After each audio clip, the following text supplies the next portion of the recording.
good morning from what can only be described as you can hear on my microphone, a wild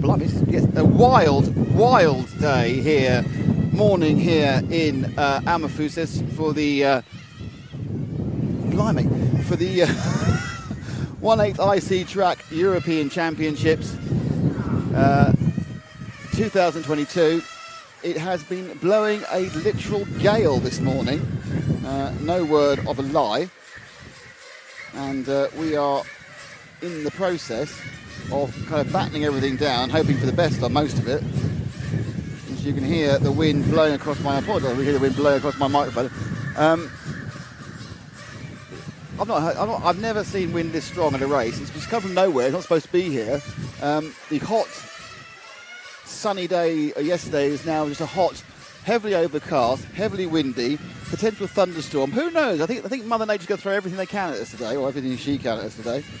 It's it's not for the faint-hearted, to put it mildly. So, yeah. So starting off, we've got two 64 finals. This one is the 64B. Now, I think we've got 4 starters and 3 bump up, so we probably have quite a relaxed commentary on this one. We have got 5 have checked in. 5 cars have checked in. So we have Augustin Rodriguez in 1, Juan Luis Mayorga in 2, Jose Felix in 3, Jose Luis Brecher in 4, Jorge Peruga in 5, and Richard Furton, who I think had to go home earlier in the event, is not taking part. So 3 of these 5 will bump up, and they may fall off the track. I mean, the wind is just raining straight down the main straight. It has dropped from... Well, we genuinely had to put everything on the floor to get it blown off. We haven't got the other... We've only got one camera because the other cameras would have blown over. So we're going to do this first couple with the main camera. And then we'll try and put some more stuff out if the wind drops. It's not supposed to be that if the wind drops. And as you can hear, it's picked up. And so every time it picks up, what happens is that I grab 2 screens, Matt grabs another screen, and we sit there and we look at each other going, this is not supposed to be how it is. Oh, it's just fallen apart. Okay. He's broken it.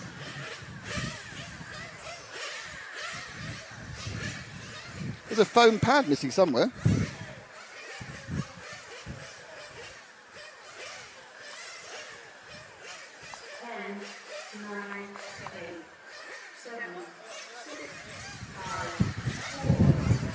There it is. There. And they're away. As I try and rescue a errant collection of equipment, the cars all snake round for our first final. And it's quite a close race so far. And into the lead is the 1 from the 2. So it is Rodriguez from Mayorga. And they cross the line, and you'll see that they go around in 1, 2, 3, 4, 5 order. So the important thing about this is you've got 3 people bumping up.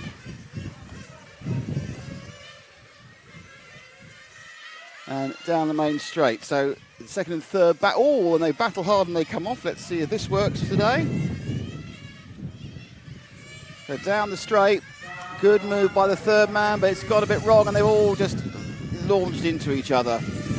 I'm not sure how but the wind is blowing straight down the straight. So it's going to change to the lead there. Let's move forward to the leading 2. Let's move forward one, Jude. There we are. On the green.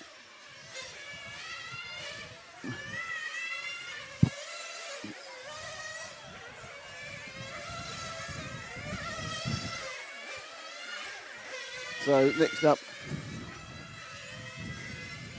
this is the 3rd place man, I think. Yeah, the 5th place man's having a bit of a struggle. And they stretch out a little bit. So it's the 1 car now is in 3rd, is it? Or 4th? No, right, 1 car's in 4th.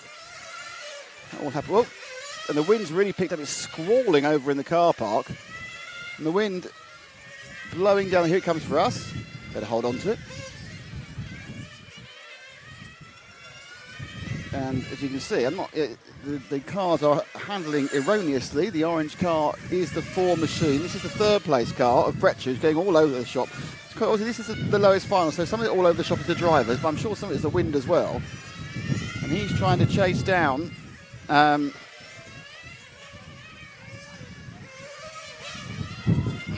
He's trying to chase down Jose is Mayagal, and he's getting quite close to him. So the green one is Mayagal, and the orange one is Breccia. Battle for second, third, both bumping up at the moment.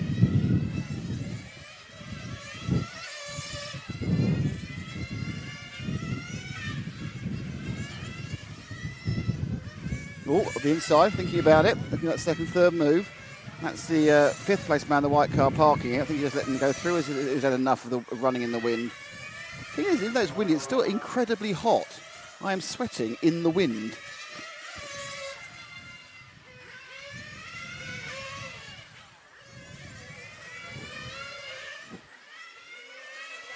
Going wide. So the challenge from the orange car. Don't forget, this is a 20-minute race. There's going to be several pit stops.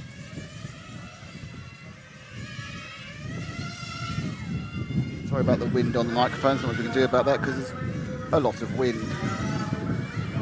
Just dropping back very. Oh no, dropping very slowly. So Breccia's made a few errors there. Dropped off. Lap times are 19 and 20s, which is pretty much. Oh no, and then the mistake made by the green car as well. So that's a mistake by Mayagal. The leader is out by only 2 seconds. So these two have been scrapping, but he's not a long way ahead, as you can see. He is out of frame, but he's only a couple of seconds ahead.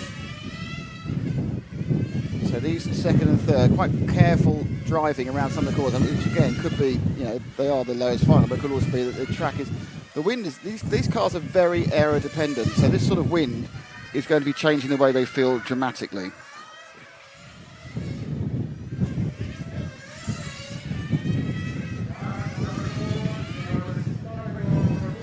So second and third getting back together again. And we're about 4 minutes down. So, the late decision for fuel there. Oh no, it's got to stop go. Well, that's a little bit severe. He's on for that. That must be that first lap incident or second lap incident we see the replay of. Wind's back up again, as you can hear on the microphone. I'm trying to shield the microphone. There's only so much I can do. Kind of hoping this is going to drop down. It came from nowhere. We arrived here at 8 o'clock local time. It was fine. Now, 5 minutes later, it just got unbelievably windy. So that's the one car, Rodriguez, out from third. Don't forget, it's top four qualifier. The fifth place man, Jorge Peruga of Spain. He's not going to bump up unless there's something, because he's running quite a lot slower than everyone else. But this is Permain 3 from 4. And brief respite from the wind. She's back again. Oh, ow.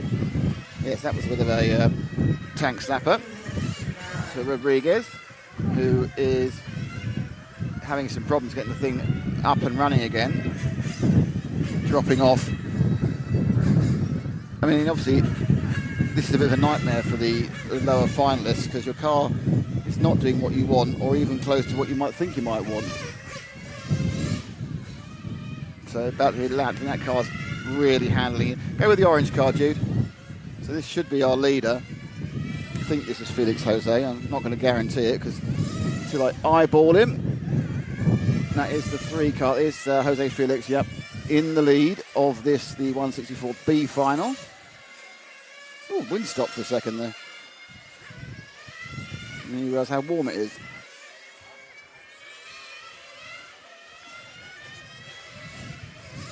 So we got quite a decent lead now for Jose Felix. Looking like it's almost 3/4 of the lead. You can see the second place is about 3/4 of a lap.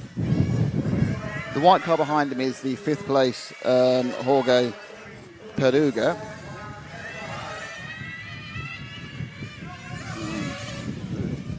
Maybe the bottom final. Still plenty of shouting from the associated sponsors and friends.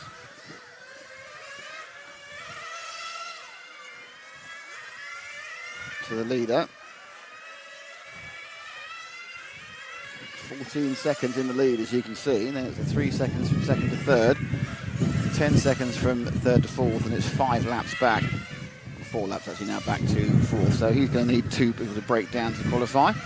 So this is about to put a lap on. He's about to put a lap on third place here. Whoa! And it was 4 laps through eventually, made by falling off the track. So he's now a lap ahead of third. when the cars that go onto that short straight down towards the hairpin, that's when they've got the wind to their tail. And here as well, so the wind's to their tail here, but it's slightly more sheltered because of the trees, as you can see, and the buildings. But this bit here, this little bit here, this is when they got the wind right at the back of the car. And that obviously is not how the aero is designed to work on these cars. With the wind speed probably at 30 miles an hour, it feels it. That makes a big difference, as you can imagine, to the aero. If you think about it, if they've got 30 miles an hour going down the straight, it's literally going straight down the straight, and they're running about 60, it's equivalent of 90 mile an hour wind pressure for downforce. So these cars are getting downforce levels they've never had before. You'll be glued to the track here, and then not here. So it's that kind of double-edged sword. It giveth on this bit of ground and taketh away here. Now, in fairness, it is better than if the wind was blowing the other direction, which would make it much more tricky because of what you're doing at the time. So, for example, that here, they have a lot less downforce to get around that corner. But there I go, whoa, whoa, whoa, whoa, whoa, whoa. So Jose Felix, battling away, he's doing all right. He's now effectively got a lap on second place. You can see in the top corner, that's the light green car that just flashed into our view.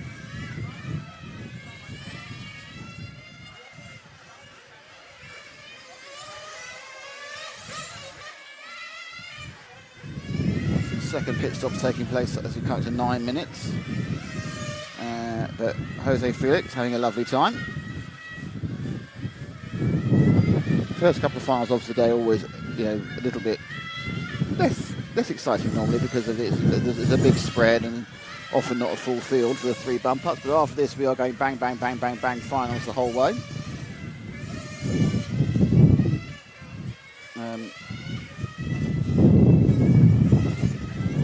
I don't think we're going to stop for the wind, which is interesting because I thought they might at one point. It certainly looked quite bad at one point to. Again, apologies for the microphone. What I can do about this when the wind's blowing literally across my face. That's the leader getting his second fuel stop, running about 4.5.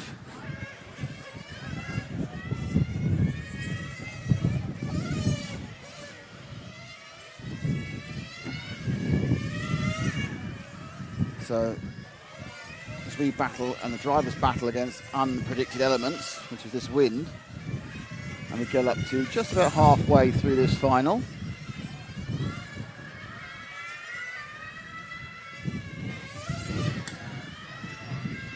And it's a lap lead. Well, it's not quite a lap lead now because he took the fuel stop, so he's only got 11 seconds. And it's a lap between second and third. They spread nicely out.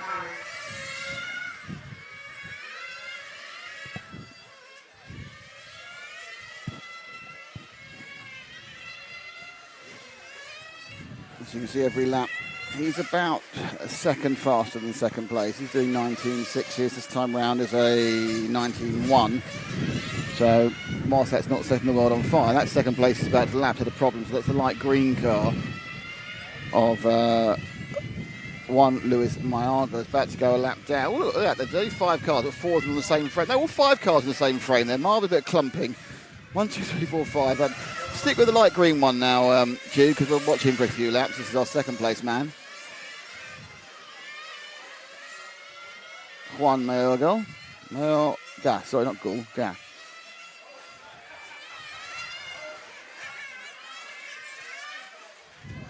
Wind dropped there for a few seconds, you heard. Now it's right back onto full volume again.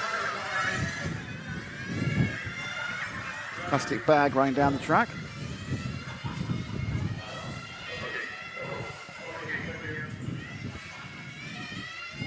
Once again, the cars are all together.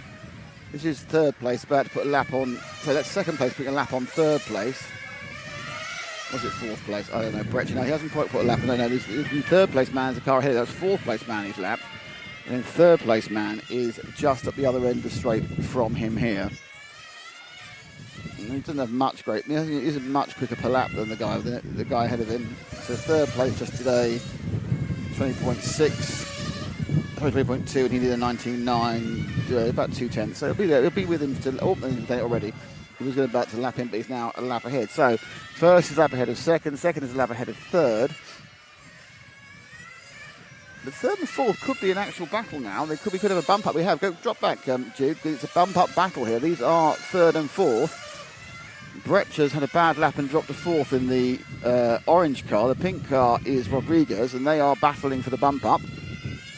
Just 7 minutes and 42 seconds to go.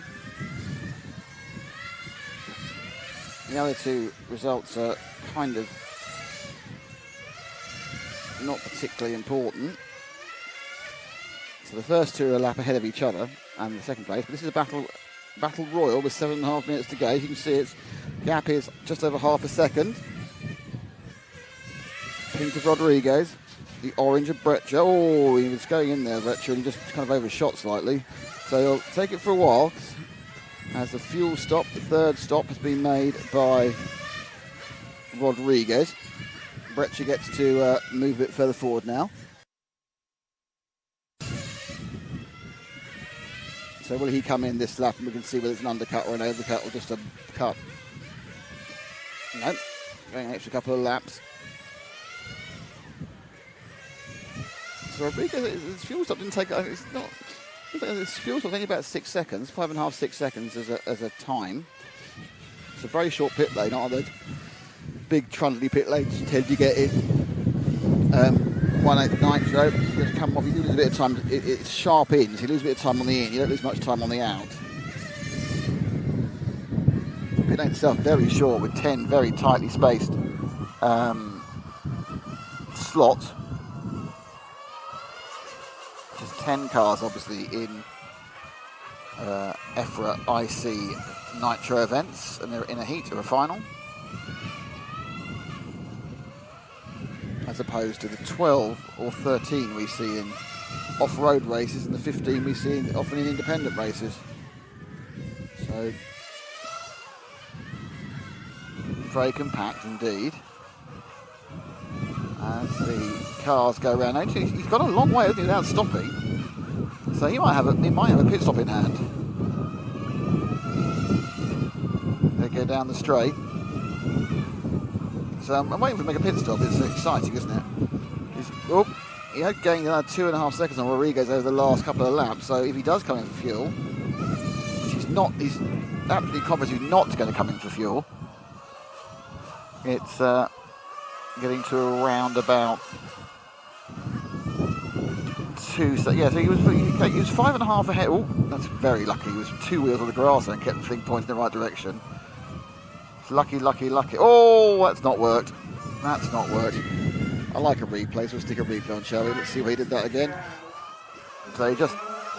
See, that one, I'm wondering there whether he actually got gusted off the track. So, you turn left, but the car gets picked up and just gets pushed wide. He wasn't being understeered off, it's just like, he just didn't turn the right time. So it may well be that the car said, no, I'm not going around the corner this time. So the lead now is 5 seconds.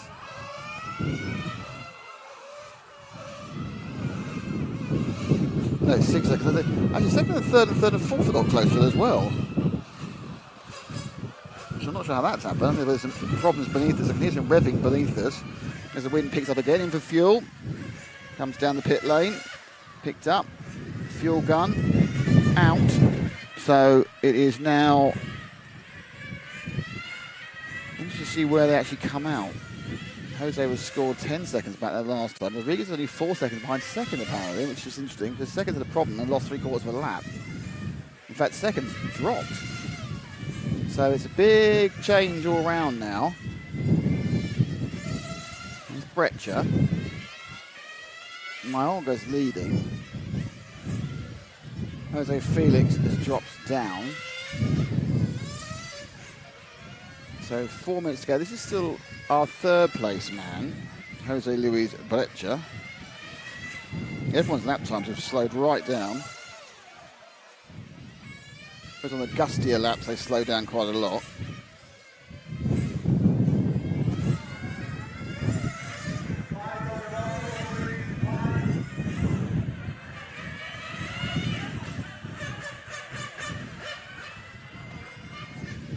More revving there. That's number 1 car who I think is suffering a little bit at the moment, Rodriguez. I think he's having a few issues, having to pit more often than he wanted. That could be his last pit stop.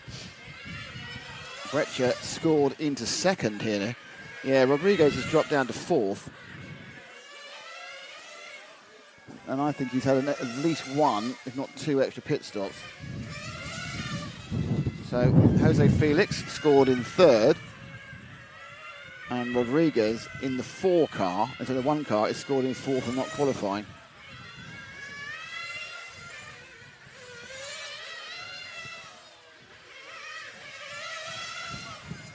So let's pick up the 1 car. That's a pink car about to go onto the main straight now.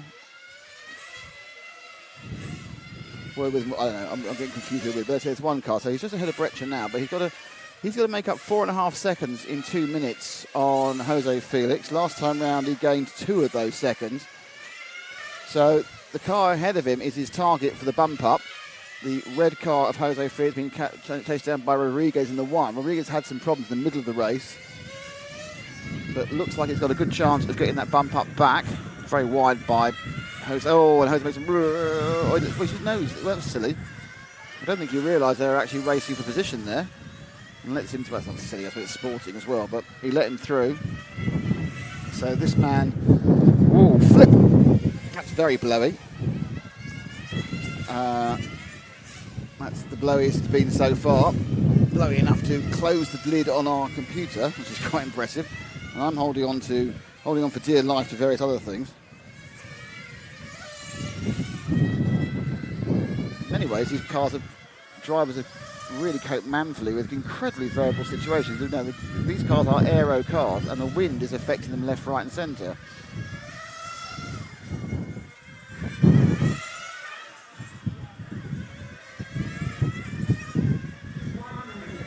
So last minute of the first final of the day, 164. We're finals all the way. We're literally going bang, bang, bang, bang, bang, bang, bang, up until the break between the semi-finals and the finals. But all the way to the semi-finals, there is a 10-minute practice. This wind is as strong as it's been for a long time.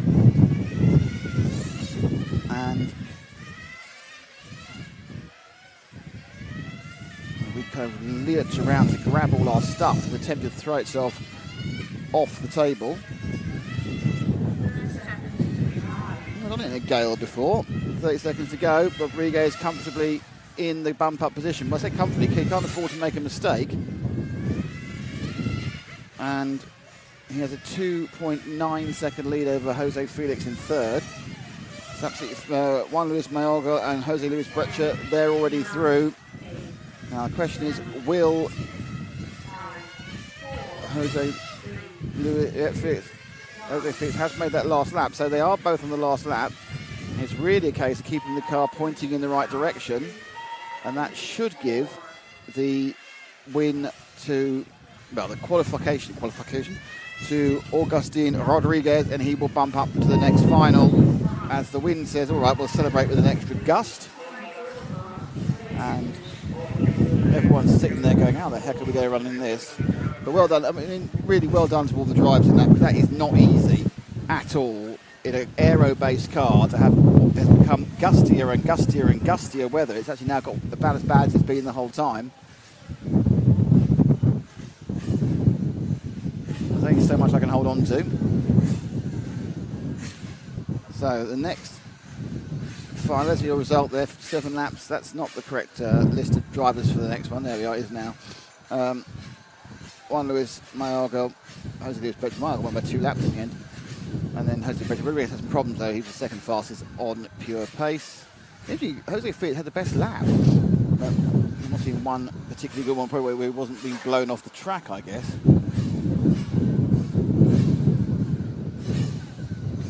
All going on here, if all going on is, my gosh, it's windy. Good morning, everyone. Hello to NYCE. Hello to Ross Williams from New Zealand. Thank you all for joining us. You're watching the EFRA 1/8 IC Track Euros 2022. Brought to you by RC Racing TV. My name's Nick Damon. With me is Matt McCallum on everything and Jude McCallum on the camera. We're here courtesy of the authors of EFRA, the European Federation of Radio Automobiles. Thank you to them. This is the Altet Club at Almafusis near Valencia, and the headline news is it's blooming windy. As windy as a windy thing. That's all I can say. But we are managing to keep go at the moment.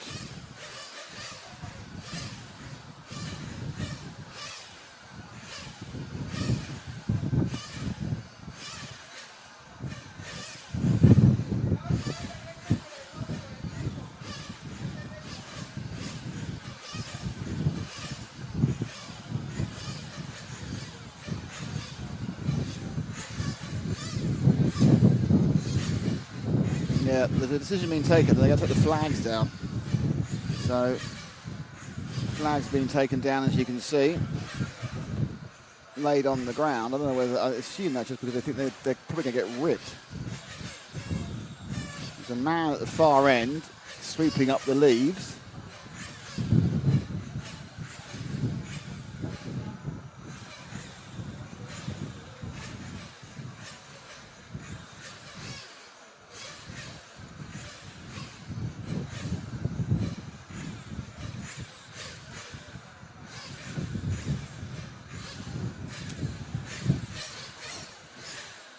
Alex Thurston helping with the flag removal to the left-hand side of the picture without a shot.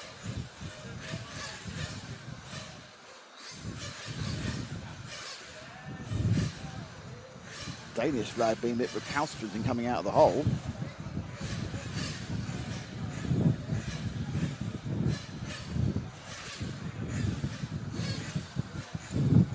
So flags are collected. I'm sure they'll be put back up again closer to the time.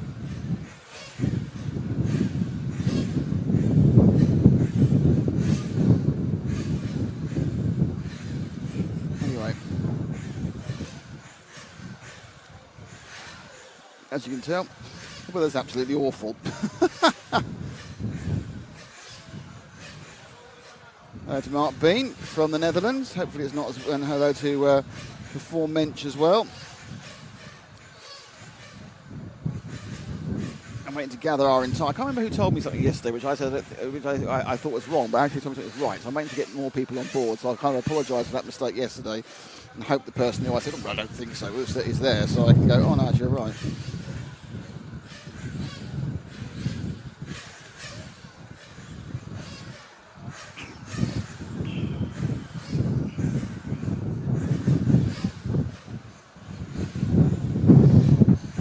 Apologies for the wind, everybody, on the microphone. Actually, it's not really designed for this.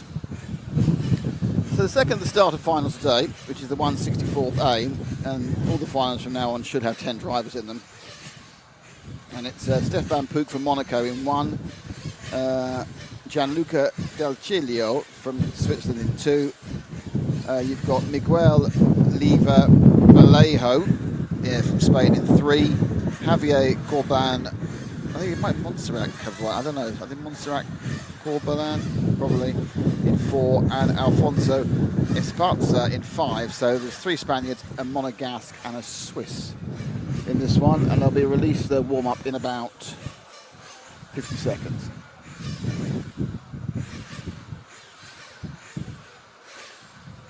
Maybe we're just hoping this wind's going to die down. The weird thing is the wind, as forecast on my app, is 8 miles an hour, and this is not 8 miles an hour. This is a lot more than 8 miles an hour, but mildly. We'll try again in case it started to update itself. Well, it's not 8 miles an hour. The forecast for the storm has gone.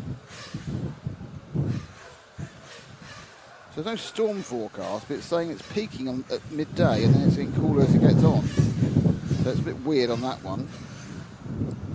Oh, the wind's now to 18 miles an hour, which is 10 miles an hour more than it was when I looked about half an hour ago. So they've also had an update today that is a bit blowy. So we could be stuck with the wind all day, unfortunately. The gusts are the problem. So at the moment we can't put the other cameras out because they'll blow over. They're quite top heavy with all the equipment on there, so they do tend to get blown. We will try and get them out as soon as is possible.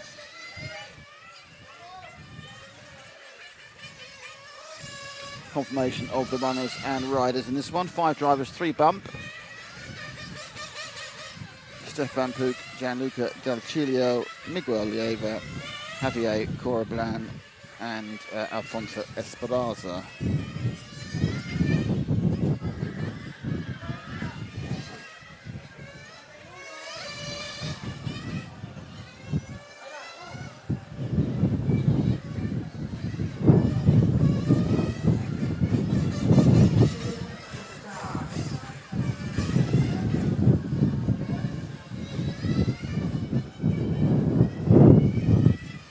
So a couple of minutes we get going on this one. It'll be another 20 minutes. Every single final outside the main final, which is still due to go. I don't check the time, but I think it's still. They amended the time yesterday to make things stretch everything out a little bit. Yay! And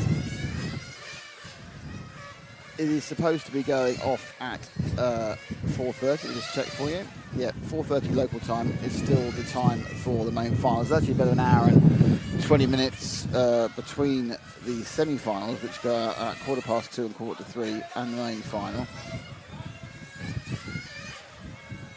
So plenty of time for that. No last chance qualifiers in track races. It's straight through. Top 4 from, I think it's top 4 from each heat, which is top 3 and the fastest drivers. Bump up. I'll check that later. We have 2 finalists already, of course. We have our TQ man, Galileo Balestre, and the man who won the Super Bowl yesterday in fine style, and that is Rob Pietsch.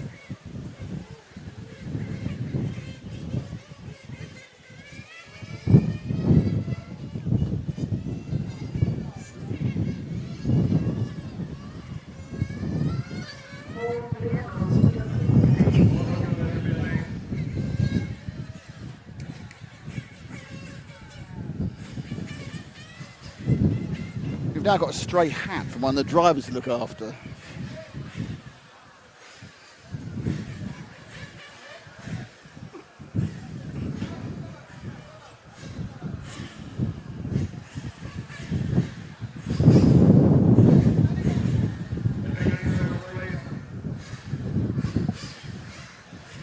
Okay, let's get going, get ready to start.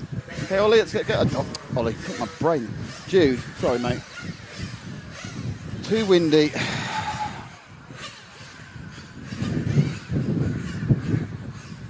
Right, there's the grid, as you can see. If you look down the grid, it goes 3, 4, 5, and then it goes sort of around the corner.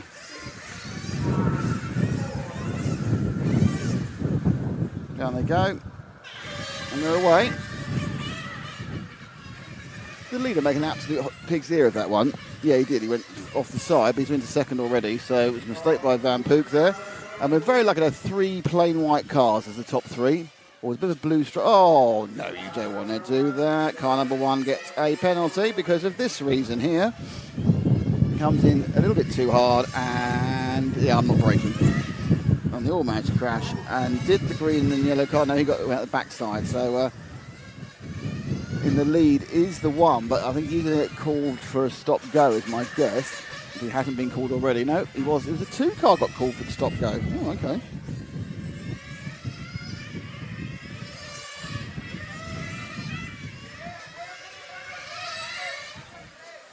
So lots of shouting already.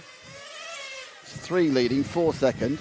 We're with the excitingly painted dark pink car of the 4 machines. This is second place. This is Javier Corbalan in second. There's your third place man, the all-white number 1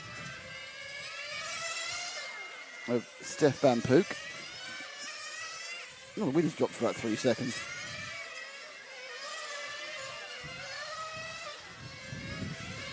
And this gustiness is it does put a real challenge to the drivers. Cars will get picked up and moved around where they aren't expecting them to be.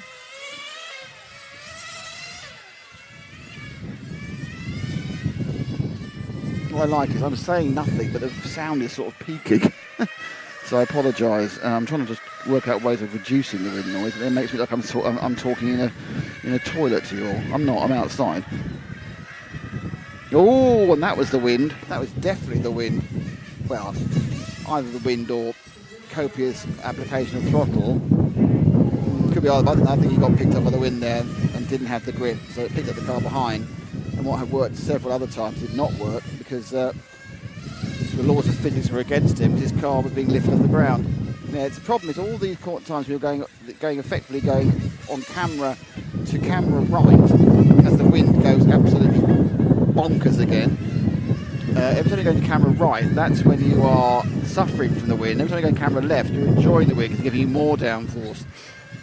So it's less downforce here, a bit more here, worryingly across the car there, less all the way through here. Now we get loads and loads, which helps you sweep in this first corner, and then as soon as you go to here, it starts lightening again and makes this corner more difficult.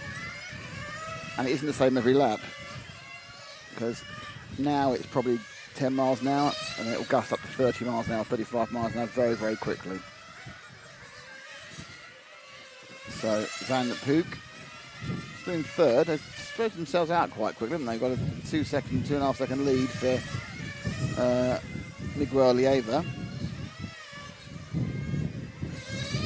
Javier Corbalan, and then Stefan Puig. It's Spain, Monaco. Looks like, unfortunately, we've already lost Alfonso Esparza in the 5 car. He only seemed to manage to correct. Oh, who hit that? That was a bang underneath us. Someone hit the barrier in front of the pit lane, just see there. Seems to have got going again, but those sort of absolute thwacks. It's not something the cars are particularly good at looking after.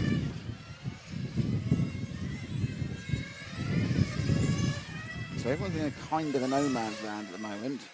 Actually, Van Poel's gaining on Corbalan, going to second that time. Lap times are very slow. You know, second half slower than they were when these guys were out in their time in qualifying yesterday. And the reason being, oh, another bang again. Who is that? That is the person constantly hitting the barrier is car number 3, who's our leader. So Miguel is having a right old bangathon there. And there goes the purple car, and there goes the white car, coming in the same lap. Rejoins. It's a battle royal now between the 2 and the 1. So it's given Gianluca D'Arcelio a chance to gain back into 3rd place. That's the leading white car against the following white car.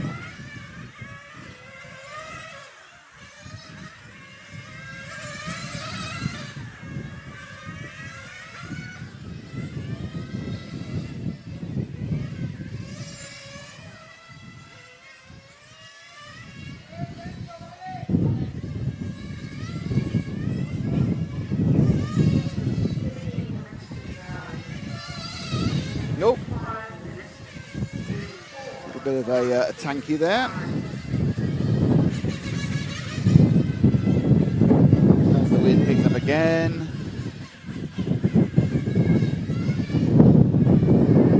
You can hear it. You can't see it anymore. They take the flags down, so you have to hear it. As it rips down, effectively left to right. And another problem there for the 1 car, caught out again at the same part. I'm sure caught out because that was a very gusty moment. No, that's not a gusty moment. So 4 cars fighting for 3 spots. These are the 2 who are fighting for the last one, I think. I'm pretty sure this is the one. Could be wrong. Should be the one of the 2. There's a 3 in the one. Right, yeah, 3 in the 1. Where's the 2 then? It's probably 3 white cars out of 4. All right, so the 2 is well off. Well off.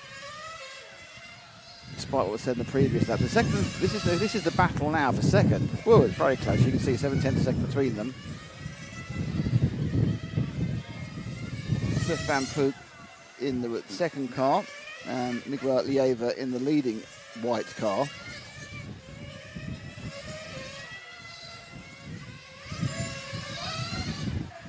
Oh, they've started the unnecessary shouting. That's good news.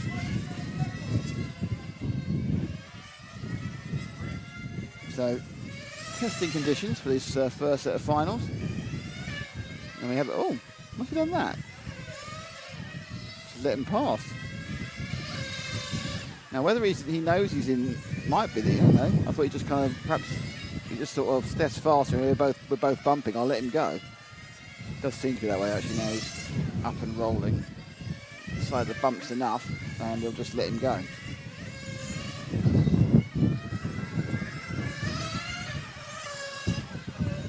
Miguel Lieva. Design discretion is a better part of Valet. He has got best part of 10 seconds on the only other car running, which is Gianluca Dalcilio of Switzerland.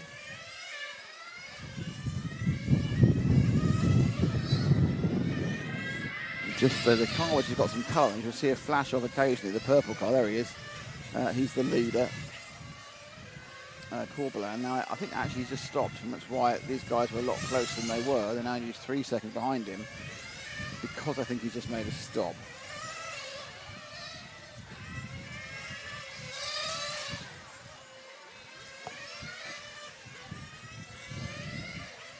So for some reason, it's now a battle again. He may let him through. Well, perhaps it's just that Miguel prefers to follow them to lead, or Van Poot makes a mistake, and then they change positions again. Van Poot doesn't pick up the speed very quickly either. Car 1 there, having a bit of a problem. After error, kind of lost all confidence. And Corbelan is come out behind both of them. Now, whether that's because he's sort of fueled as well, I don't know. So, there's Corbelan now from a comfortable lead into third. 27-second lap, so it must be a fuel stop, yeah. So he's now made a stop, but down to third place. Van Pook, that's not the apex.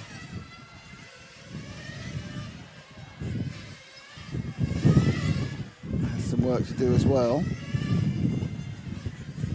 Van Pook drops to fourth and Dalcelio's back up. Now Van Pook, in fairness, must sort of feel as well, because now he's got a very long pit stop. Now he did have some problems with that previous lap where he was just revving the thing. I wonder whether they take it in for a bit of fuel and a little bit of a tune as well, because it was sounding a bit rough. It's very nicely now though, on one car. Gets a 19.2, which is pretty much back on the pace. So I think that possibly, he may have had a tiny bit, obviously a fuel stop, and a little bit of a tweakette, which means he's got to try and find 4 seconds. Our leader is the manager to try and 4 seconds. Sorry, David Celio. And we're now Corbelan in second, mainly because he's purple. But interesting, it's Miguel Lieva leading.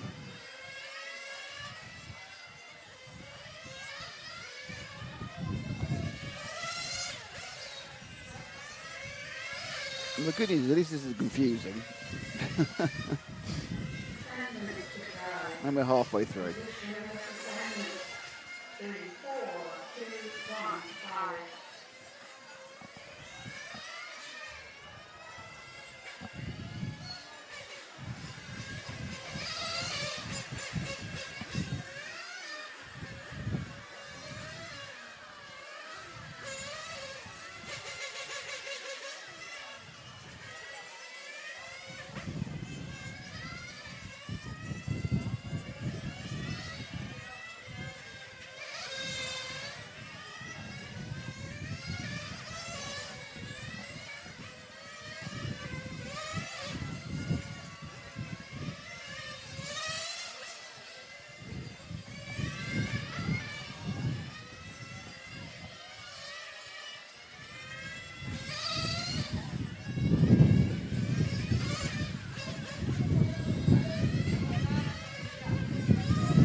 So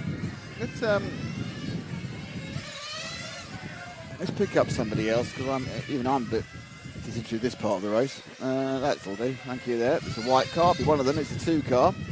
It's Dalcelio, who's currently running in 4th and not qualifying. Gianluca. Nope, changed again. And it is car number, don't know. In a second, I'll find out in a second. He's going to call it colour 1. This is Van Pook again, who's comfortably in second. He's 12 seconds off the lead and 4 seconds ahead of Miguel Lieva. They've all turned around again. They're having very long pit stops, which is massively changing around the order. Wind hasn't been appalling now for at least 30 seconds.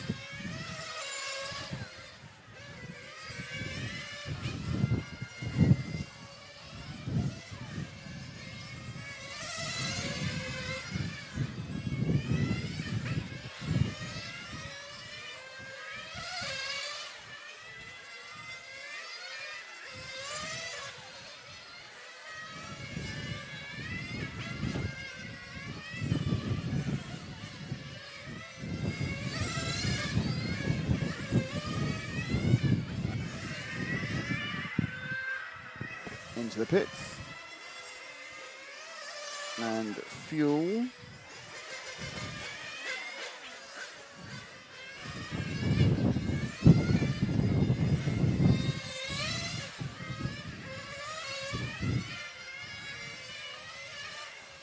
Ooh, bit of a slidey flapper there.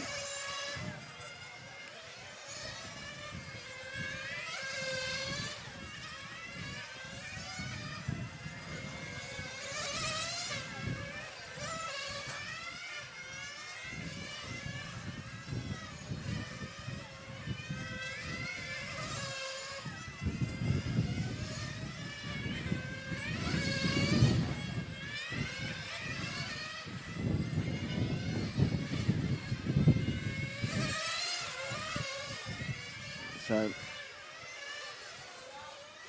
laps turned, as you can see the gaps are all quite wide, 6 seconds between first and second, 4 seconds between second and third, 7 seconds between third and fourth, and 34 laps between fourth and fifth. Wind still doing its thing, which is irritant, and doing its thing so much it's taken that the car off its roue, and then it tries to blow away our screen, but I managed to catch it. So Van Pook continues in third. He was 6.6 of a second faster than Gianluca Del Celio in that last lap, despite having that kind of oversteer moment. So my feeling is that as he rolls, he's probably quite safe from Del Celio. I don't think Del Celio's got the pace to catch him up, but then we have seen problems with all these cars at various points. Well, saying that actually, that Del Celio just put in a lap time that was 300 of a second faster. So the variance of laps is even more than you'd expect from the fact these are the guys that are in the lower end of the qualifying element, because it's just the wind's just playing havoc with it. And they're ranging from low. Well, just Van Pook did an 18.756, the fastest lap of all, and a couple laps ago he did 21.5 just because it was windy. So 18.7 last time round. This time 19.4. Not really friends with any of the apexes at the moment, is he? 5 to go. Shouting going on, which isn't what they've all. They don't really need to shout because they've all got headphones on, so there's no need to shout. People can hear you. You've got your radio communication. You go, Barry, could you put some fuel in it? And they're kind of like wearing headsets and shouting, which is like belt and braces, really.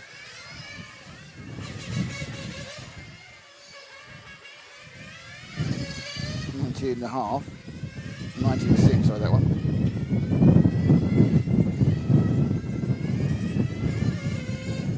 Van Pook 19.1. So Van Pook in second now on pit stop rotation.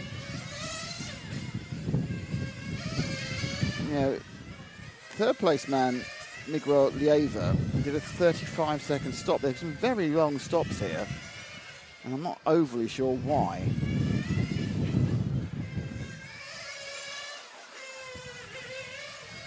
Does give Gianluca Del Celio a small window of opportunity, that very, very long stop from Miguel.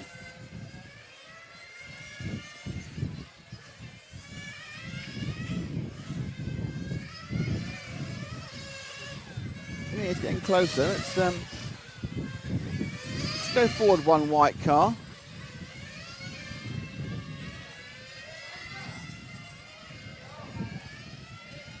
And that is the two of Del Celio. This is the battle for the final bump-up space. The second white car is Del Celio. Oh, and that's a bang against the side. You hear it, and hear it as it smacked against the wall.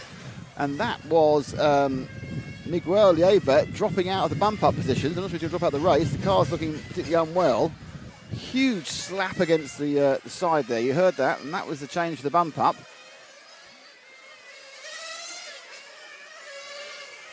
4 seconds lost by this man, and so what was a lead has gone down to a 3.1 second deficit. So Lieva now has 2 minutes and 42 seconds to try and get back on terms with Del Celio.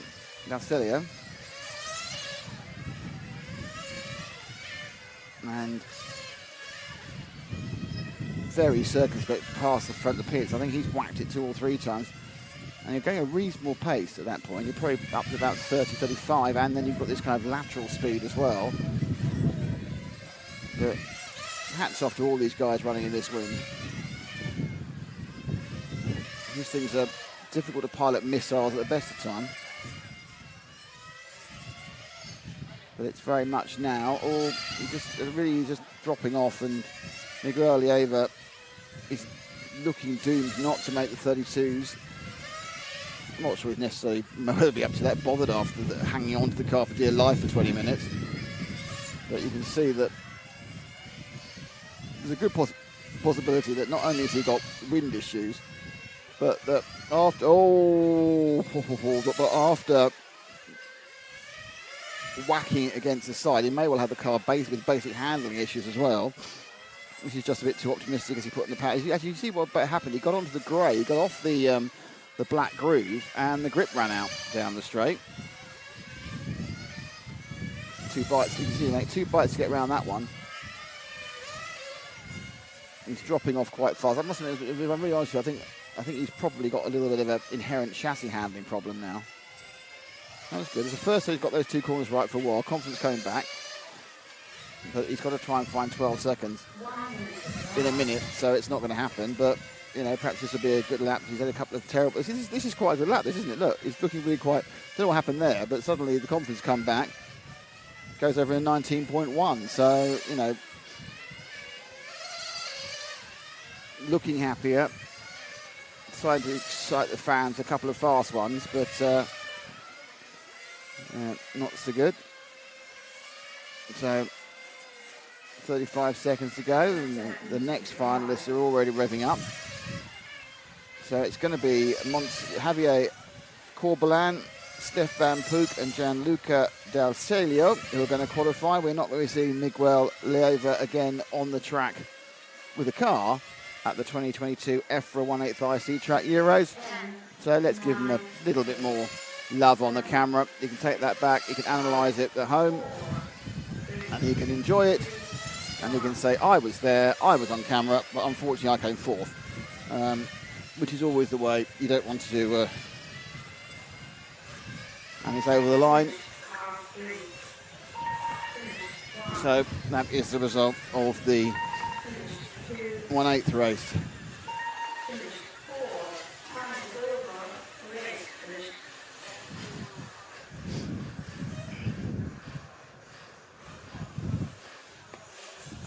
So in a little bit of a gap again before we start the, by a bit of a gap, I mean 6 minutes before we start the next one. They're already keenly riding up. Is it still hot? Does it feel like getting hit by a blow dryer? Yes.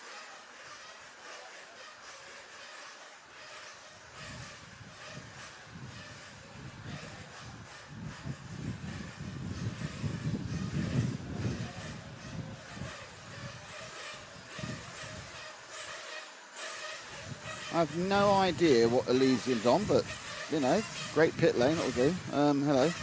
Hello from the Netherlands to Peter B.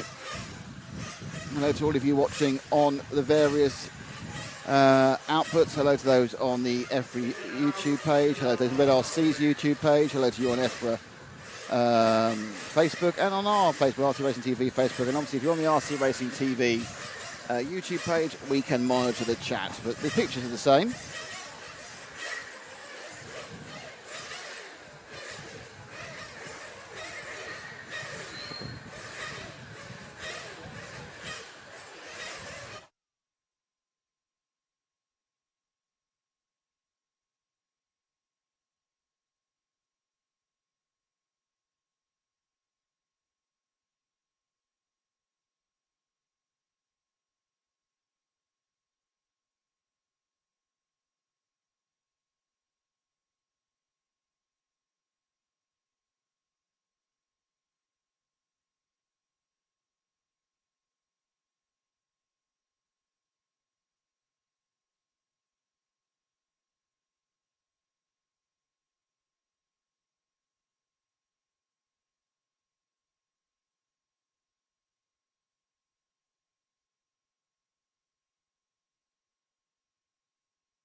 Hello guys, sorry about that. We were having a what do we do if it gets windier conversation.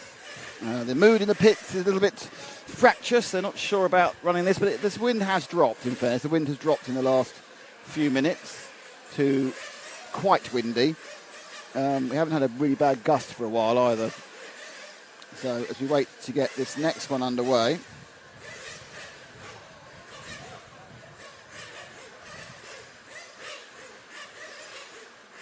Hello to Isliam from Brittany. Hello.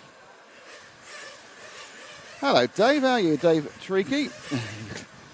Dave Tracy. Are you around here, Dave, are you? Oh, just an hour and a half south. So Dave and I used to race for many, many years at the Milton Keynes Club.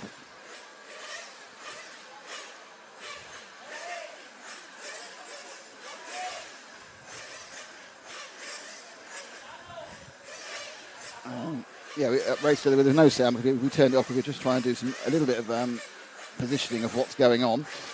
Takes a while sometimes to, because the wind has dropped though, so it's good to hear from you, Dave. I'm glad you're enjoying your, I'll say retirement. I'm sure you're doing things out here in Spain. Oh, flip, pressed the wrong button.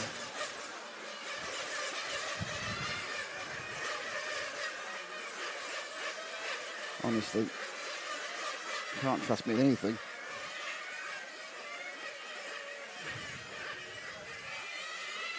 Good morning to Estancia Cinco Benavente.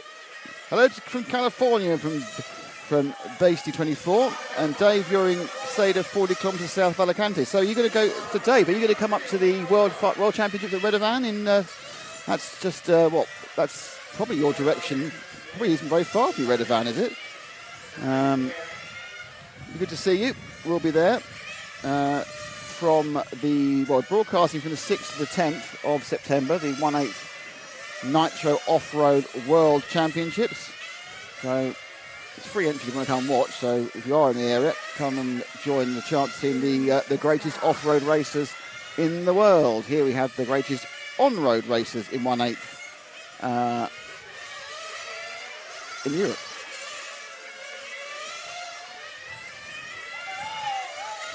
So the shouting started already, and waving and shouting and waving and shouting. Man flouncing off the... no, he's flounced back on again. He had a bit of a flounce off, then flounced back on again. Kind of alternate flouncing. So the good news is the wind has dropped mostly. It's been held in Redovan, which is... where's it near? Elche? Is that a place? I think it's near Elche. If that's a place near you or near Alicante, that's where it's near.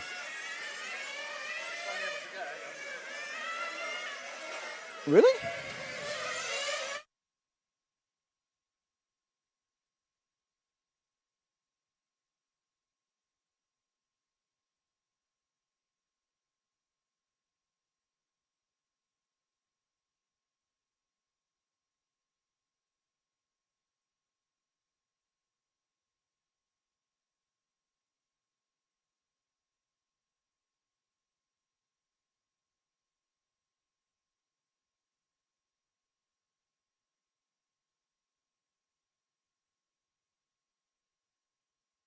Oh, well, Dave races at Elche, so therefore it's very close to Elche. It's in Redovan, so there is no excuse for you not to come and see us sometime during that week.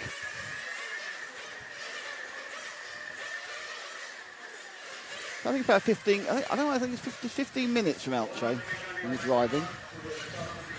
So, very close. Okay. Getting ready for the first 10-car final of the day. Still not quite confident enough in the weather to put the cameras out, but they will go out soon, trust me. So it's in 1, it's Carlos Marcia, Fabrizio De Polo in 2, Manuel Picon in 3, Didier Parisi in 4, Alberto Fernandez Vidal in 5, Jose Angel Gutierrez in 6, Alberto Moncaya in 7, and our 3 bump ups, Jean-Louis Mayorga, Jean-Louis Brecha, Augustin Rodriguez. And as you can see, they start them really weird down the back of the grid's not very straight, and they just have to take away a piece of concrete to get them underway. And there they all go.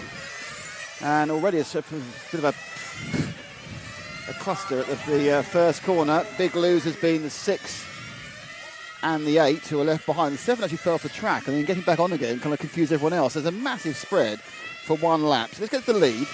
Give me the lead, Jude.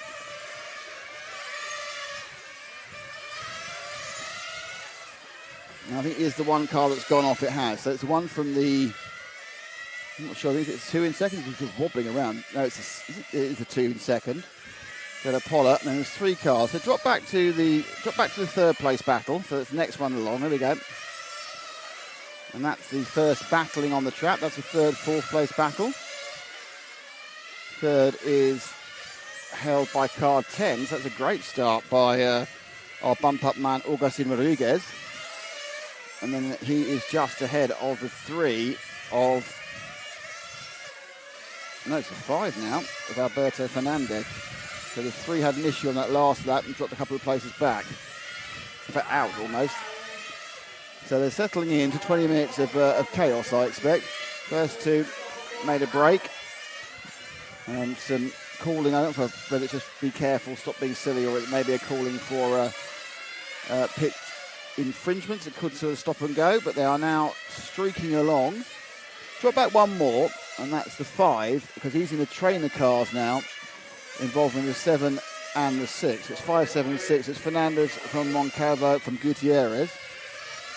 It's Fernandez in the pink and white. The all-white is the 7 of Moncayo, and then the 6, which is giving it some, is Angel Gutierrez. And the 3 of them, none of them are qualifying at the moment. They're 4, 5, and 6. But there's many. Oh, we've got a stop go. Yep, stop go for the 9. So that's getting worse for him. Breccia got a stop go. 7, 6, and 5.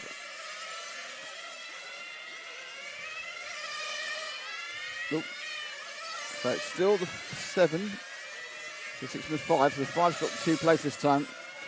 And it's now 7 and 6, battling for 4th place. Ahead of them is lapped traffic, and also the 3rd place man, their target, is just ahead of them as well. So it's all going on here. Early chaos, unsurprising early chaos at the start of the race. People settle down. It was a difficult start. It's not the most obvious of starting lines. It's not even straight, but so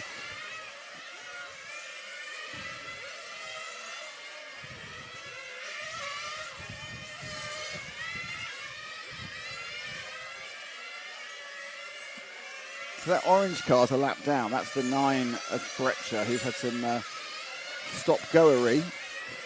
They're not that far, these two, the 7 and the 6, with the white and the yellow. They're not that far behind. That's the pink car. That's the position they're after. And as you saw there, Gutierrez has closed up massively at the end of the straight. And I think it's mainly because the 9 car's taken the eye line completely out the 7 and he's lapped down. So realistically, he's done it, or he was told to get out of the way. So these two now will carry on with their attempt to catch up to Rodriguez. Oh, what the inside. Beautiful move that was. What a great move that was. Has looked very fast at the end of the straight. Has Gutierrez, and Moncayo was unable to say. In fact, Gutierrez has suddenly found like a 3rd lead of speed. Fabrizio De La Polo has taken the lead. He's doing 18 flat, so you can see how just moving up one final, we've moved up a lot of speed, but in fairness, the wind has massively dropped as well. So that seems to have solved that initial problem.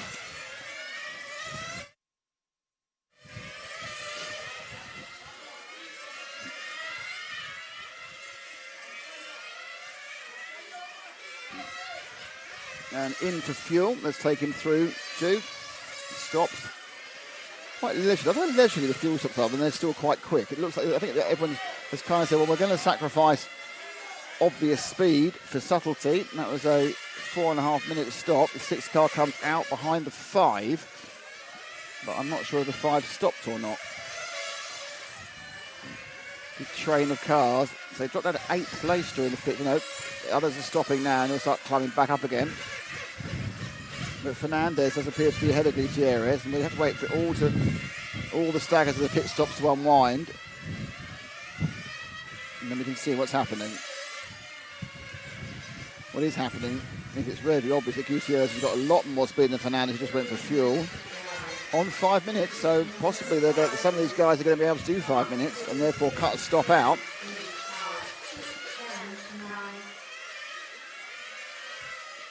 I don't think any of our top guys are going to be able to do 5 minutes. It's the case, obviously, they're going a lot quicker. And the engine tuned a lot harder. And there's a little bit more lift and coast with these machines. Not quite being blasted to the absolute max the whole time. Some of the reason they're slower is the lines they take, but a lot of the reasons they're just not working the engines as much.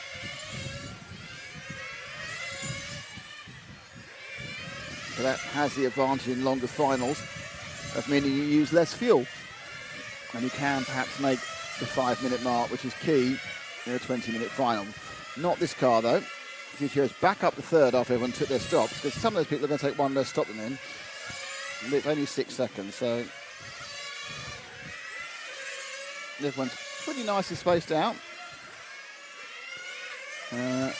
Giulio Polisi didn't get a start, and I think he did get a, so he must have broken down the first lap, because he didn't get a start, but he was there. He was clicked in the monogasque. Sad way to end your European Championships, your EFRA European Championships.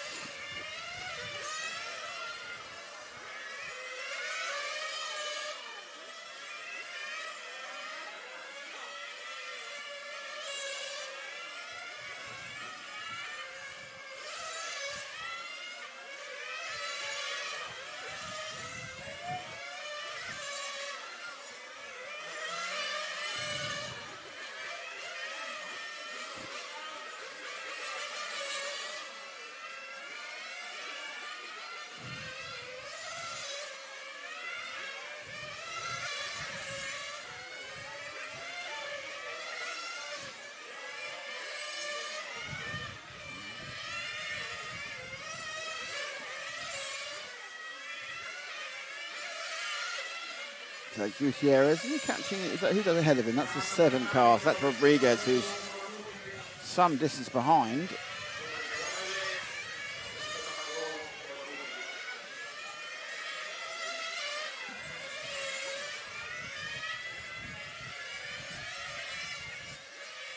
Let's drop back one. Q's next along.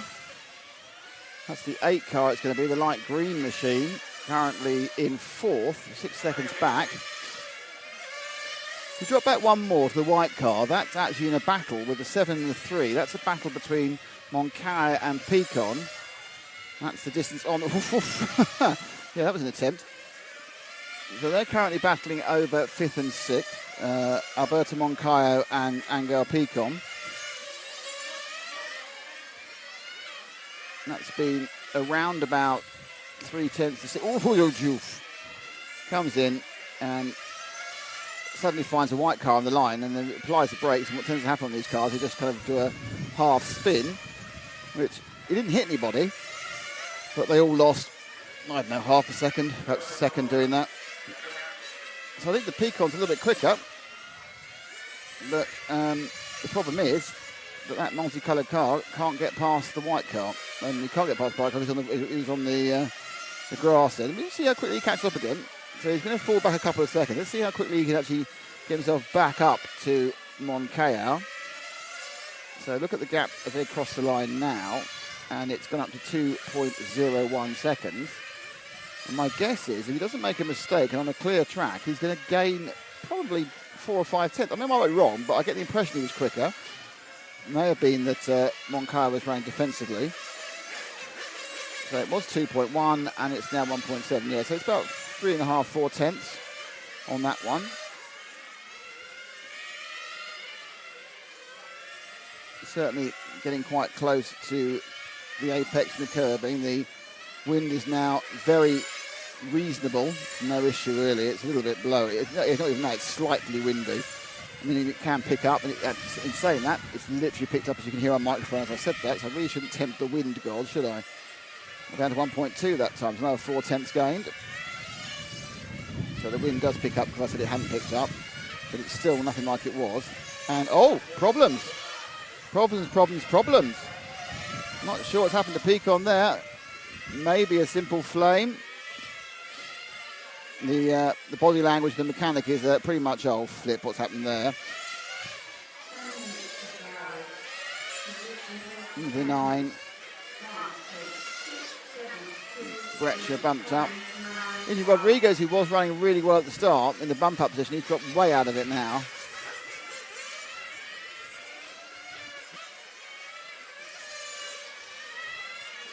Not sure if Peacon's got going again yet.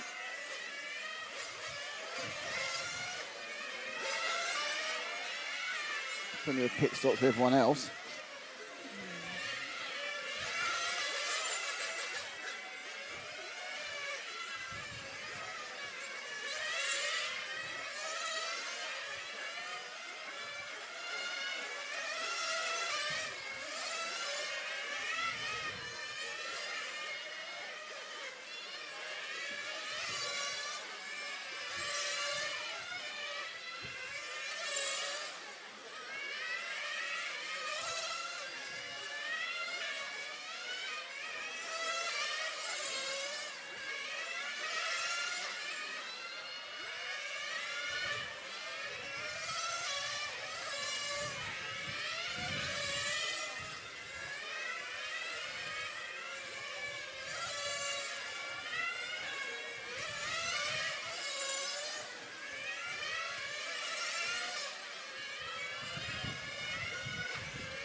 Pink car. Oh, very wide there. Still not really moving forward, is it? Let's see if we can find the 6 car.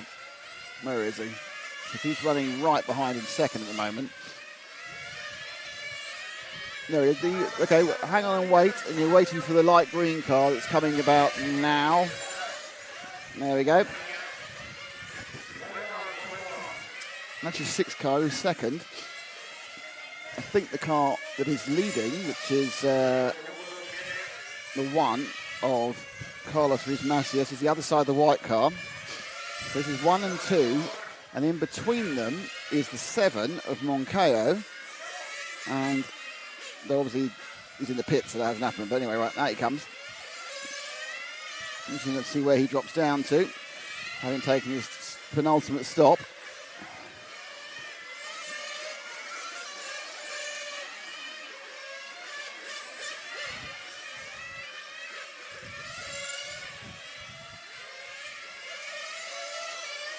Still scored a second despite the stop, so obviously there's a reasonable lead they've got there.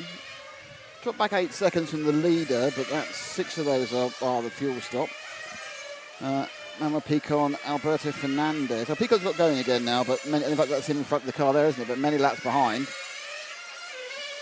So he lost 5 laps in that. So there's 8 laps being fixed.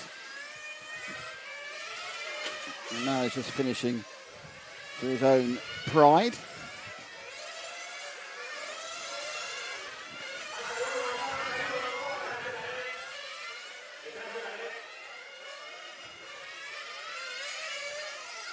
Some car rescuing going on there as well. Not sure who it is being brought back. I think actually it was a problem for that, again, for the white and orange car. So 6 minutes ago, he's going to kind of move out a little bit. Gutierrez still running second, but he's got Mayorga right behind him. So Mayorga in the light green car is right behind him in the battle for second and third. So you've got Flory yellow or Flory green, and then the light green of the 8 of Mayorga. You don't forget is a bump up, so he's already bumped up from the 64th and currently is on cue to bump up from the 32nd. So getting his value for his racing. I've not seen anyone change tyres yet. We haven't looked at every single pit stop. And actually, we did see a couple of really long pit stops, didn't we, last time? I wonder whether my assumption that they were fiddling with the tuning was actually wrong, and what they're actually doing was doing a tyre change. In fact, it makes a lot more sense. Those longer pit stops we saw in the first race were tyre changes. And just in a 42-second from Fabrizio Della Polla, which may also be a tyre change. Quite late to change with 6 minutes to go, though. If you're going to change, you change at 10 minutes. Or 8 or 12, whenever that fits.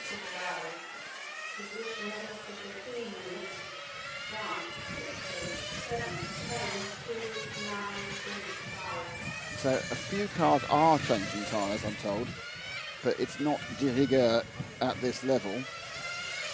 So you're changing in 20, oh, inside, I think. You're changing at 20 minutes. So Mayoga still close in that fight for third. And I think he's just going in the pits. Unfortunate way of spoiling our race. He has. Yep, so Mayoga went in the pits in the 8. Where's it go? It's got a long lead over Moncaya. Gutierrez takes the lead as Carlos Rias stops for fuel, so temporarily in the lead by a second. He'll do a double bite of that cherry. This car's the leader now. We've got an issue with the 9 car, but that's got going again. Wind, as you can hear, a little bit more blowy. Now, I wonder whether there's an issue with Carlos Rias. He lost a second as well. He came out of the pits second behind. Now he's 2.5 seconds behind. 1.3 seconds a lap slower than this man, who goes in for fuel. Let's take him through. Last stop for the second place man, Gutierrez, who had gained another half second on Reese, who will now have a lead of probably, oh, he's off the track there. 2 cars off the track. The 7's off the track, and then the 0's on the track as well. So the 7, which is Moncaya, who was the guy in third, so in fourth, is rapidly going to get nowhere on this one. That's a relatively obvious statement, but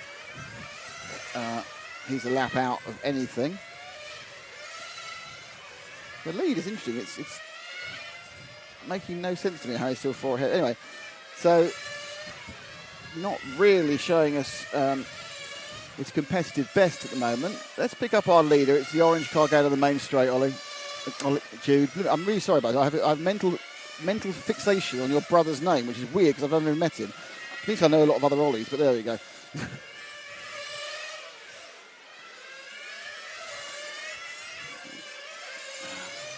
And again, the worst thing I ever do is get the cameraman's name slightly wrong. It'll be a plus point from every other event I've ever done.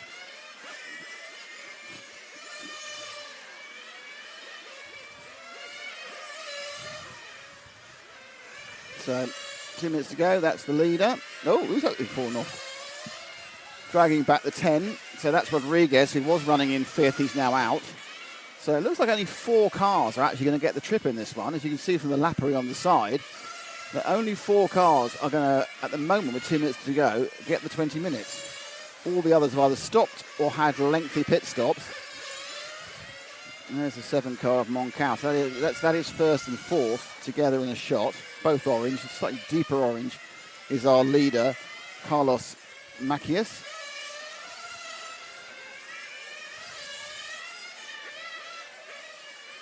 So real race of attrition this one, but not attrition enough. In fact, now we're down to 3 cars. No, it's because Moncada was a bit slow. I thought there were 3 cars were actually running, but he was just a bit slow. But he's over a lap behind. So as Carlos Reese goes into first, you've got Jose Angel Gutierrez in second, and Juan Luis Mayorga in third, and that will pretty much be where it is because they have over a lap on fourth. Now Mayorga is a double bump upper, which is always a great achievement, so he deserves a prize of some sort for that.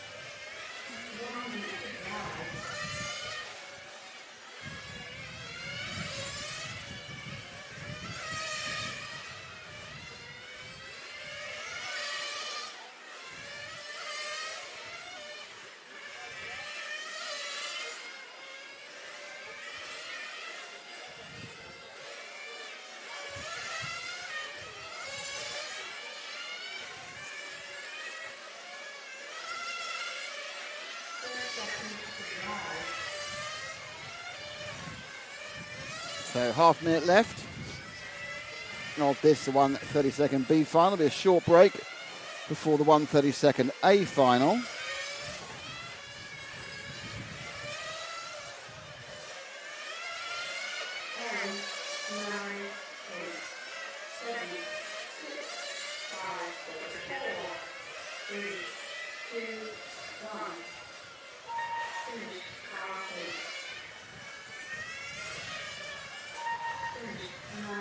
So as the race finishes,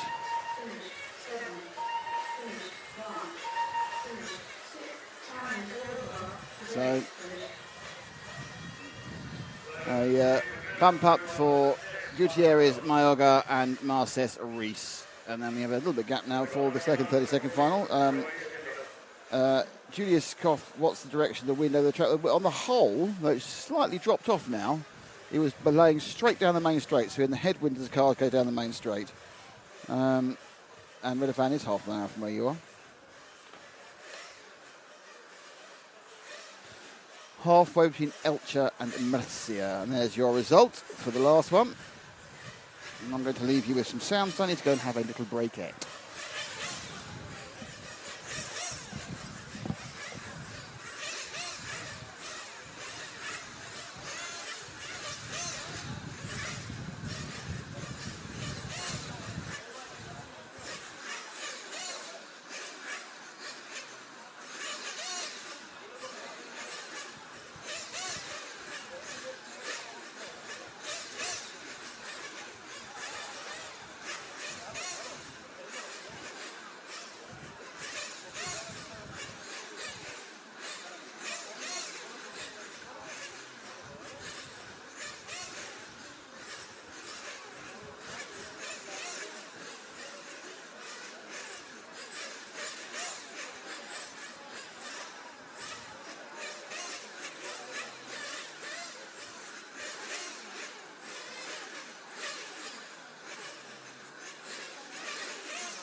Okay.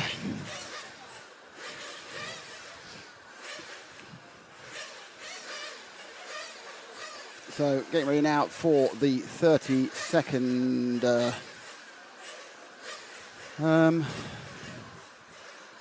beef. No. Honestly, you need to know your numbers. 30-second A final. Not been released yet, and they won't be released for about 2 minutes actually. They're sticking very much to the times. It's quite a lot of. They've stretched out this. Why don't we stretch out this? Given larger gaps between the various rounds of finals,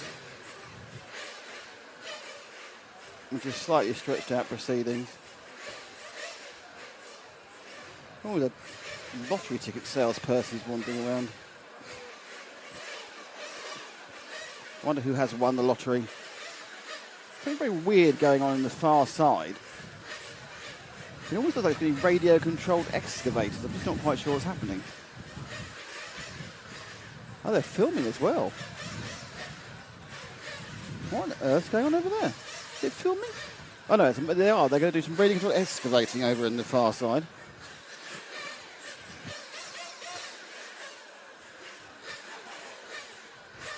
We'll get some once they're up and running, we'll get some shots of that. But it's not. It's just a weird sub-radio control hobby. It's not crawling. They're actually going to digging. They're going to dig a hole for the radio-controlled car. I know, radio-controlled thing. Okay, so let us have a shifty at who is in this one. There's a 3-minute warm-up before we get going. There's a never-ending revving going on. Wind's now down to acceptable levels, so I think we'll probably stick out at least one camera in a minute. And that's what Matt can do, because he's currently sitting down taking shots. not sitting down, he's standing up. Okay, so who we got in this one? Car 1 is Carlos Mas of Spain. It's Carlos Sanchez from Spain in 2. Jorge Rivera from Spain in 3. And Carlos Lopez Sanchez. Oh, we've got two Carlos Sanchez in it. With Carlos Sanchez Liberna and Carlos Sanchez Lopez from Spain. Then we've got Steve O'Connor from Ireland. Adel Cham Chum from Switzerland. Francisco Munde Chias from Spain. And then 3 bump ups. Javier Corbelin from Spain. Stefan Puc from Monaco. And Gianluca D'Argelio from Switzerland. So 1, 2, 3, 4, 5, 6 Spaniards. 2 Swiss. A Monegasque. And a man from Erle.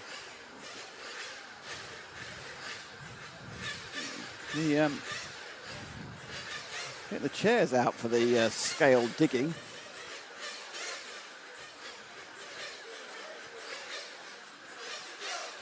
There's 1, 2, 3, 4, 5, 6, 7, 8, 9, 10, 11 people around these massive RC excavators. I must admit, I don't think I've ever been on YouTube, but there's a German guy who's got like an RC excavator page. There's like 4 million views. They're just pictures of RC excavators digging a hole. I mean, it takes all sorts. Obviously, perhaps it's very relaxing. Perhaps the ASMR of RC, but even so.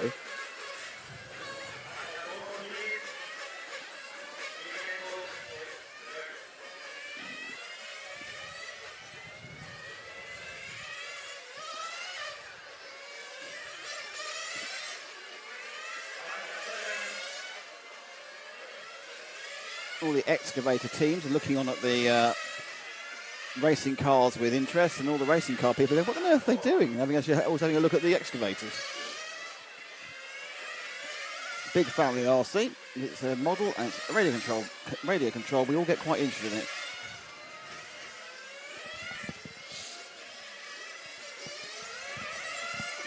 Have to get some shots of that later. Very interesting. Weird, but interesting. Okay, 2 minutes before we get underway in this semi-final. 20 minutes again, 32A. 4th final of the day. Last final, of course, ended up being a battle of attrition.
Okay, let's get ready to rumble. Dun, dun, dun, dun, dun, dun, dun.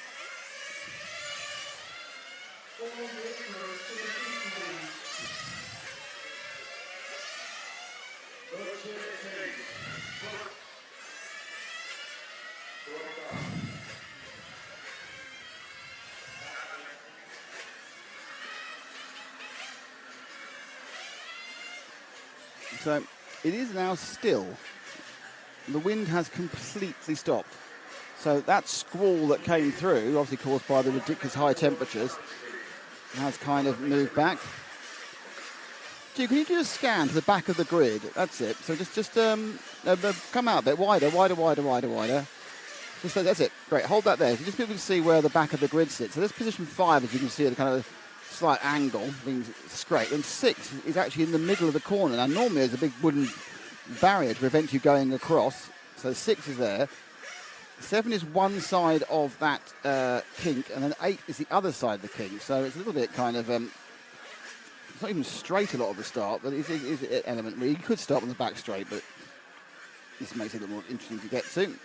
A 4's not there, so that's the first thing I'll tell you. Carlos Sanchez Lopez is not there at the moment. No car 4 no car 4 in the pit, so no car 4 at all. So 4's not starting. So it's 9 cars for 3 places. 4 did check in, so he must have broken his car during the warm-up. That's very unlucky for cars, but it helps us because there were 2 Carlos Sanchez's, and now there's only 1. So thank you for that. 3 green cars in a row. And it's the Sanchez's here, O'Connor and Mundy are those 3. Oh, I hear bangs all the time. People just lose it underneath us. So a good start from Mas. So Carlos leads. Second place is the 3 of Jorge Rivera. Then it's Sanchez, and then it's O'Connor. But that may have changed actually around that corner there because the green cars are fiddling around. 1 and 3, and this is the battle for 3rd, 4th, 5th and 6th. The 9 car of Van Pook. Stefan Pook is the white one.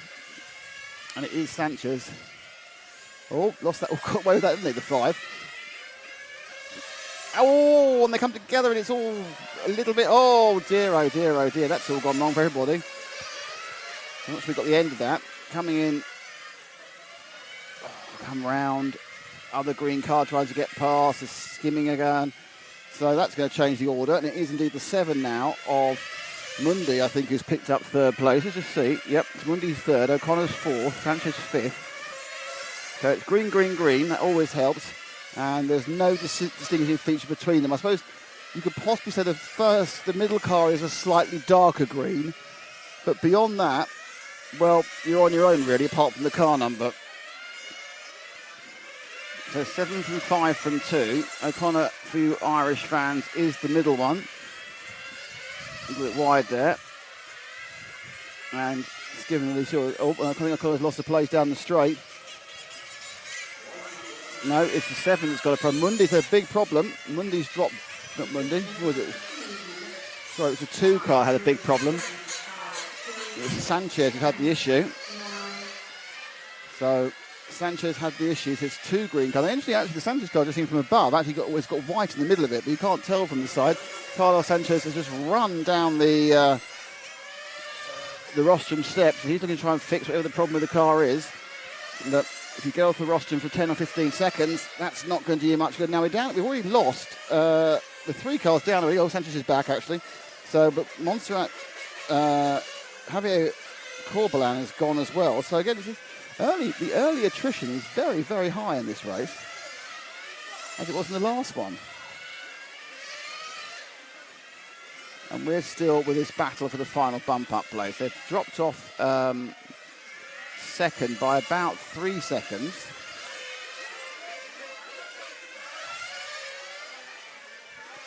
Putting a lap on. Oh! I'm not sure what happened there, but let's look again. The person who came off worse, that was the 7 of Mundy. And it's stalled as well. Oh dear, oh dear. Let's look again and see what happened there. Hopefully we caught it. So they come in, they got past the lap car. O'Connor on the inside line. I take some curb. In fairness, that is O'Connor. He took some curb and didn't have the control. Obviously, the result for the 7 car of Francisco Mundo is way worse than it should have been because he ended up stalling. But I think, in fairness, I think Stephen's going to have to say, yeah, that was me, hands up. Not deliberate, obviously, just in the way in which... let's watch that one again, shall we? Because I think it's quite a key point. We lost the car. So they're coming. So O'Connor gets drive and goes in, but he's off control at that point. He's over the curb, and I don't think he could do anything about it. And the 7 of Mundy, he can feel aggrieved. It wasn't deliberate. It was an accident. But I think O'Connor's going to have to hold his hands out for that one. So Mundy's back out again, by the way. It was just a stall caused by the accident, but that's lost him 2 laps, or a lap and a half. It's 1 minute and 1 second. Yeah, he's lost about 2 laps. So, but given the fact that everyone keeps falling out, it's not all over. Rolling into pits at no miles an hour there is this pink car. The number 6. And this is Adil Chamchum, who was in second when he came into the pits.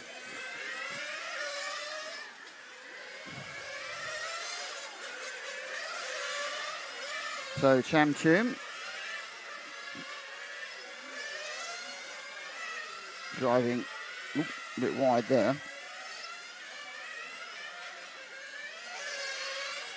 And he's now down to 4th after a stop. But others are stopping around him, obviously. Wasn't the most aggressive of stops, and he's now 4 seconds behind Mass Mattel. Rejoining there is the 2 car. That's just Sanchez a lap down, actually, so that's fine. Sanchez also a minor problem. Sanchez a tuning issue. He's been off the roster and back on again. But he is in 8th. And there's a lot can happen in the next 14 minutes. Anything can happen in the next half hour, as we say in Stingray. Well, anything in the next 14 minutes as well. And the Cham Tune, lap times, yeah, they're around the 18s, 19s. Best lap we've got so far is an 18.3 from Gianluca D'Altelia. Don't forget, Gianluca is a bump-upper. He was the last bump-upper from the previous final. I think he lost a bit of time with some problems during that final, so probably not showing his true pace. So this is a 3rd place man. He was about a second off. Cham Tune, and he's gone past D'Altelia this time, because D'Altelia obviously made his pit stop. No, he made a mistake, actually, because it's 3 seconds is not a pit stop time, that's a mistake.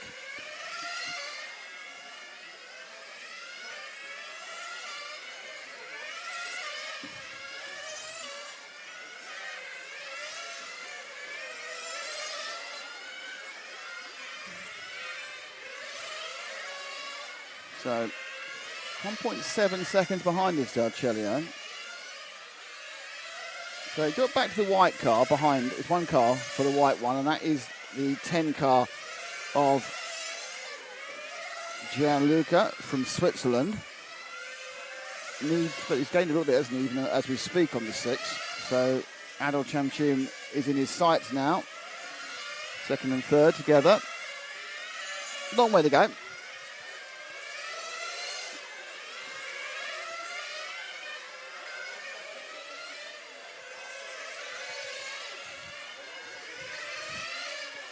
So looking to catch up and make a safe pass. I mean, in fairness, he knows that, well, that's one way of doing it. Cham Tune massively overcooking the last corner and losing 2.5 seconds. Not 2.5 seconds, 1.5 seconds, but I think we'll lose some in the next lap as well. So 50-50 loss on that one because you don't quite get the right speed to start. So he lost 1.5 on that one. And how much he lost for this next one? Another 1. So yeah, it was an error that compounded over 2 separate laps.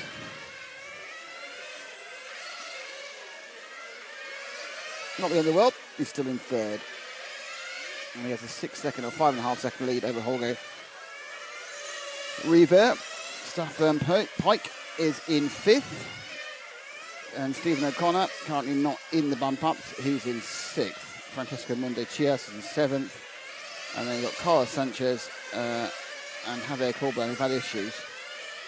In fact, Francisco Mundi's had issues as well. He obviously had a flame out as well.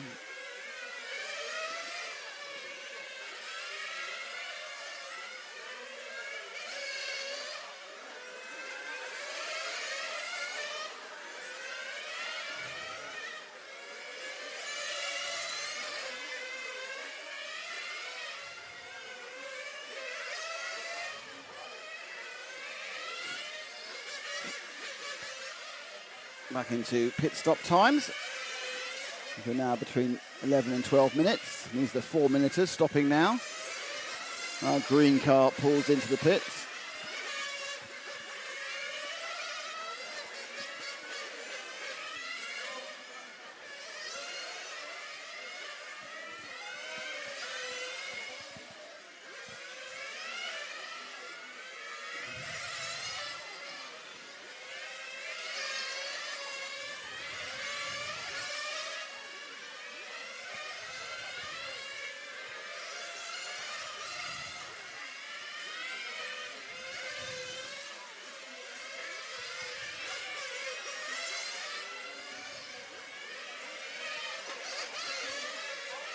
Joining the pit entrance where it joins, or pit exit, sorry, where it joins, does have the opportunity to cause confusion. It's a very clear line where the line to enter actually is off the racing line of that hairpin. So we look here, come down and show where so there, you look at the white line, that little stripe marking there is where you come in and you feed out. People tend to cut across it a little bit, but you shouldn't come back on the racing line. I'm not seeing it being particularly policed, but on the whole, people haven't really taken the mickey with it. And it's petrol time for the 0 with 10 minutes to go. Oh, and tyres as well. It's our first tyre change we've seen, but we know that we are changing tyres. That's very quick tyre. I think that was a 2. Is that just the 2 tyre change? That may well have been right side only. I didn't see the start of the tyre change. We'll see what his lap time is, but I think that was rights only. So people are changing in this race halfway round. 32 seconds, so that's 7 seconds. I don't know, it probably wasn't. I don't know, can you change 4 tyres? It's very quick. The tyre changes are very fast on these cars, much faster than the 1/10 cars. The 1/10 cars need the wheels to be unscrewed and screwed back on again. These are all like slip-ons and clip-ons. They've got these special quick release clips on the wheels.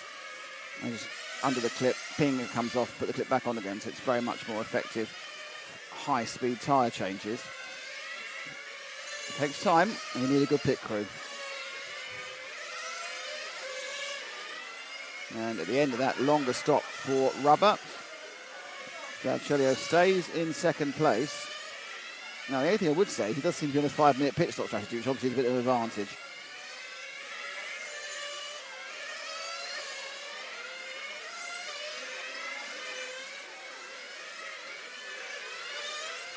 Marco, there's no wind now. You wouldn't know the chaos that was occurring just about an hour ago.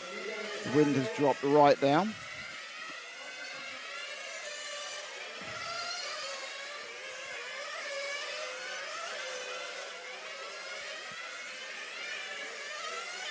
A mistake there by Garcelio.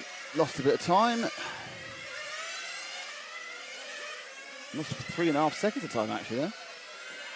Rather than over this, but he's not bad. Looking for his second double bump up at the moment. If he's got, that's what his lead will be when it comes around. If he lost a little bit more time, if you make a mistake at that part, you lose time for 2 laps in a row. But it wasn't too bad, I think, half a second. So he's 3 off the lead of Cam Tube. Mass in third is 6 back, or 5.3 back, and Van Pook is the second off Mass. So Mass in the 1 car. When we drop back to the 1 car, it's the white car with the red stripe. There he is. This is your third man, your man last bump up place. The only problem he's got Steph Van Pook, another one to bump up then. And want to get right on his tail. So it's all getting a little bit tight and condensed for, now, so because Garcelio's made a mistake. In comes the 1 car, Mass gets fuel, no tyres. He's out and away. As you see, follows that line in. Sweeps across the bow there of the number 7 green car of Mundi, who still hasn't recovered from that flame, unsurprisingly. Steve O'Connor's upside down in the middle of the track, which is bad news for Irish fans.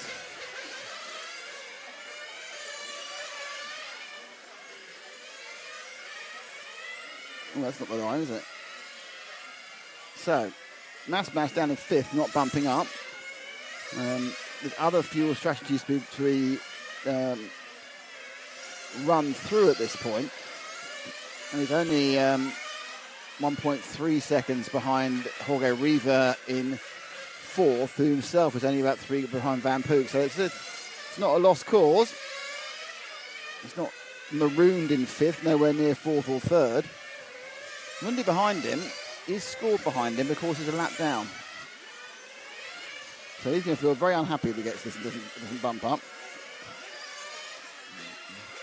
So that's, most of the drivers end up with a story of some sort. So now the orange car ahead of the 1 is his target. So the 1 is Mas. Jorge River in the 3 is right ahead of him. This is a battle for 4th. Neither of them are bumping up at the moment, but with the top 3 are very prone to having errors of their own. So this could be an important move. Oh, yes, nice overtake there. Let's watch that one again as he comes past Jorge Riva. Just gets the run up the inside. Lovely little block pass, totally fair. Nice driving there by Carlos Mas. And the reward for that is he's now up into 4th, and he has to try and find a couple of seconds to catch Van Pook up.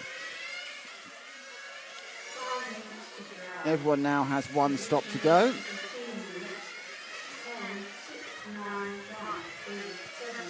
Five minutes of the 32nd A final. Two double bumps at the moment.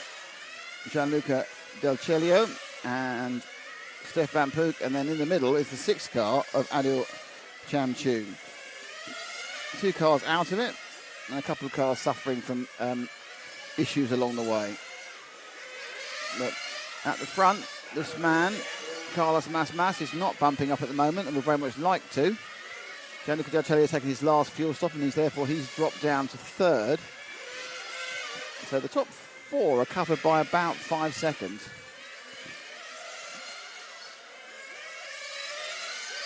Actually, they're covered by 4.5 seconds, the top four at the moment. There you see the two of them ahead. So it's looking like a close one for battling into the 1/16th A final. So right ahead, this is the 9, so it's a lapped car ahead, gets through that one. Now Del Celio's dropped behind Mas. Not sure how that happened, because Del Celio had made the stop, he's having had an error, but Del Celio now is not bumping, because he's dropped behind Mas.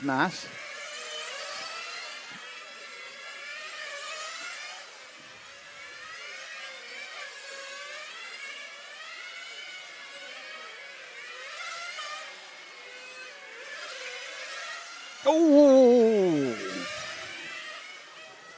Now, who was that hitting? That was the 9. Oh! Done the one car. Oh, he's got more fuel.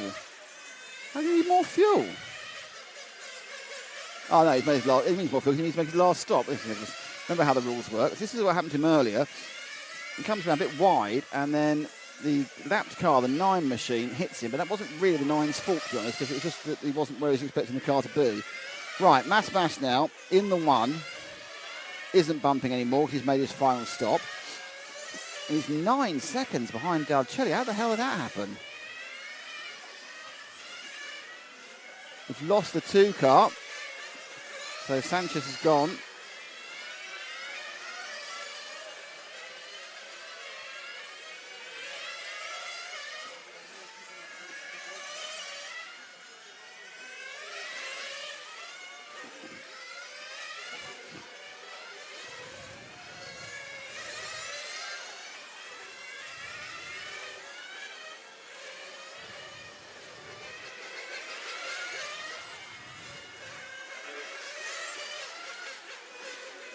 So down to 2 minutes to go. Mas on our camera, not getting even close to bumping now after that extra stop. I don't think anyone else is going to need to stop. So looking quite forlorn. Top 2 are very close. Well, no. Van Pook has stopped. It's now 2 seconds between them. So Van Pook had stopped right at the last minute. There's a 2-second gap now between the last 2 bumpers. The number 9 of Van Pook and of Monaco and Carlos Mas of Spain. But that time round, Mas lost a couple of tenths.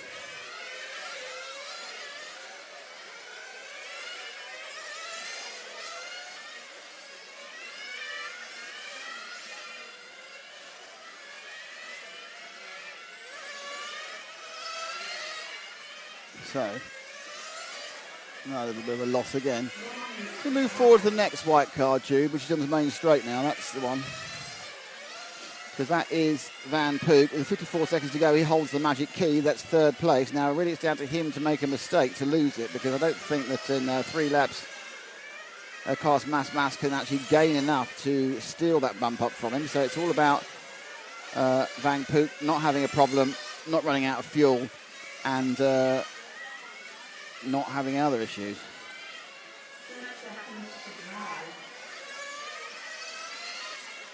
There he goes.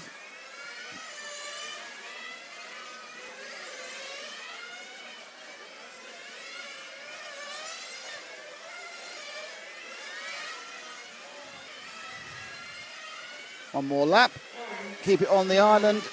Steph and you will bump up to the 1/16th. Don't keep it on the island and you'll be sitting there going, very upset. I haven't bumped up to anything.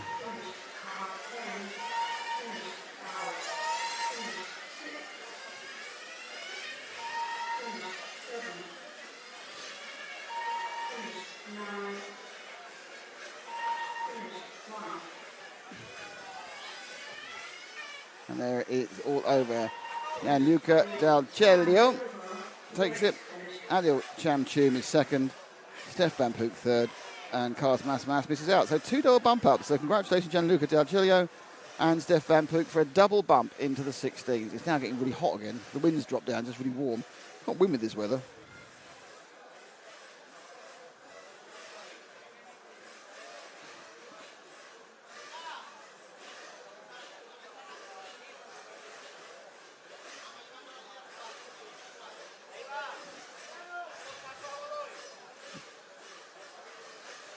So, what time is it now?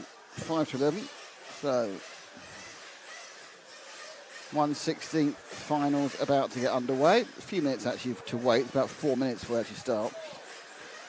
They've, as I said before, they put a little bit of flexibility into this program. And nearly had to use it because of the windiness, and now they don't. Because the wind is gone, and instead it's been replaced by oppressive heat. Hurrah. Here's to the oppressive heat.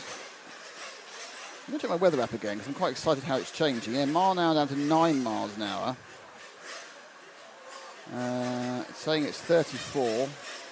It's now saying it's going to reach peak at 39 at 1 o'clock. So we've got the excitement looking forward to that.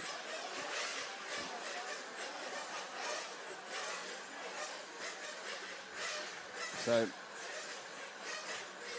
a few minutes before we get going on this one.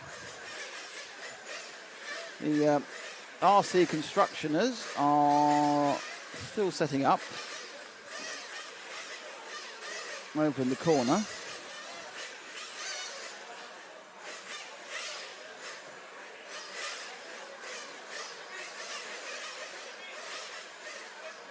Sergio Gonzalez Martinez de Aguera says go! I'm not sure what he's saying go about, but he's saying go anyway.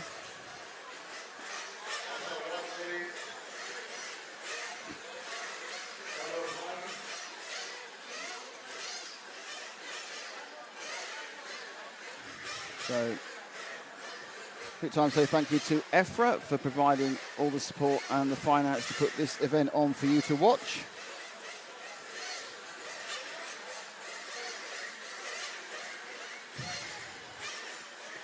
Hopefully you're enjoying it either on the RC Racing TV Facebook or YouTube pages, or on the EFRA Facebook or YouTube pages, or on the Red RC YouTube page.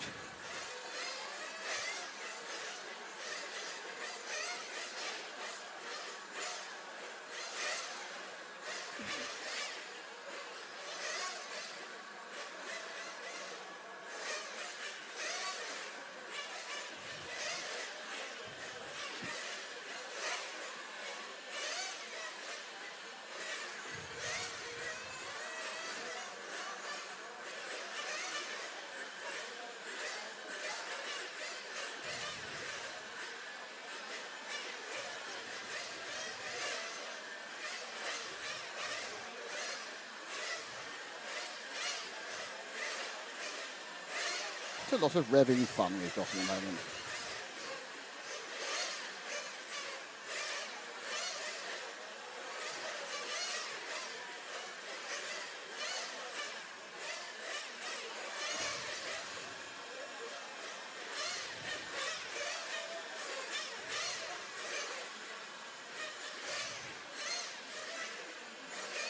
Ah, look at that.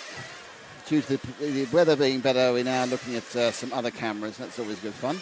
That's the end of the straight. You'll get to see him powering down the main straight and turning left at the end. Now, interesting, what you were using that for the other days is when the flags are up, you could get the idea of where the wind's going. Not so easy now. Well, the RC construction workers are beginning to drive their construction vehicles around.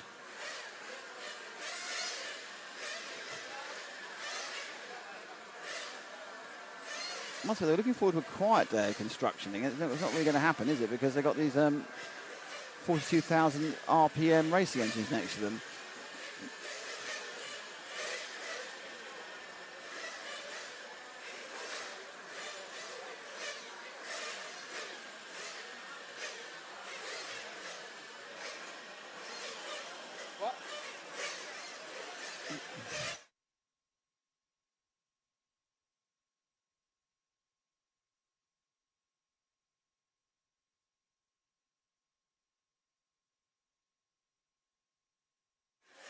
Interestingly, the RC Constructors will be officially defined as cool by Matt. So that's it. It's cool.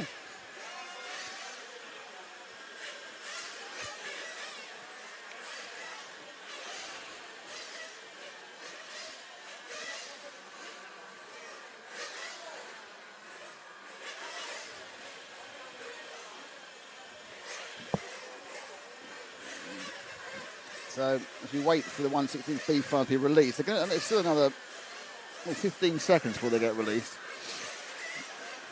Very, very precise when they actually get to go.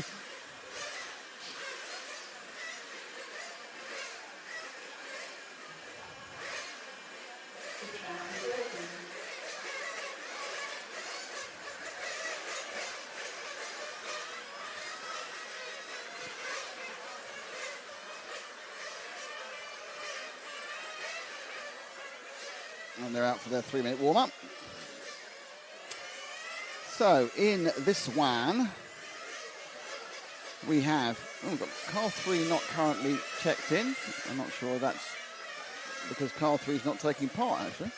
Might be. Anyway, if they all do take part, as you can see, it's Jose Luis Sanchez Fuentes in 1, Christian Lopez in 2, one Miguel is there, one Miguel Garzon in 3.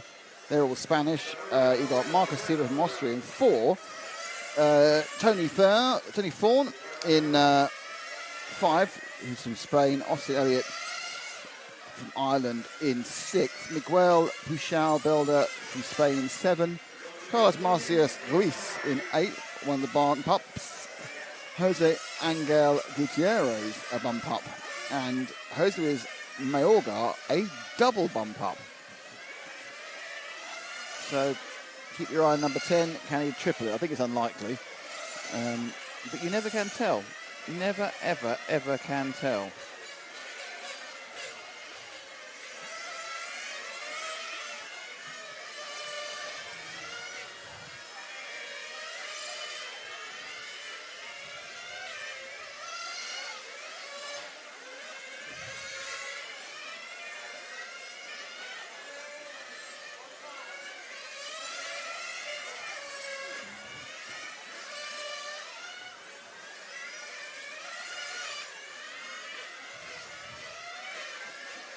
Oh, nice little skid there in front of the camera.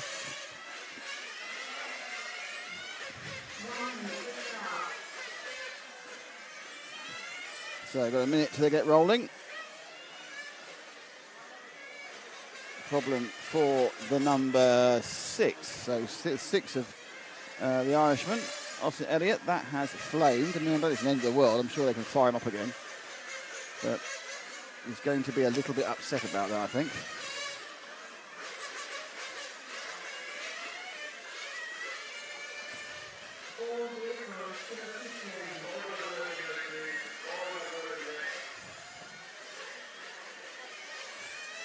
Okay, let's get going, Jude.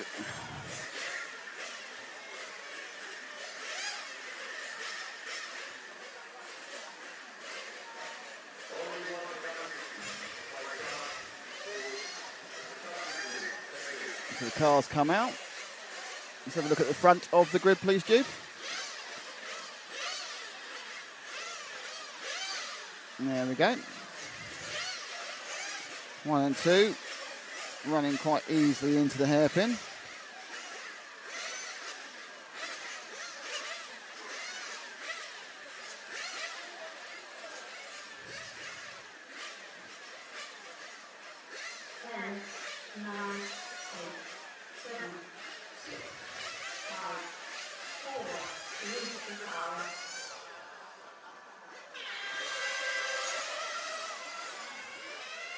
And they're away and clean. Oh, good move immediately for second and first. So Lopez gets past into the lead.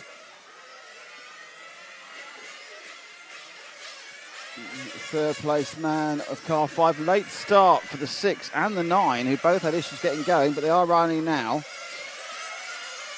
So Gutierrez and Elliott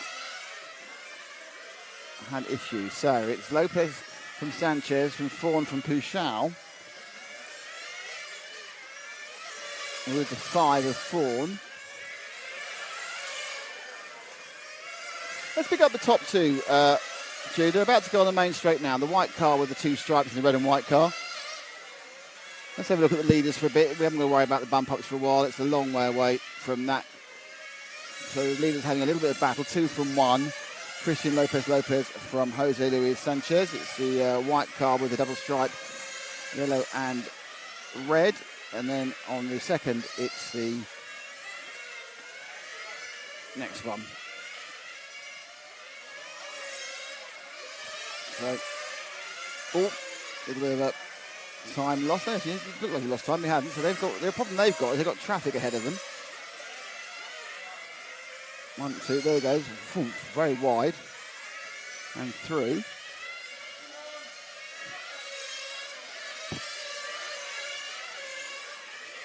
So as they get closer to the back markers, which is the 8 car of Masis Ruiz. In and about. This is going to get let through the first one. And our leader will get let through the... just about.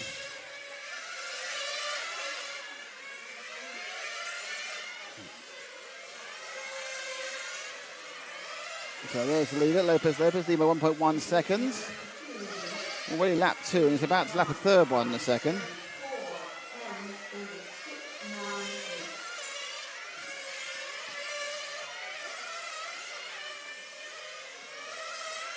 It's the second place man.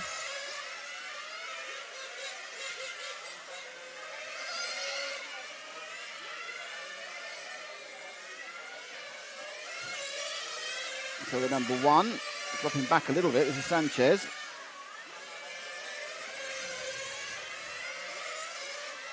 Three or four cars really not made a very good start. Oh, well, that's one way of getting off the track. Possibly a little bit too polite there in removing himself from the circuit. So he comes up, that's the leader. Oh, I need to get out of the way. Oh, no, he got punted. Oh, I didn't see that the first time, man. He got punted off the track while he lapped. Naughty. I'm surprised the referee's not called that one.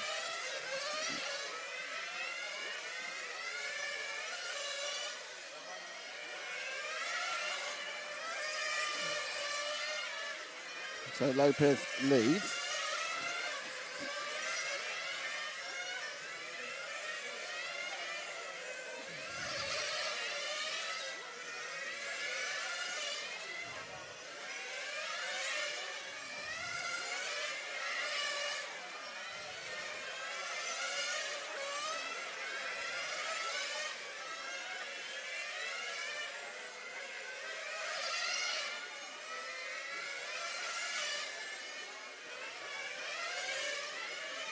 Already some pit stoppery going on after 3 minutes and 34 seconds. So that's an early stop, but it's just for fuel. Haven't done the 4 minutes yet. Oh, there we go. Take our leader through. He's very much on the 4 minutes. Stay calm. Pick it up, drop it down, bung the fuel in. And car number 1 of Sanchez. Here comes with Lopez. He's still lead. No, drops behind Sanchez, who hasn't taken any fuel, and a couple others. So it's all about the fueling. Ahead of him is the orange 8 of Matis Rees, who's also done a couple of laps. So they settle down really 5 minutes in. And there are other pit stoppers beneath this, you can see them there on the left-hand side of the screen.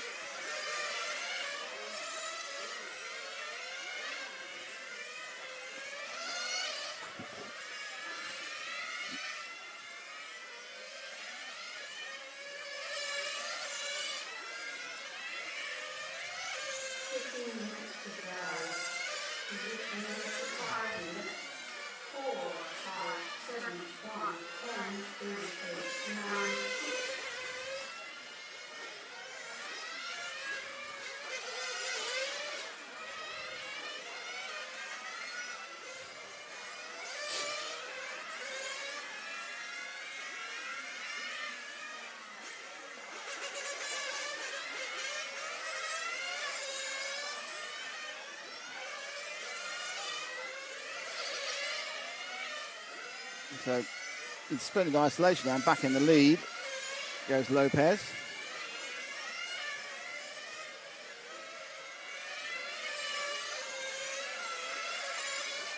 let's drop back a little bit. Let's wait for a second. See if we can find the car 5.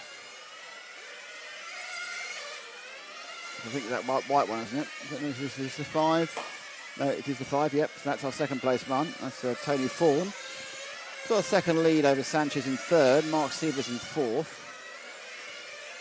Puchal 5th. And Mayorga going for a triple bump up is 6th. Unfortunately, we've lost Elliot Austin and Jose Angel Gutierrez. And Carlos Macias Reis has lost some laps of time. So 3 of the cars in trouble or out already. So 7 cars fighting for 3 slots. This car's in 2nd.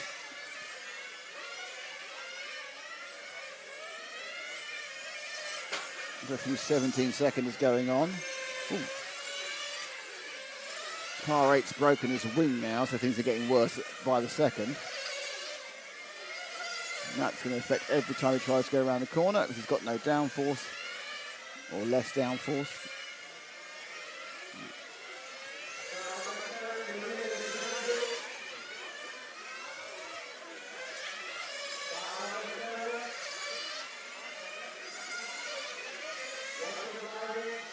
Car number 7 gets a warning.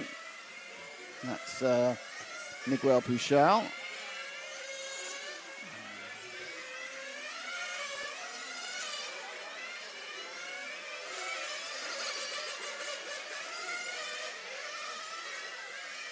The 8 car's back out again after having his wing fixed. Because the amount of air on these cars, you can't drive them if they're not completely settled in.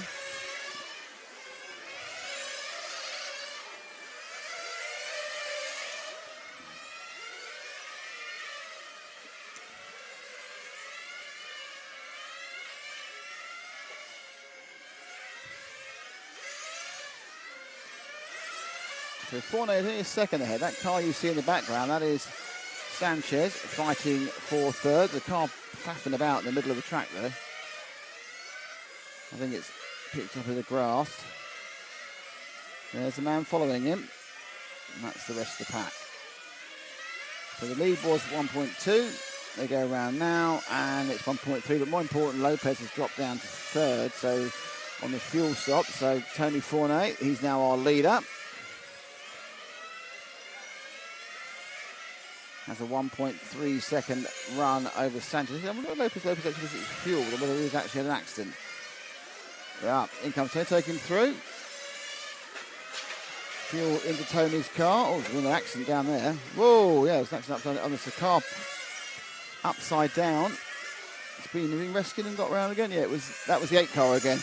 The 8 car is having an absolute nightmare of a race. So I think Carlos Macias is effectively just kind of doing writing the car off at the end of the finals.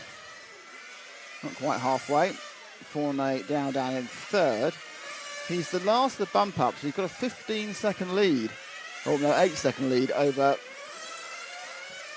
Marcus Sieber in 4th.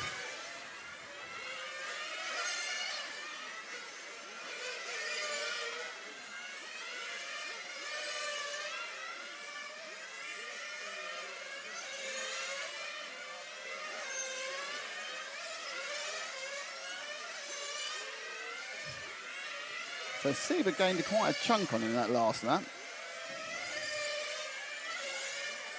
It's now Sanchez who's gone into 3rd.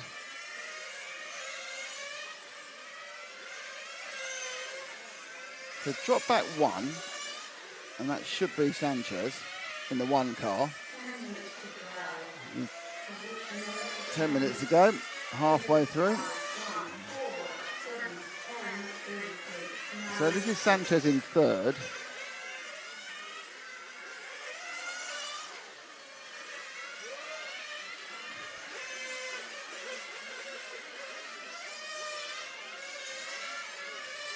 And the car emerging from the pits, it doesn't really help.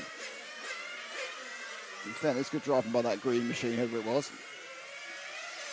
And the 2nd and 3rd sort of in the same frame there, as you can see.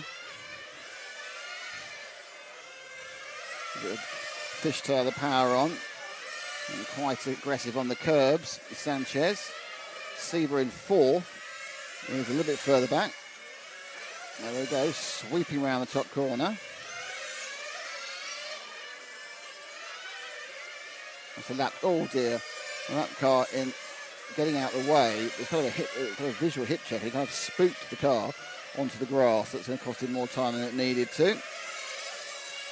Sieber's taken fuel, so we'll drop further behind. Yeah, he's 12 back now.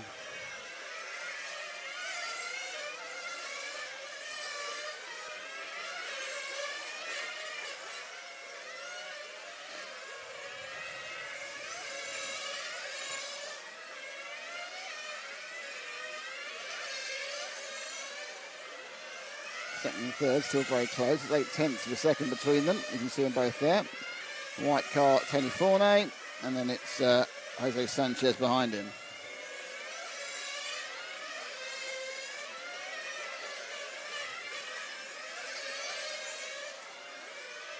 Now back past the pits again.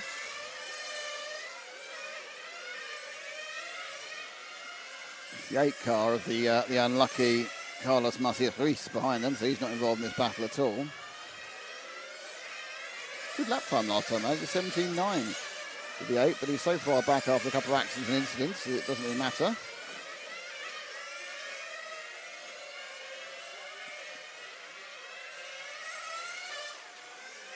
More traffic to get past. Seems to have slightly benefited Sanchez that time round. It's a bit closer.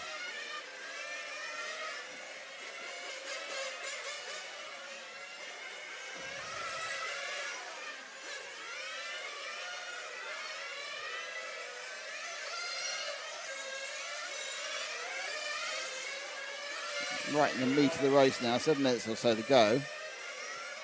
Turning laps. What they are actually doing is gapping Mark Sieber in 4th in the first of the non-bump ups.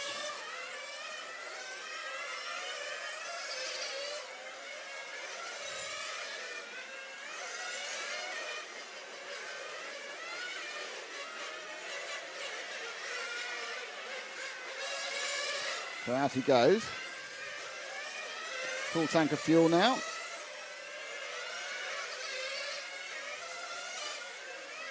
So the car's 100 and so grams heavier, 110 grams heavier or so. You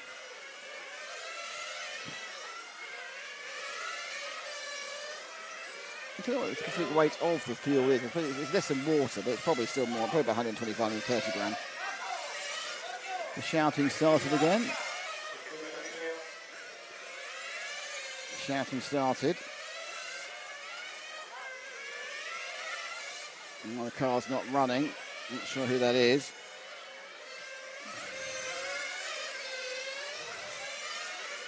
I think that must be the 8 car again of Carlos Matias, if anyone listed as missing.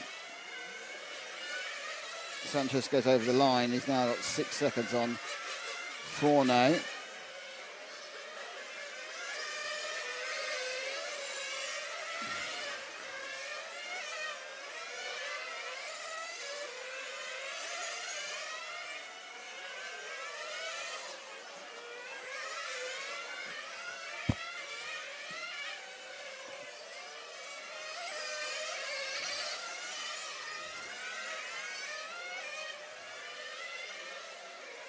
Very polite, but they're moving over from the 7 car there of Hushao.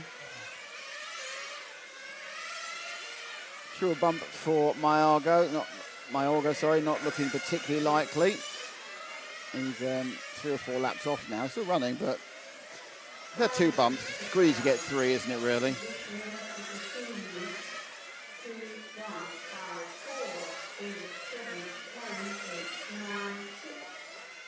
The car 8 you can see in the pits there being retired. Had a bit of a hectic race, to put it mildly. So the leader's now 11 seconds ahead, or 12 seconds basically, ahead of our man on camera has 2nd place. He's got like 6 seconds over Tony Forney. Mark Sieber running in 4th. Not really gaining at the moment, but these things can change. 4 minutes to go.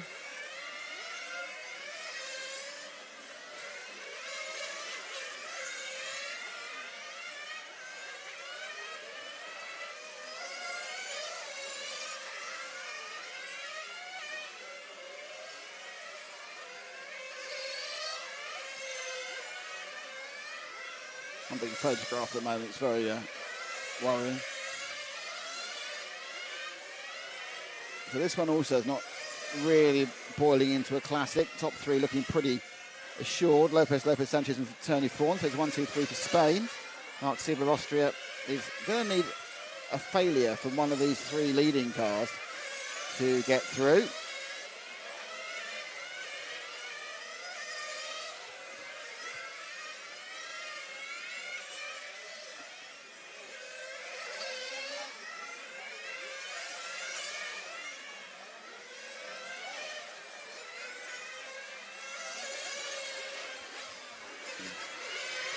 And he comes, final stop, no tyre. I don't think anyone take tyres in this one, actually.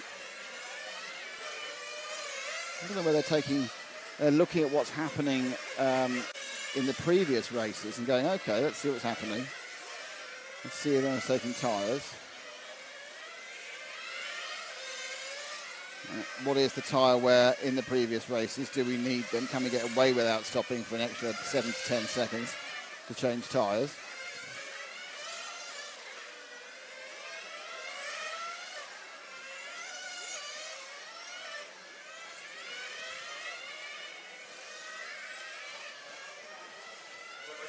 So 2.5 minutes to go.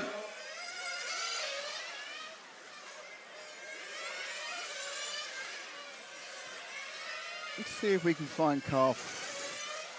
I'll see if I can find him. Okay, can we get the blue and the yellow car get the main straight now? Let's see, but we've not seen much of Steve. He's been kind of fourth-ish. He's still fourth. We'll give him a couple of laps because it's only fair. We've lost the car again. There's Margot we've lost, I think. The light green car is being walked in. So Sieber, he's waiting for one of the other cars to be brought in. He's 7 seconds off Tony Fournet. At the moment, his European Champions EFRA 1/8 IC Track Euros is ending.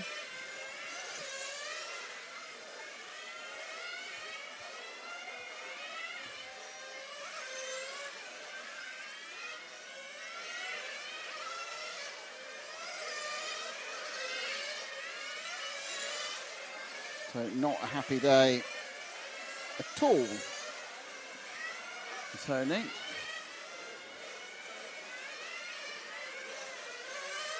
Oh, happy day for Tony, not a happy day for Mark. A little bit wide there as well, with a minute to go. There's 7 seconds, it's not really happening for him.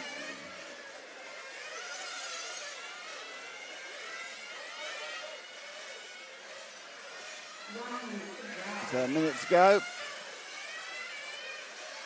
Sanchez has dropped out of second into third. Not sure if Sanchez is holding an issue. Let's go back to Sanchez in the one car with the red at the top of the corner, Jude. Red and white now at the middle hairpin. Go over start finish.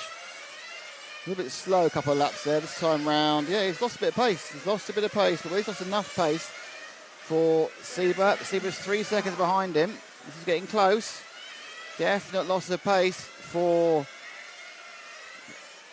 Jose Sanchez towards the end. I think he's picked up a couple of bad laps. I think he may have got his tyres dirty, but a couple of 20s. That one's a low 19. Sieber comes in the second faster. Smells blood, Sieber, but there's only one more lap to go. So I think that it's about two. Oh, no. It's going to get really close now. I think it's out of tyres. I think what's happened is he's run out of tyres. That's that flash.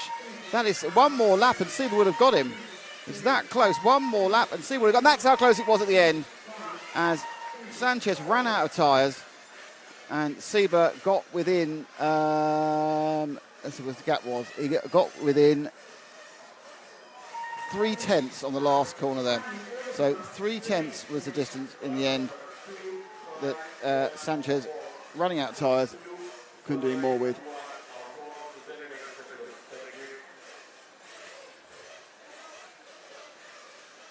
So even though there's 7 minutes to go, the next bunch is standing there already for the 32nd, 16th A, sorry. Too many numbers, too hard.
So hello to everyone, how are we all?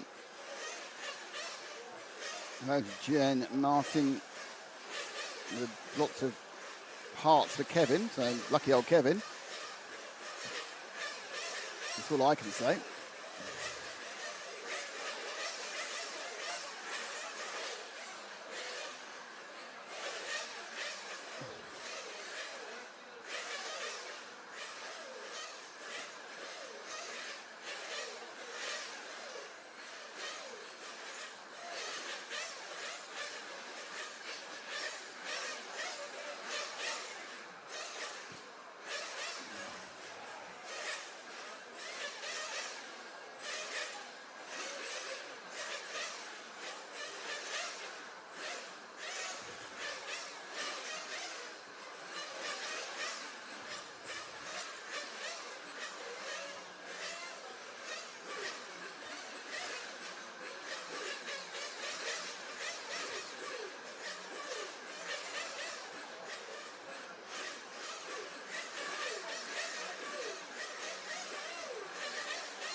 So there's lots and lots of revving as they get going. They're about 2 minutes from being released. Races are going off on the half hour and the hour. Both going off, that's when their 3-minute warm-up starts, and you have a 20-minute race. So you get this kind of a 4 or 5 minutes of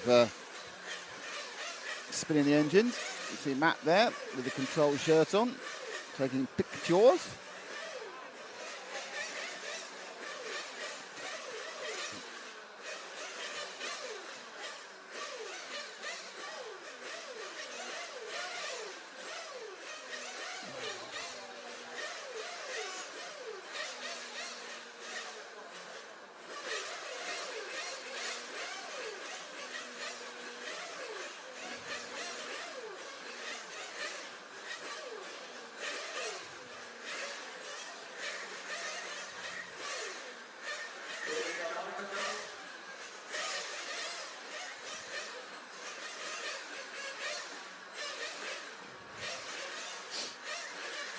Ross Williams is building his stock car still for tomorrow's meeting.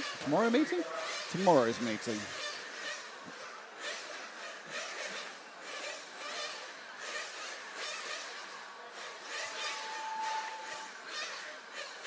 So, just quickly on, just do a quick shift in the timetable, because obviously we're going to run all the fun. There is a break at one point where we go and do some private practice and practice for the So basically before we now run the 16th, the 8th, and the quarter. So there's just 7 more races. Then there's a short break when they have the main final A have a time break. They have 10 minutes for the 2 guys who are straight into the final. That's Rob Hitcher and Dario Balestra. Then we have the 2 semis. A 2:15 and 3:45, no, 3:45, sorry. And then we have a break of about an hour and 20 minutes before we start the main final, which is due to go off at 4:30 local time, 3:30 in the UK, 5:30 in Finland and various other more easterly parts of Europe.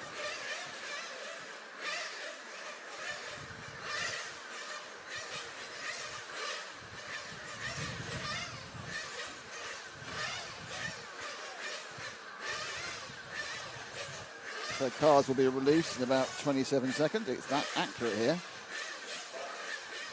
They are literally releasing them on the second.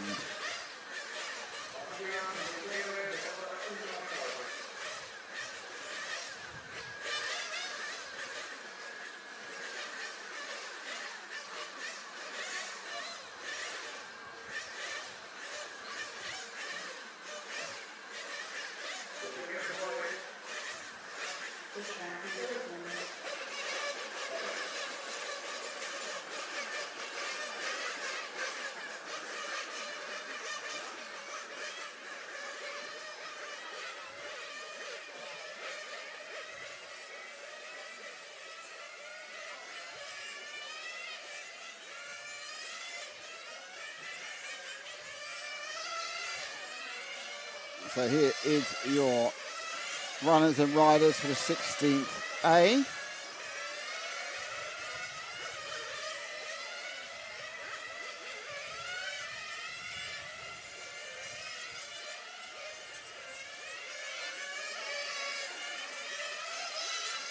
It's Silvio Piparato from Germany in 1. And it's Alicio Bottas Serra from Spain in 2. Francisco Vidal Cardona from Spain in 3.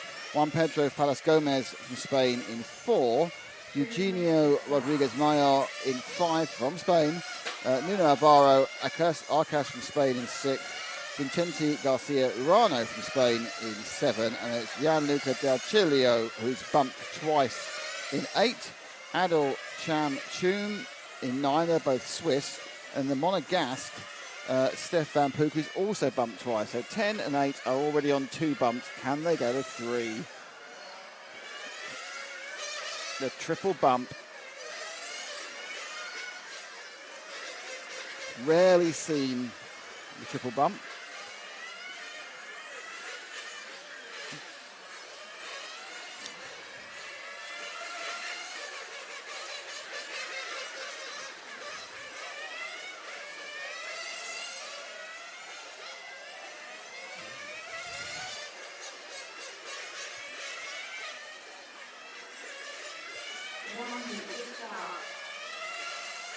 So a minute to go.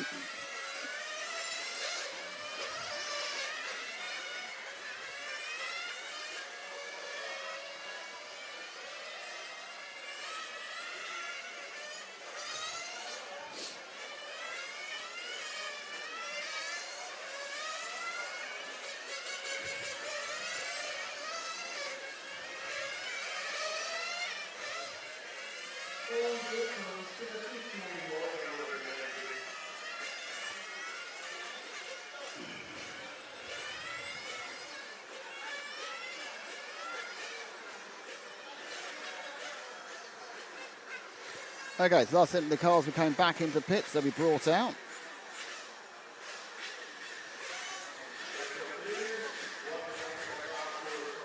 Let's look at the front of the whole thing. Do you not need the headphones then?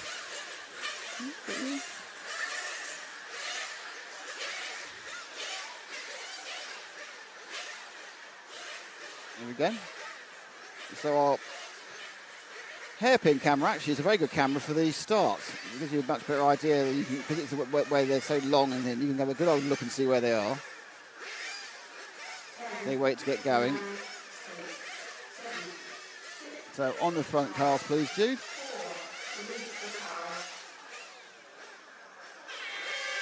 And they're away, and a bad start, or not even a start at all from the 2 car.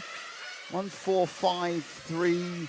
Yeah, I'm not sure the 2 was even there. 1, 2, 3, 4, 5, 6, 7, 8, 9. No, looks like the 2 car may have had a problem. Alicia Bottas. It's waiting to all chaos behind. And there they go. Bottas is dropping down. I think he didn't make the start. Yep. Bottas is going to lead later. I'm not sure if there's a problem below he's trying to fix in position 2. Hard to tell. So, very nice lead established by Silvio Piparato. So nice, we're not going to show him on camera anymore. Let's drop back to the next set of cars. And there they go. And that second place is the 5 car now. So that's a great start from Eugenio Rodriguez into second. Third place, well, I think it's a 4, but my eyes aren't that good. It is. It's Pedro Falas Gomez. And then it's Del Ciglio. So Gianluca Del Ciglio looking for his triple bump, and currently is just missing it, but he's obviously made up 4 positions in the first minute a bit. So settling down now. There's the first flashing out. There's second. Second and third, not too far apart, 7/10 of a second.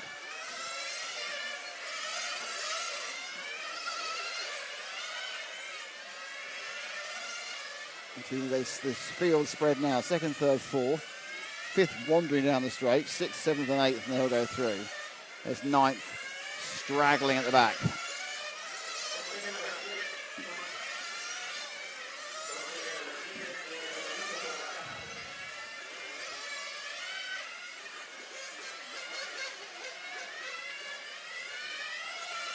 Who that was leaving the pits after an early stop. I think that was the 0 car. That was Stefan Pouchot. Looks like his dream of a triple bump's already looking on the rocks. Rodriguez in the 5. Not really laying down the law. Let's drop back one more. And that is our 3rd place man and the last man in the bump up positions, car number 4 of Gomez Falas. But he's now got Gianluca Del Celio from Switzerland right behind him. Gianluca going for the triple bump. It's a white car from a white car. There are yellow and red flashings on the leading white car, but it's still mostly white. And Gianluca with a absolute traditional 1-can let's spray it white look. So better light for Faris Gomez there. He's pulled away slightly, I think. Yep, about 0.5 of a second. In fact, Faris Gomez is just getting a little bit closer to Rodriguez as well, so he's obviously settling in now. So 3 minutes down.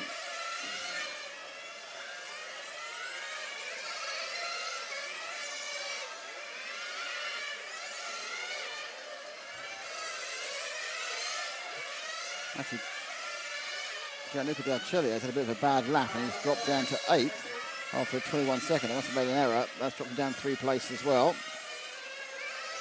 A lot of driving today. Might be getting tired by now, in fairness. So second, that was lapping the 0 car. That wasn't going past him. The 2 car has rejoined. So we have got Eliseo Bottas. He's joined, but he's joined 7 laps down. So it's just a run around the track for him now. Right ahead, it's a 5 from the 4, and ahead is Eliseo Bottas.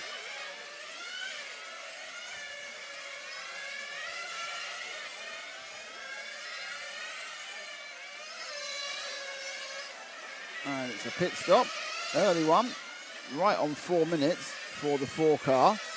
So as Faris Gomez goes out, he's going to drop back a long way in these early laps. Maybe as low as 6th. It might be 7th actually. I think he's 6th. Let's find out if I'm right or wrong. No, not quite so bad. It is 6th. I was right. There we are. But he'll climb back up again as other cars are pitting beneath us as we speak. He's just one of the earliest ones to go, exactly on 4 minutes. If you can't do 5, you may as well not even try and stretch and just do an easy 4 every time and take no risks.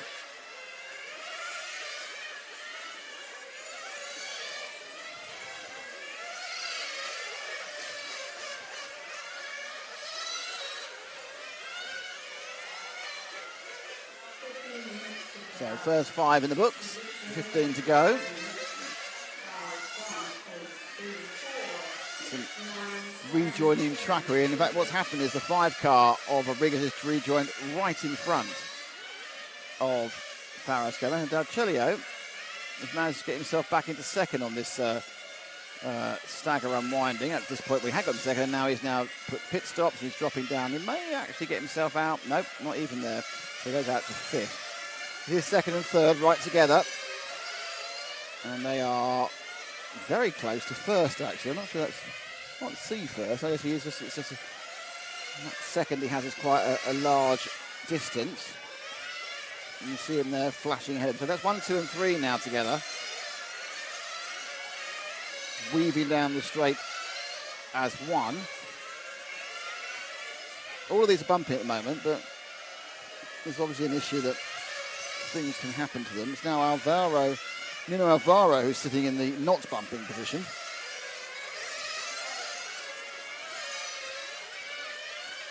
And Del Celio in 5th as he chases that mythical triple bump. Up the inside there. So the 5 car kind of just went, nah, it's all right, you're faster than me.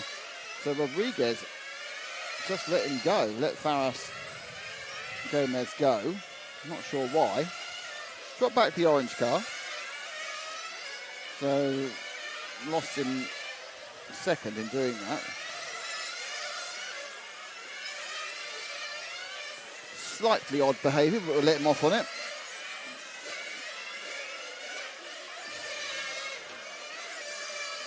The car looking a bit sticky in places.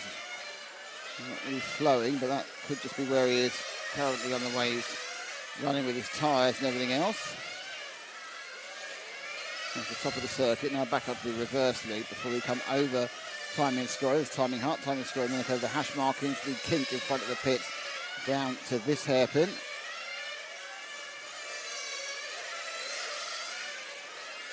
And then everything powers back up the straight again. So, yeah, he's fallen a couple of seconds off now.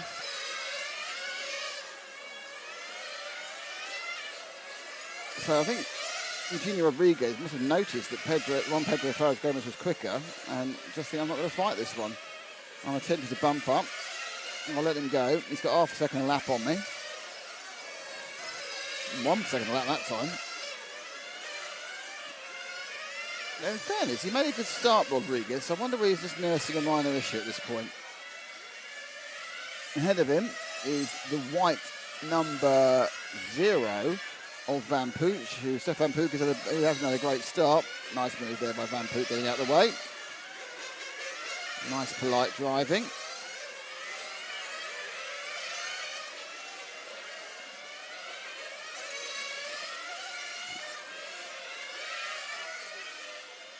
So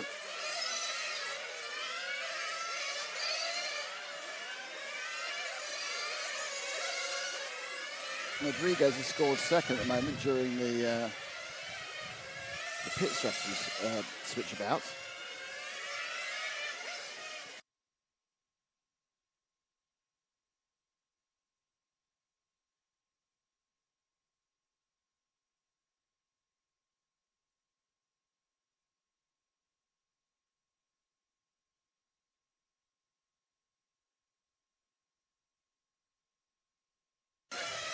Apologies, I have a massive sneezing fit there. And no one needs to hear. There's a lot of dust in the air thanks to the wind. And another.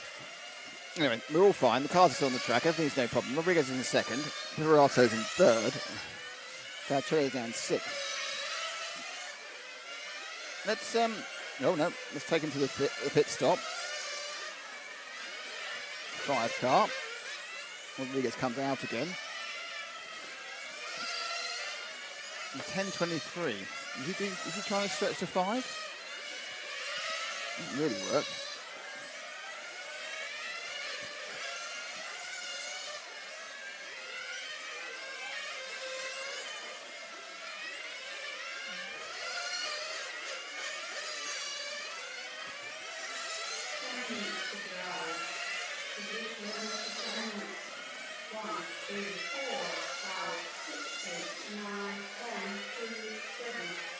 Pirato still leads. Faris Gomez is second. Rodriguez is third. Alvaro has a good lead. It's in this middle part of the race. It's all stretched out. It's quite close to begin with. Now it's stretching. Stretching. The other car comes back from, I think that might be Van Pook, who's had another problem. No, it wasn't. I wonder who also got pulled in. Was it Garcelli? I think Gianluca might be in trouble. It's very hard to bump up 3 times. Yep, it is Gianluca who's got the issue.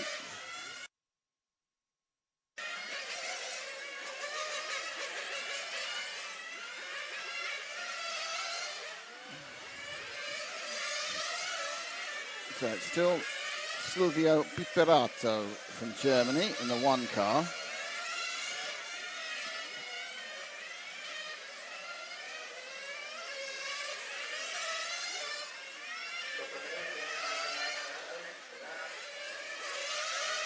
Leading at this point.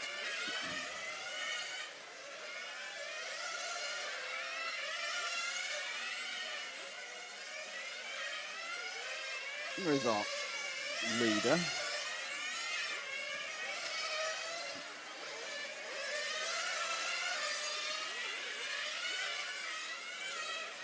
Eight minutes to go.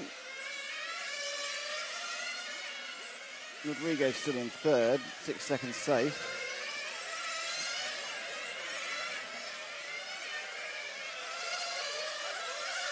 Not that they're going to get a triple bump.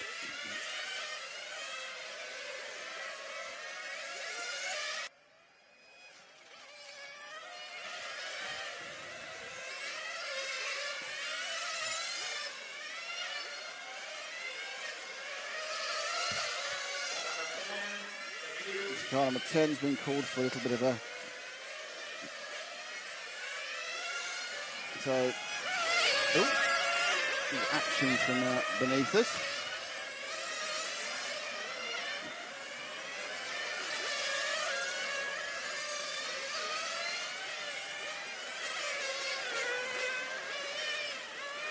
Out, back onto the race comes the 4 of Faris Gomez, which puts Rodriguez into second very briefly till he does this.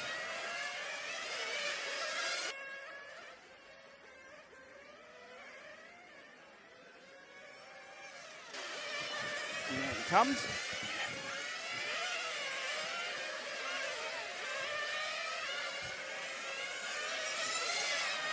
Let's find something here. We've been on this person for far too long. Oh, no, he's not. He's now out of the bump up. Stay on him. He's out of the bump up. Yeah, move forward that pink car, just one ahead, the blue nose.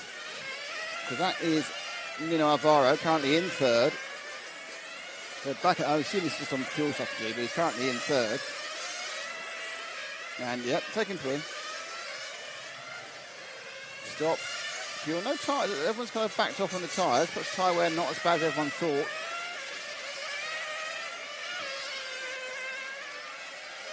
Through the 20-minute runs. Right, since the man needs to do something special now, I think everyone has to stop once more. He's on a very late stop place because he certainly can't do 6 minutes and 20 seconds without stopping, so. Actually got down to 6th place behind Adil Chanchu, looking to bump up for the second time.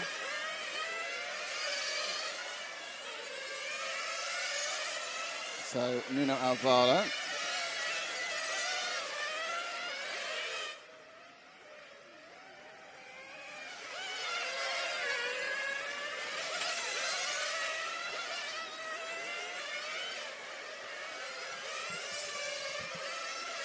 Through time in scoring, gets past a bit of traffic. In 5th, Rodriguez actually has dropped to 4th. So he must have made his final stop. And that's not the circuit, and that's probably the end of his challenge. Yeah, 22-second lap's not what you need.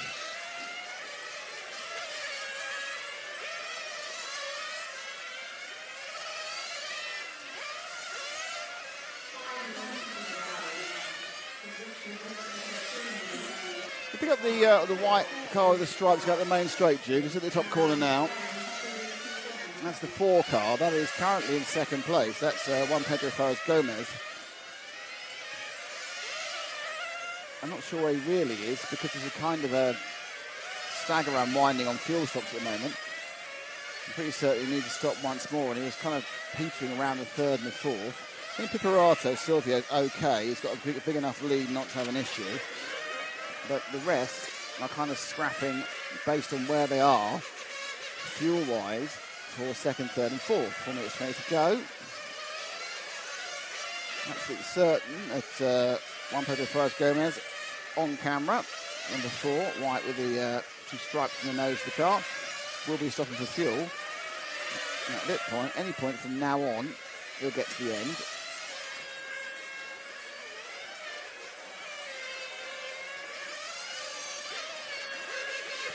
So the ideal time stop now is now, because it's the time that gives you guaranteed to get to the end. There we are. You're guaranteed to get to the end, and you get a longer part of your rhythm later on. There he is coming out of the pits.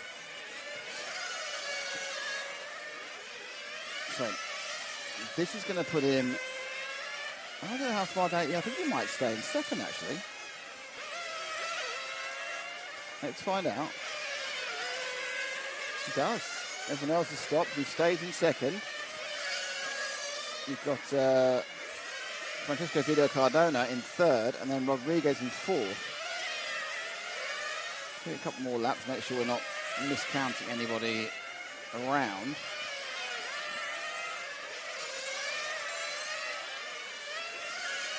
So there's 3 of Vidal Cardona. So let's pick up the multicoloured car on the main straight. Just picking up now. There he goes. This is your 3rd place man. First time we've seen him. He sneaked in there. We've not looked at the entirety of the other 17 minutes and 15 seconds. But the man who decided to use several cans of paint on his car, and thank you for that, sir. Number 3 of Francesco Vidal Cardona. Currently sitting pretty with a bump up, but I must be obviously not having really seen what he was doing. I've no idea where he is on fuel compared to everyone else. 2:26 to go. 4-second lead of Rodriguez. So looking good if he hasn't got to stop for fuel.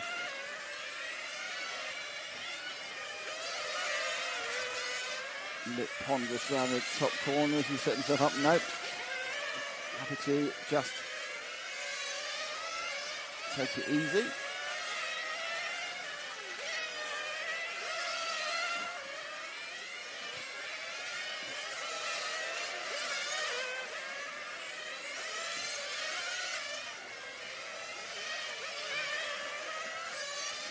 Minute 44.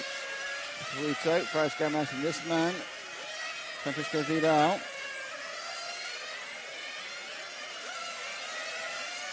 More back marker. He's back marker. There's the gap. Rodriguez not gaining. So if Francisco Vidal does not need to take fuel in the next lap, or next minute 20 seconds, he will bump up. 1, 3 and 4 have bumped up. The car starting number 2 didn't start. Bottas, he missed the first 11 laps. And he's had another problem since then, so not much luck for Alessio Bottas. The 2 guys trying to double bump. Stefan Pug, triple bump for Stefan Pug, didn't do it. And a triple bump for Gianluca D'Arcelio, that didn't work either. He got close, we had a problem halfway through. 49 seconds to go. Very, very late pit stop there for the 4. And what's that going to do to the timing and who's where and everywhere? So Faris Gomez has stopped with like 40 seconds to go. So it means this car goes into 2nd and Faris Gomez goes into 3rd. Rodriguez is still 6 seconds back.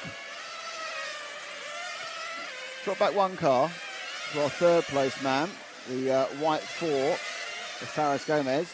He's got 1 lap to go, and if he doesn't throw it at the boondocks, it'll be fine. They'll bump up. Very late fuel strategy, that one.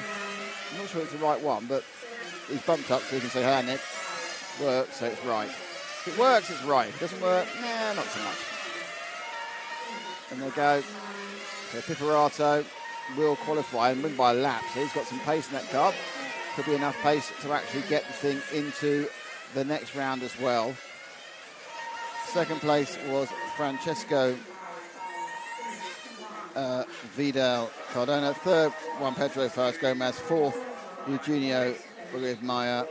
Nino Alvaro in 5 doesn't appear to have quite finished. He could have run out of fuel on the last lap or just didn't bother finishing.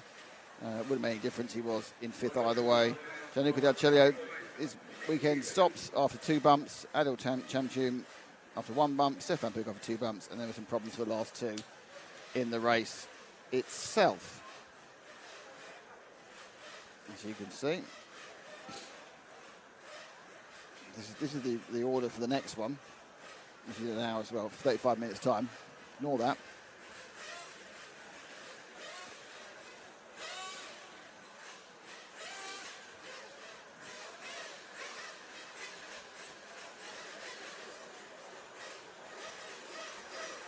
Okay. 18B. Next up. A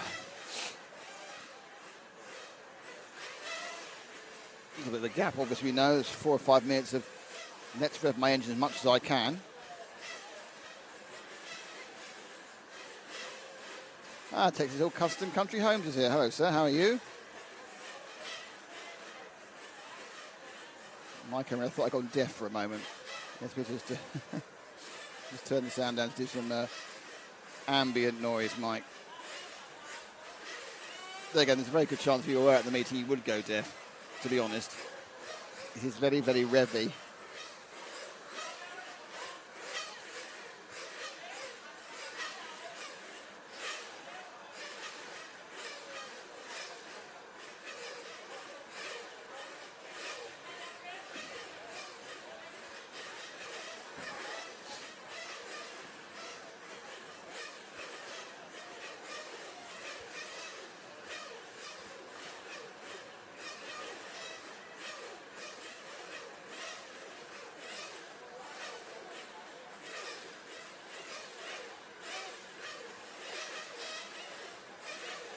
Hello to all of you watching us on Facebook, on the EFRA Facebook page or the RC Racing Facebook page.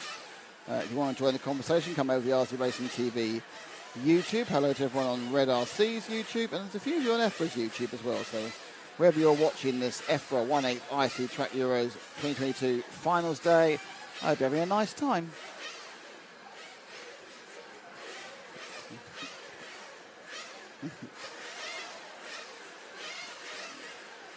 This event brought to you by our friends, of course, at EFRA.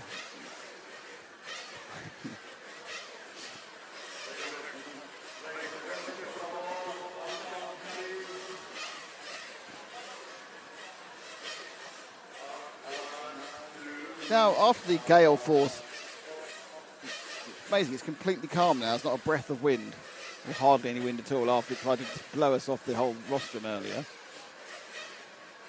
Obviously, a result, I assume, of the super hot weather. Let's have a check and see if we're going to get rained on.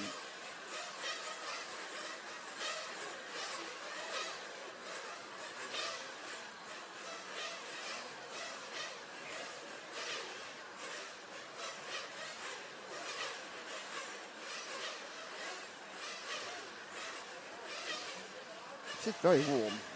So the weather hasn't changed much. It just changed. Oh no, it has. It's now saying it's dropped the peak down to 38 now. So hardly anything. It's actually quite muggy.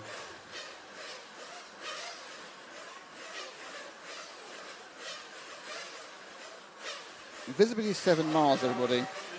The wind is around 9 miles an hour. They did completely miss the gale earlier, though, so I'm not necessarily going to say that's the greatest weather forecast in the history of weather forecasting.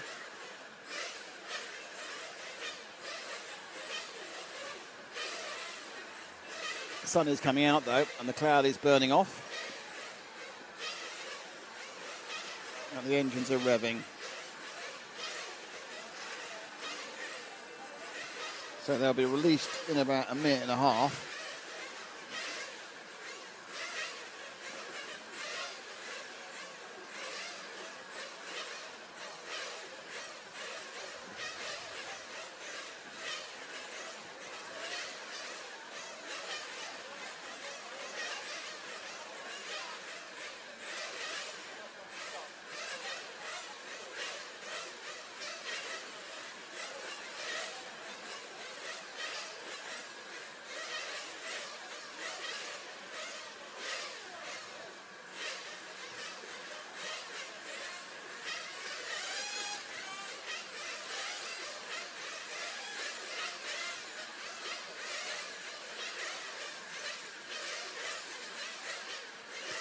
Texas Hill, you're the best announcer I've ever heard. That's very sweet of you, and I will take the compliment, but I can't help feeling there probably are better ones out there.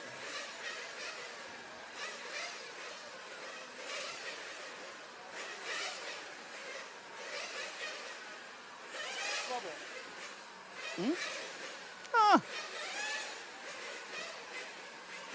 That's right, the metal's turned up. So the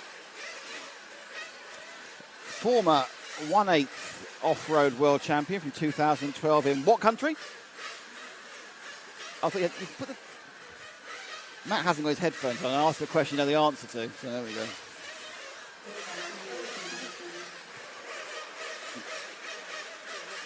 Yeah, why not? Yes, why not? So yeah, so we got 2012 EFRA 1/8 world champion. Not Battle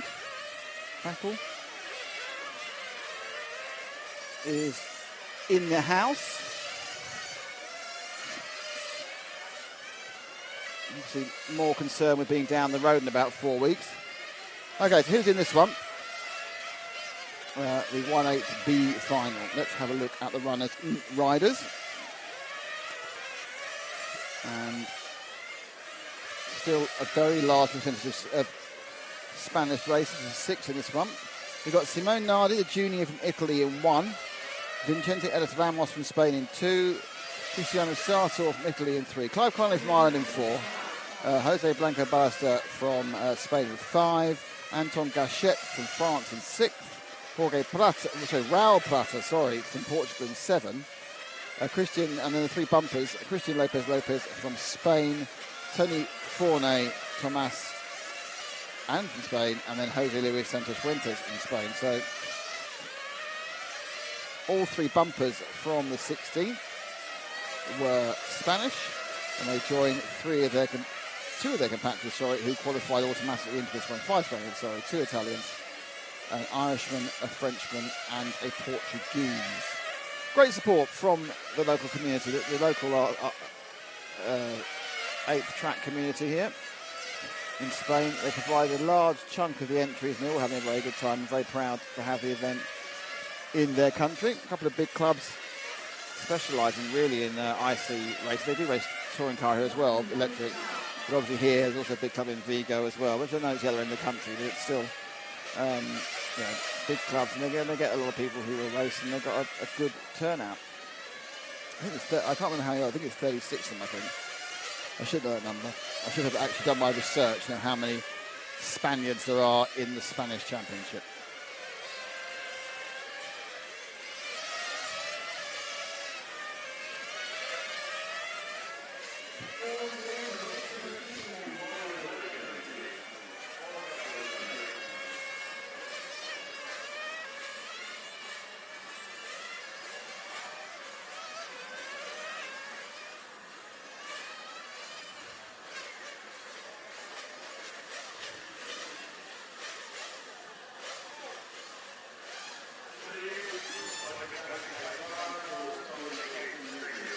Okay, this one's getting underway. Down to 13 seconds, and they walk the cars out for the first of the 8 finals, getting towards the business end now.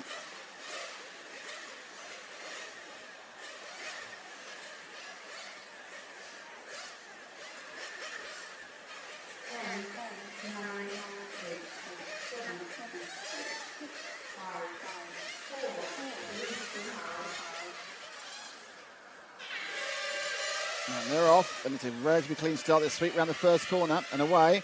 And it is 1 from 2, from 3, from 5. So a slight move by Blanco there, past Connolly for 4th. And the battle royal. Let's drop back the 2nd, 3rd, 4th, and 5th, because Simone's made a good start. Oh, and that's punted off there, but then it's all gone iffy and at that point, and it's got quite scrappy. Big loser there was not quite sure. I think maybe in the 8 car, or in the 3 car. We'll find out. Somebody's going to drop like a stone at the end of this one. Maybe in the 3 actually. Find out. No, it wasn't the 3. It was the 5 who was the big loser. Ended up on the grass, and that was Jose Blanco. But it's plenty of time to make it back again. 45 seconds to go. Nice lead already for Simone Nardi. There was a 3 car, I think. Yes, we have 3 car of Cristiano Sator from Italy. Clive Connolly's out already. Oh, that's disappointing for the Irish fans. Well, he had a problem, so Connolly didn't make much distance into the problem in the car. Not sure what it is. Anyway, so another one of these races which they went off together, and they very quickly settled into large gaps.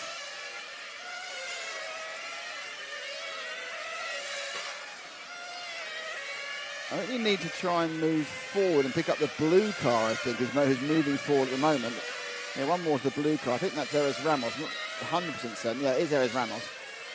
And he's just taken the lead. He's got past Nardi in the orange car. So Eres Ramos is just now in the lead. The orange car behind him is Simone Nardi. So Eres Ramos looking very, very quick. And Nardi looking a little bit less confident at the start of the race. went off well. Absolutely flying at the moment. There's Ramos in the blue machine. 17-3 that time round. Gets a pass there. Nardi trying to settle in. The car looks quite edgy on the track. And certainly Emerson Ramos is showing a little bit more pace than the others. Half a second lap at the moment. So let's drop back to the orange number 1 car, which is 2 cars back. And that is the junior, Simone Nardi. He's not massively ahead of Cristiano Sato. Oh, and again, look at time there. Just not a lot, just a tiny bit there. That's the car that's chasing him for 3rd place. And the gap to 4th you can see as well with the light green Anton Gachette car from France.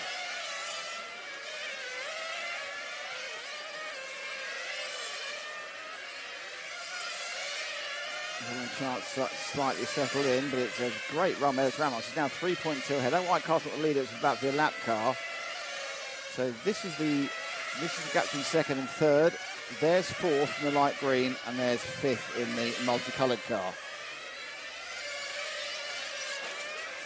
Whoa, that's not good. I'm not sure he actually hit it, but it looked like he might have done. Didn't lose too much time, Nardi. We'll see what happens and how much closer, if any, Sartor is. He's a little bit closer. It's 1.5, and it got, it's 0.4 of a second. I'm not sure that's the lead at the top. S. Ramos now 4.6 ahead. Nardi been quite circumspect. Yeah, he's going fast in 2nd place, but you wouldn't say that car looks like it's great fun to handle at the moment. Looks like it's got a little bit of a kind of an edge to it. Christian Lopez also has had some problems. He's got going again. So we're 4 minutes and 10 in, and it's fuel time for Simone. Fuel time for a lot of people, actually. Oh. So he's joining the pits exactly with the 3. So this is the battle for 3rd place. They came in the pits, they came out of the pits. He picked up better than Cristiano Sartor. So Sartor, who was like literally nose tail, they were trying to let the pits, has dropped back 3/4 of a second, is that? No, it's 9/10. So just didn't come out of the pits quite as well as the young Italian. But the lead is 8 seconds now for Elis Ramos. I think, look, we'll drop down this time because he just did a pit stop. It's quite a slow pit stop as well.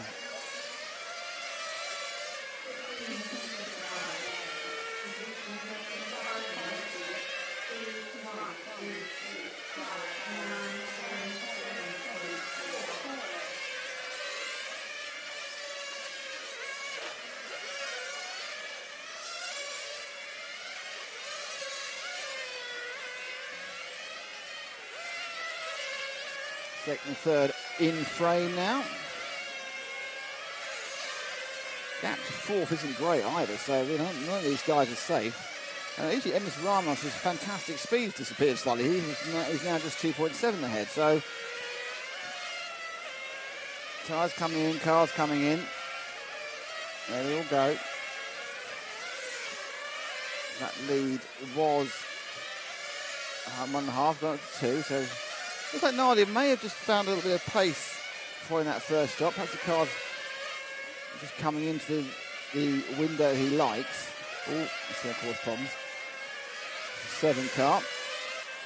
Raul Plata from Portugal. Raul wasn't doing anything wrong there. There's always a chance of massive misunderstanding when they're coming up and getting past. But no harm, no foul. And Nardi moves on. Number 7 being asked to move out the way and getting a thank you. So already you've got issues, I think, for Prata, from Forney, from Lopez and Connolly. So we're now looking at 3 from 6. And realistically, I think Sanchez is going to chance. I think we're going to 3 from 5, and those 5 are very close. So there is 3.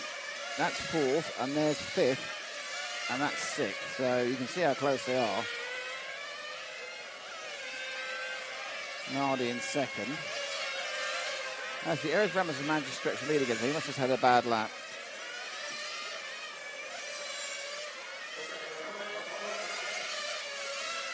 He's got back one to the white car. That's third place, Cristiano Sartor of Italy. Now he's got a reasonable lead.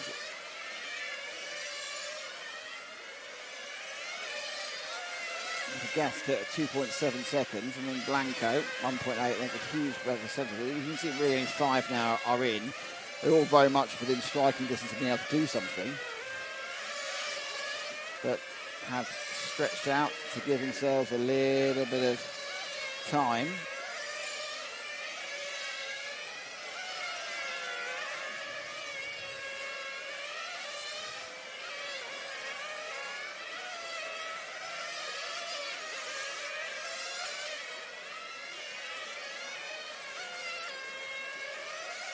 We're not halfway yet. There's still 12 minutes to go.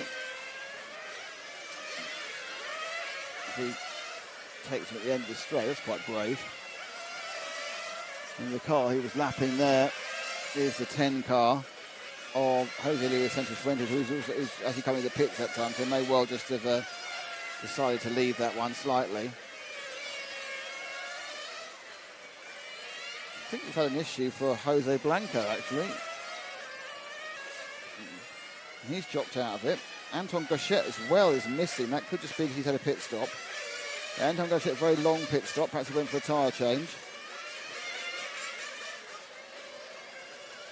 So another attrition-filled race. 2 are definitely out. Christian Lopez and Clive Connolly. I've got 3 currently scored as missing. Jose Blanco definitely out. I think I'm not sure it's everyone doing tyre changes or what. No, there's no one in the pit lane. It's actually cars with problems. So we've lost Sanchez. Jose Luis Sanchez has also stopped. I think we're down to about 6 running cars here. Now Pratt is lapped down.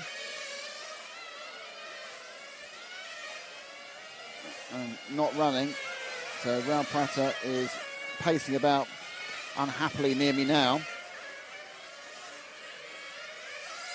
So Tony Fournet in the 9 car is now scored in 4th.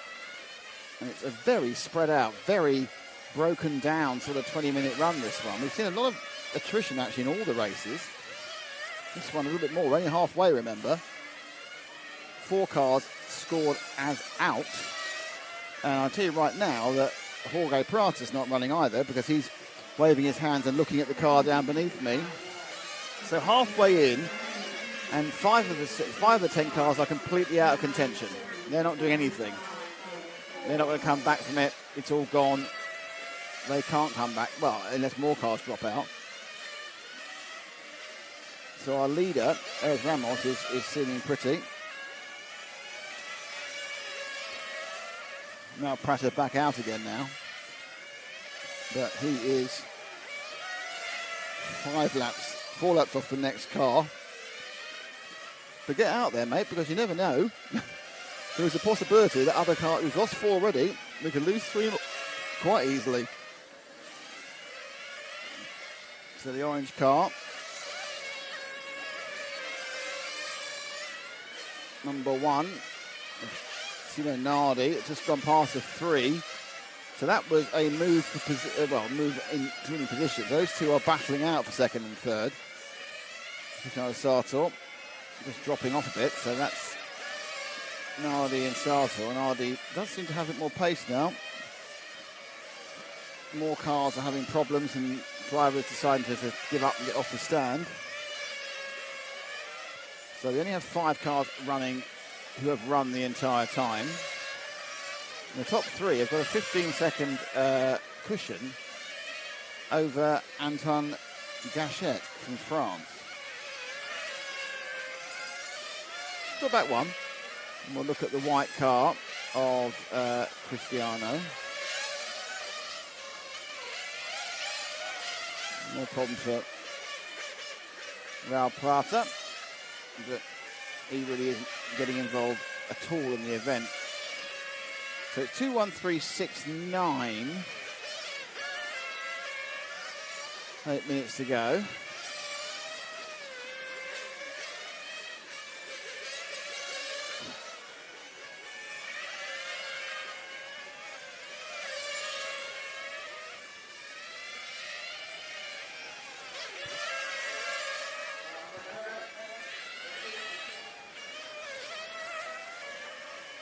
Towels down.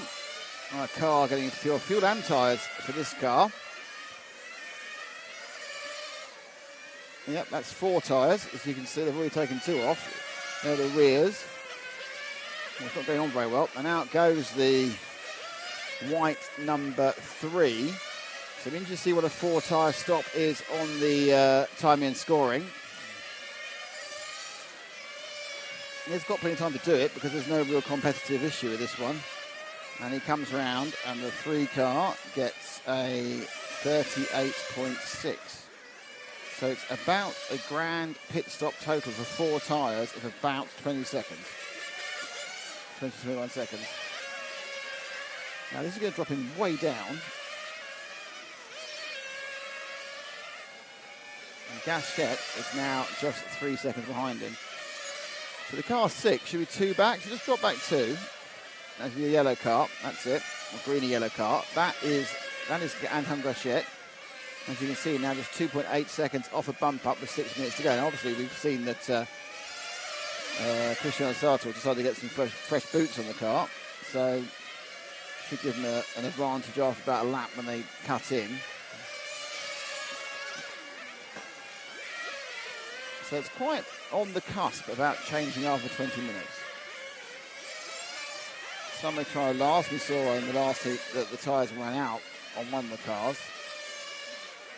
And others are thinking, no, let's see what we can do and change it. It's no point.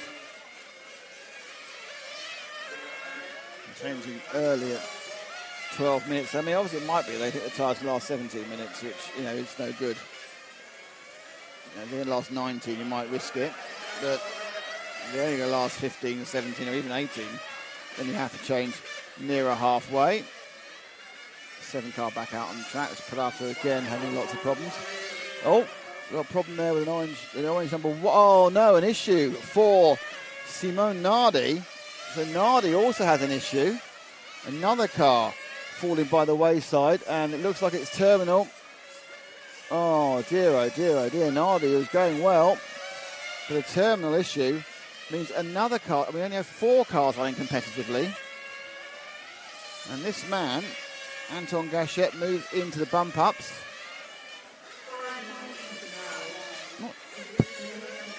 So 5 minutes to go. We've got 5 cars that are out, 1 car that's been in and out the pits, and 4 cars that are running.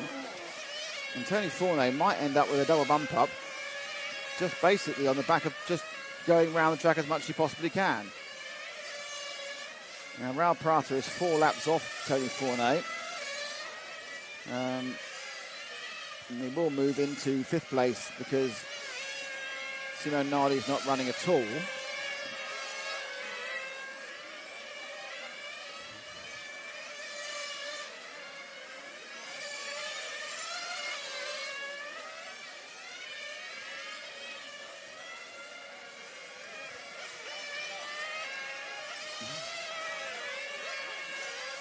So Nardi has withdrawn, as we know. Officially on the in the pits comes the 6th. Officially on the pits we have Lof Nardi. Oh, there's your leader, Eros Ramos, putting another lap on Gasquet.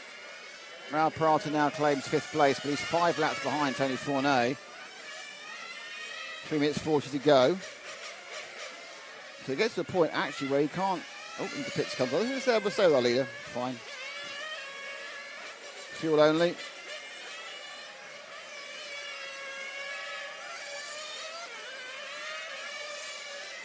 So Gasquet is 9 seconds ahead of Fournet. Fournet is 5 laps ahead of Raul Prata. Prata actually needs them to break down the next 5 minutes. Because 5 laps is obviously about a minute and a bit. Minute and more than a minute a bit. It's about it's just shy of 2 minutes. It's like 100 seconds, 80 seconds. So it's 1 minute and 25. So they don't break down with 90 seconds to go. He can't get past anyway. So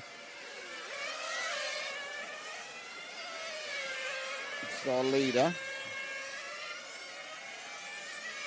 Only 4 cars in with a chance. One of them is Tony Fournet.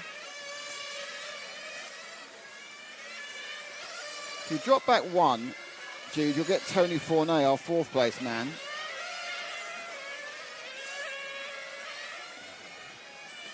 And what he needs to do is hope that something happens to Gachette or Sartor.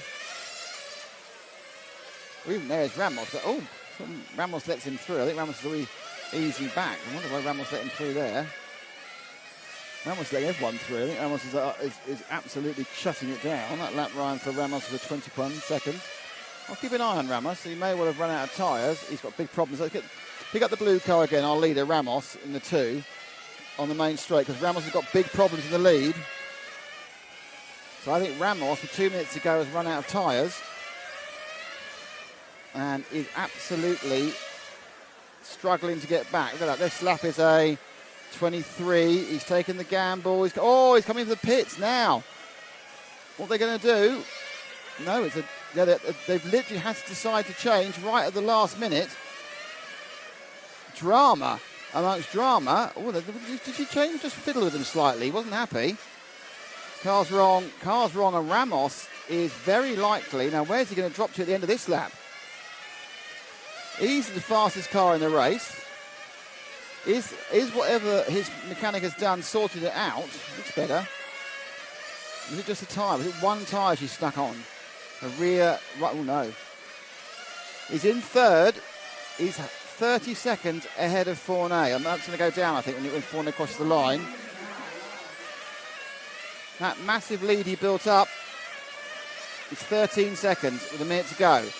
If he can keep the car pointed the right way, he's just going to scrape through. Last lap round for him was a 19, so he's just about got the thing sort of going right. I don't know whatever it was they changed. I think they've changed one tyre. And he's going to, that lead he built up is going to be enough, because there's 2 laps to go. He's struggling manfully, but with 2 laps to go, he's doing 19s. Tony's only getting half a second each time. We'll let that guy, he's sensibly letting this guy go. I think the problem for Fournet is he's going to get caught by the timer and not get the extra lap to try and catch up. Ramos carries on going in 3rd place. Lucky he was so fast, because he's had a nightmare at the end of the race. Cars just all over the shop. They'll know that for the next one. They'll know he has to change tyres halfway through. And Erez Ramos must be breathing a huge sigh of relief, and probably at the massive amount of attrition that took everyone else out, like Simon Nardi. Otherwise he would not have got in. So truly remarkable race there.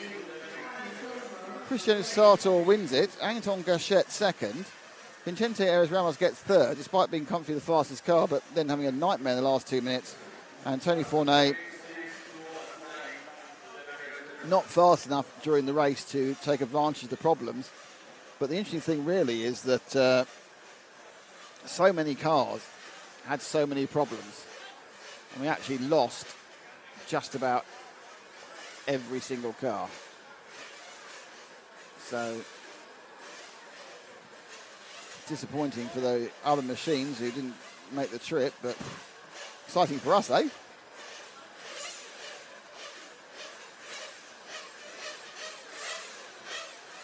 Heard Alan Crow from Denmark. Riley Filbert, hi guys, I'm my first on race speed. Man, these things are wicked. They are certainly quick. Hopefully, there was a conversation yesterday about tyres. Hoping that the person who I had the conversation with online about tyres is now watching. Because I said I thought they were Matrix tyres, and the guy online said he thought they were Capricorn tyres. And I went, well, I'm not sure. And they are Capricorn tyres. I think obviously Matrix make them, or Matrix make the phone, but they are absolutely Capricorn tyres. So I apologise to whoever you are for doubting you at any point. So Riley thought it was just a front tyre in the end that he needed. So they just took one front tyre with Eros Ramos. I didn't quite see what the lady did. The lady pit lane did, but yeah. So there are Capricorn tyres there running. So it's a handout tyre. It's standard, everybody. Standard shore, standard wheel, and also standard diameter. They come pre-trued with no truing allowed. So tyre wear, I think, is a thing. Not quite as bad as people thought it was, but it's catching certain people out at the end of the 20. We've seen twice now, we've seen cars run out of tyres. The flags go back up. And if you look at the flags on the far end, let's look at on this cut my better. Look at that. The flags aren't moving. There is no wind at all. 2.5 hours ago, we were literally battling down the hatches, holding things onto tables to prevent them being blown off. And now, nada, no wind at all. And you thought your weather was strange. Not as strange as the weather here in Valencia.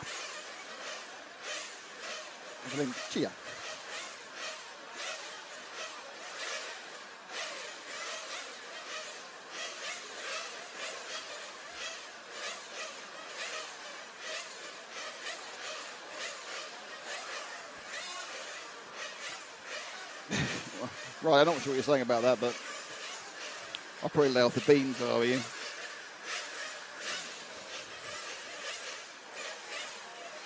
So, another several minutes of mindless revving to the side of me. I mean, anyone who's got a 1/8 engine, track engine, just minutes and minutes of revving. I don't quite get it. Then you've got, why don't you just stop the cars, and then when you're just a couple of seconds before you go to release, fire them up? Because isn't the engine wearing the engine out? I don't know. I know they're trying to get the temperature, I suppose, but it isn't. Oh, it's 40 degrees out. Well, it's 39 degrees outside. So they're going to get cold, are they?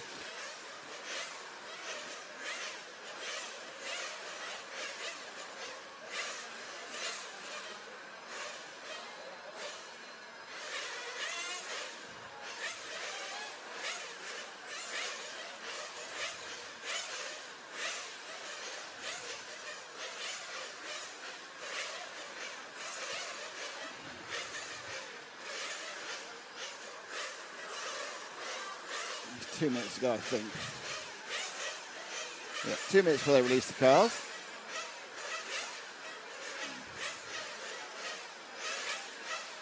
We've got Michael Salvin in this one, who the Serpent designer and former European and world champion at various levels. Had a bit of a nightmare in qualifying, it has to be said. There's no other way we were putting it. Problem, had a bit of a nightmare. But starting up front, we'll be hoping that he can move his way into the quarters. I'm sure he was probably hoping to make the semis. But somebody said, I think on the first day we were streaming, Michael Savin, I mean, he was old when I was racing 20 years ago. A little bit unfair, I think, but we get the point.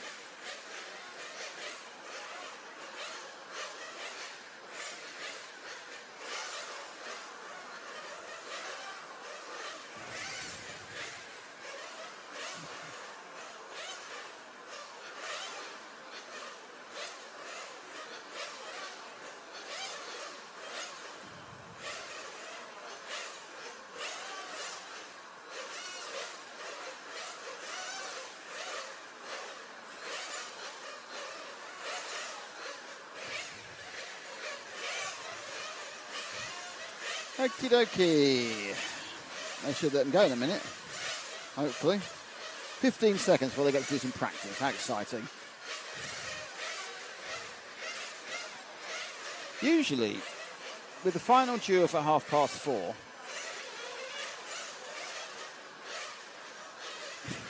with the final due, sorry, my wife just sent me a really funny text. With the final due for 4:30,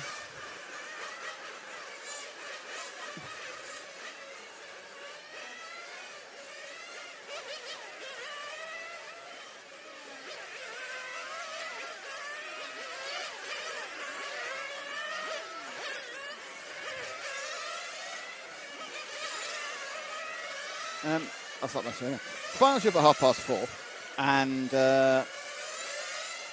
normally we say about EFRA finals, it's never going to happen. They've been so good about being exactly on time here that I actually think the final is going to start at 4:30. I think they'll have it timed to perfection at 4:30 final. King Nuts, are they tuned where they can possibly frame out of no throttle? Yeah, I mean, I think they can't idle them for that long. But I just think you just turn them off and then fire them up a bit closer. But perhaps I'm not enjoying the glory that is nitro noise. So next up is the 1/8 A final. And it's Jose Piquito, Portugal in 1, Michael Salvin from Germany in 2, Jorge Martinez Agrido from Spain in 3, Euro Dulac from Switzerland, but of course Eduardo is actually not, he's actually Brazilian. And then you have Luca Elesi, Daniele and Sabrina Elesi's son, so he's about 10 or 11. In 5, Sergei Frank in 6, Manuel Senden in 7, and our bump ups was Silvio Pivarato of Germany in 8, Francisco Vidal from Spain in 9, and Juan Pedro Farias in 10. So we've got 1, 2, 3, 4, 5 Spaniards in this 8. So the Spaniards still, you know, they may have mostly club race, but they've also got the guys who are getting up to the sharp end of the event as well. The second of the 8 finals. Next up will be the first of the quarters.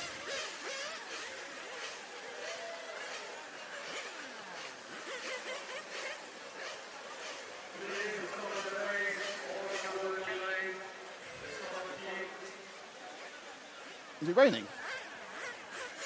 Oh, bloody hell. It's raining. Cameras, go.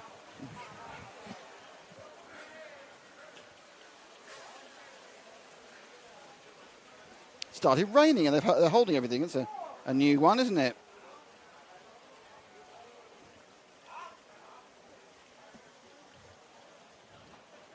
So we're going to have a bit of a delay now because there is rain and wind, and we decided to have every single type of weather is the obvious idea. Let's have all the weather we can as quickly as possible. If in doubt, have all the weather.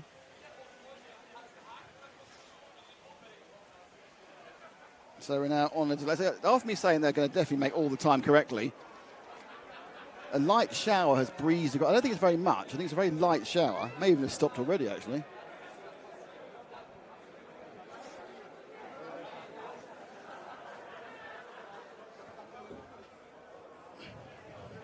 So I'm going to bring the cameras in again. I'm not sure it's actually stopped already. I don't know.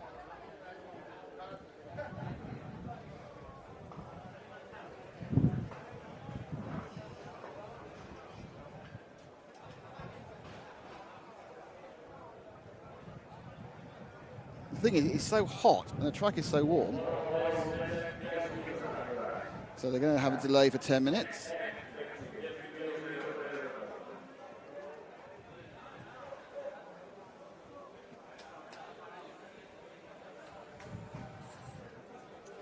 A very brief bit of rain.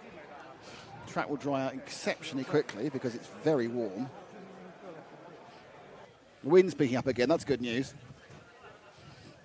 What more can you ask?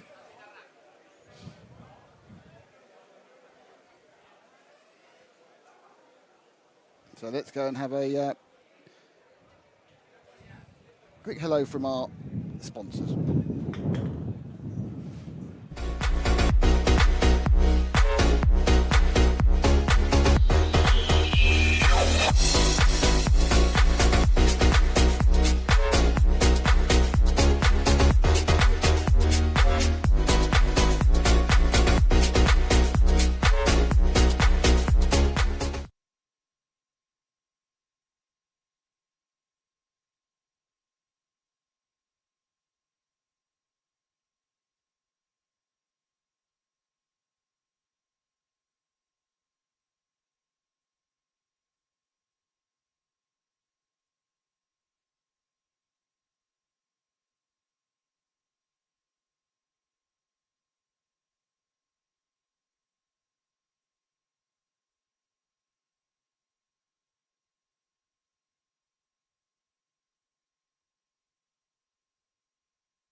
Yep, so that was obviously we've just literally been living in non-stop weather. There has been too much weather, and there's just an over-propensity of weather. So we are back up and running now. The rain came down quite hard, actually, but it's so hot, it dried very quickly. Unfortunately, the wind's back as well, so, you can't win it all. So just, for this final, we're not going to have the other cameras out because the wind's out and we haven't had a chance to get back when they got wet. And it's, technical. Anyway, good thing is we are back with racing. They're going to run a 5-minute, this is a 5-minute warm-up they're running now.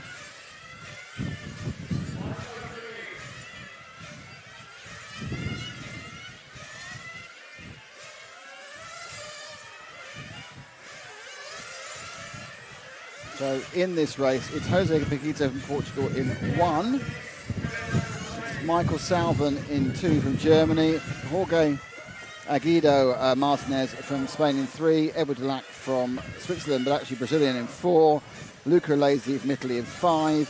Sergio Frank Cordina from Spain in 6. Manuel Sandan in 7. Silvio Peperito. Whoa. As you can hear, the wind's absolutely gone crazy again. You don't need don't need this wind from anybody. No one needs this wind, that's for sure. This wind, woo, there we go. So back onto the same things as the earlier races where we're trying to prevent the wind going through.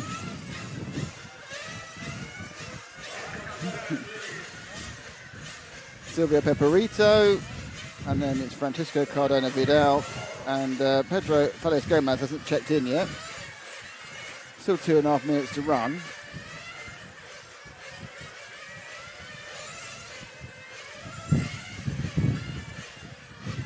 On the 1/8A. So I think we've lost almost exactly half an hour to that excitement. So I've no idea whether we're going to try and make that time up during the day. I don't know. There are some slack areas, they can make a few minutes up. There's nothing to say we aren't going to get more rain because the clouds are exactly the same as when they rained earlier.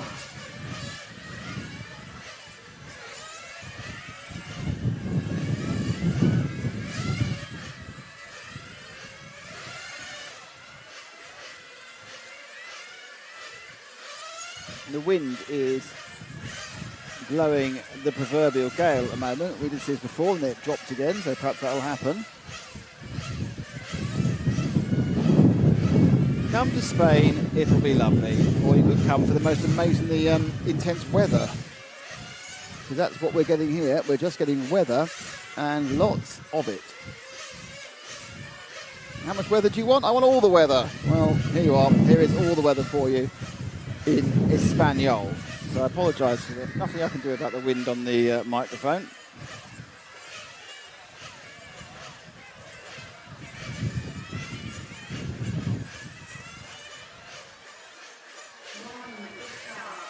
As the foreman said, flags are up, wind is out, and you can see how blowy it is down the nose. It's right in the nose. Get them right in the nose. Now carry on with the programme. This race is going to start in about 40 seconds. Well, the race start procedure will be about 40 seconds.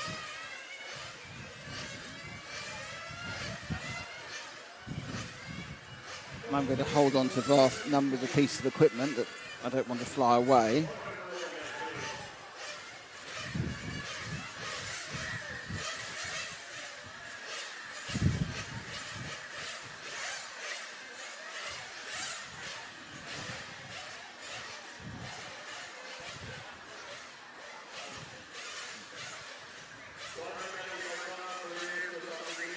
And the flags come back down again. So up and down like the proverbial as the flags come down. Let's stick to the front of the grid, please,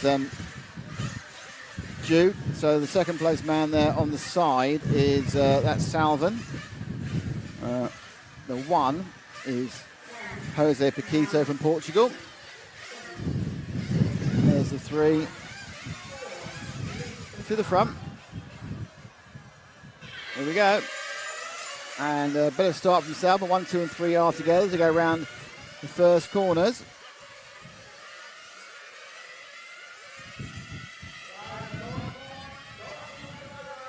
Don't push, I think. They've actually gone, oh, yeah, a little bit. Still not quite up to level of grip on some of the corners, but into the lead goes Paquito. Second is scored as Salvin, but I don't think he is. Salvin's down nowhere. I don't know where he is. Salvin's down in 9th.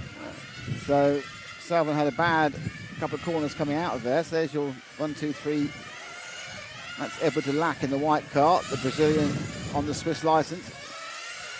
Racing against Sergei Frank.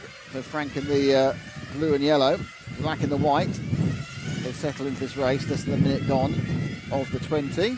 Not sure what the weather has done to the track wear. I mean, it has, that has really washed off any surface, but can't tell. Water does a funny thing to surface, it just falls and it comes back off it again. There's never any river, there's never any washing away, and with the ambient temperature of 39 and a heavy wind, obviously it took virtually no time until it was dry. De Lac a little bit flamboyant around that corner, and that's given Franch a chance to get right close to him. Paquito leading, Martin a second, and then Franch makes a mistake. Salvin up to 8th, so not a great start for Mike on that lap 2.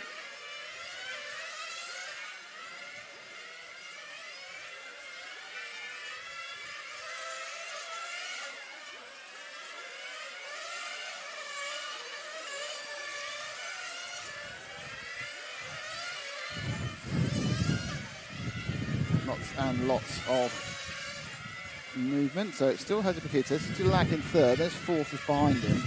2nd is Jorge Martinez, and 5th is Luca Alesi. So this one's looking a little bit more orderly than the previous one. They've had a long time to think about it. After all, about half an hour watching the weather change and to fight the wind. Same problems before. It's helping the aero when they go from right to left on your screen and ruin the aero when they go from left to right on the track. So France is beginning to get a little bit more menacing towards de Lac.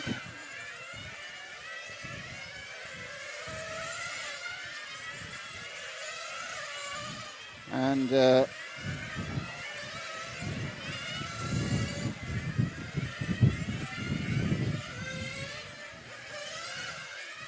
racing continuing.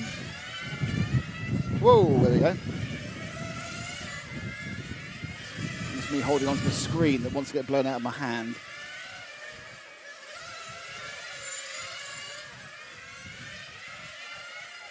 Lots and lots and lots of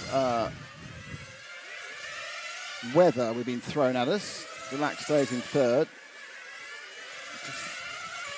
So Martinez now making a move towards the front. Sorry about the wind. Some consternation up there.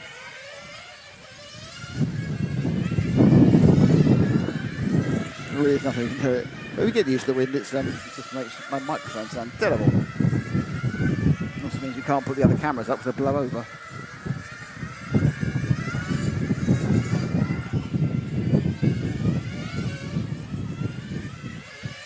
Pits are not happy about this wind, some of which have even said they should hold the races for the win, but I don't know they're going to do that. Saw some issues there for the 5 of Luca Alesi. He's dropped to 6. Yeah, he had a problem with that lap. Jorge Martinez leads Paquito now. De Lac in 3rd, there's 3rd and there's 4th together. Closest battle on the track. And they're coming for fuel, let's take them through. Came in after 4 minutes and 13 seconds. Look, there they all are together.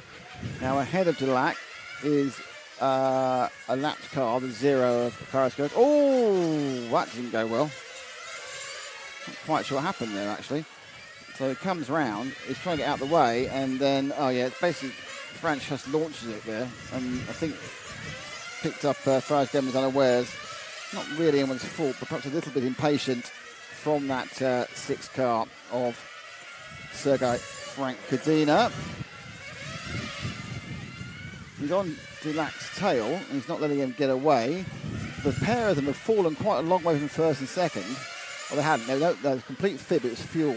And now they're all together, and someone's just fallen off the track, and that car that fell off the track was the multicoloured car 9, so he's not involved. That was Vidal. But this is now 2nd, 3rd, and 4th. Oh, look at the inside there.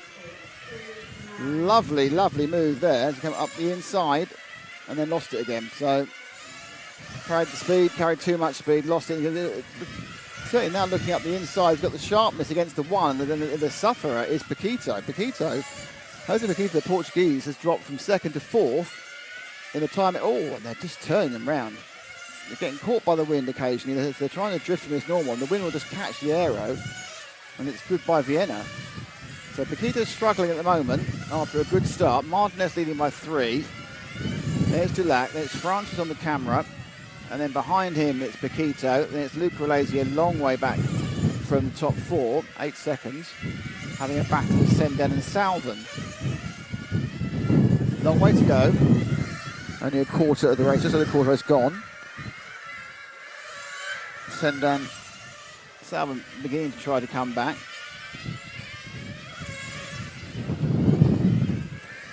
Let's see if we can pick up the Salvan and Lazy fight. It's going to be the start finish any second now, Jude. The two cars, they've gone past already. So it's the blue and orange car.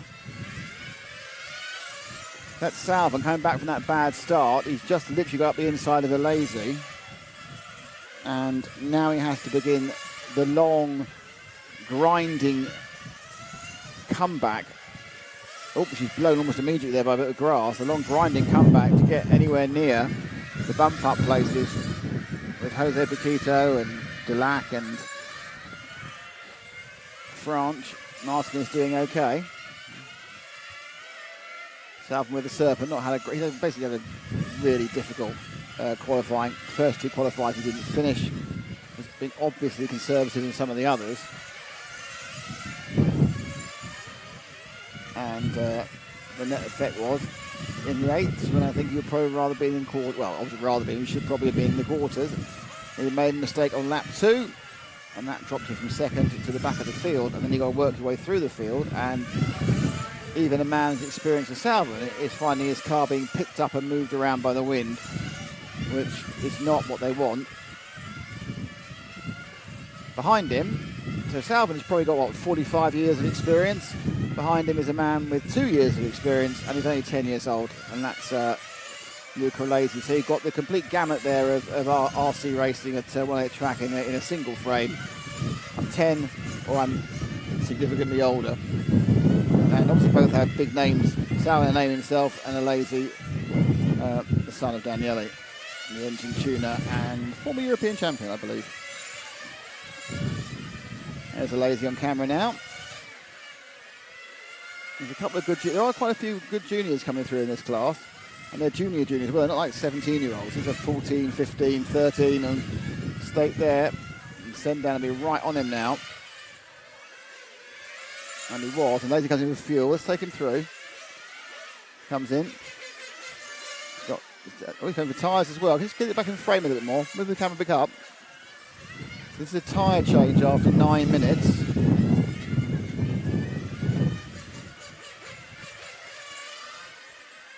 So, effectively halfway. You've got a halfway stop. They're doing a second stop and a third stop. So, Lazy obviously concerned about potential tyre wear. And we have seen it prior to this rain, which could make the track go either way. I don't have the experience to tell you that one while doing this observation. That we saw a few change, a few be fine, but we did see 2 or 3 cars actually run out of tyre. Now, interestingly, oh dear, that's not very good. I'm not sure I'll catch that one. Let's see. Goes wide. It's actually Lazy who then came across the front of him, so that's just one of those things. So Lazy now gets past the fueling car. He's dropped down to 8th, so he needs to do a bit of work to move up. Salvan's in 3rd at the moment on strategy, so good for him. But, this is a much, much closer result. We've only got 1 car in trouble, and that's Francisco Vito Cardona, who's out a while ago, and there's a kind of a scuffle. Who was that going past? Is that the leader? Yes, that's the leader in the blue. That's Jorge Martinez putting a lap on the young Italian. Oh, and then just flying over. That's what you never want to do when you let someone through to lap you. You don't want them then to make a mistake. It's really irritating, and it's cost Lazy a while because he's Lazy's very bad lap again. So there we go. That's probably his challenge stymied for a while at halfway. Salvin putting in some good times, but I'm not sure he's going to be enough to actually stay in third once the pit stops are evened out. As for a temporary wind drop, this is a problem. See, the wind is all over the shop. Sometimes it's blowing, sometimes it's not, and it's not the same one corner to the next.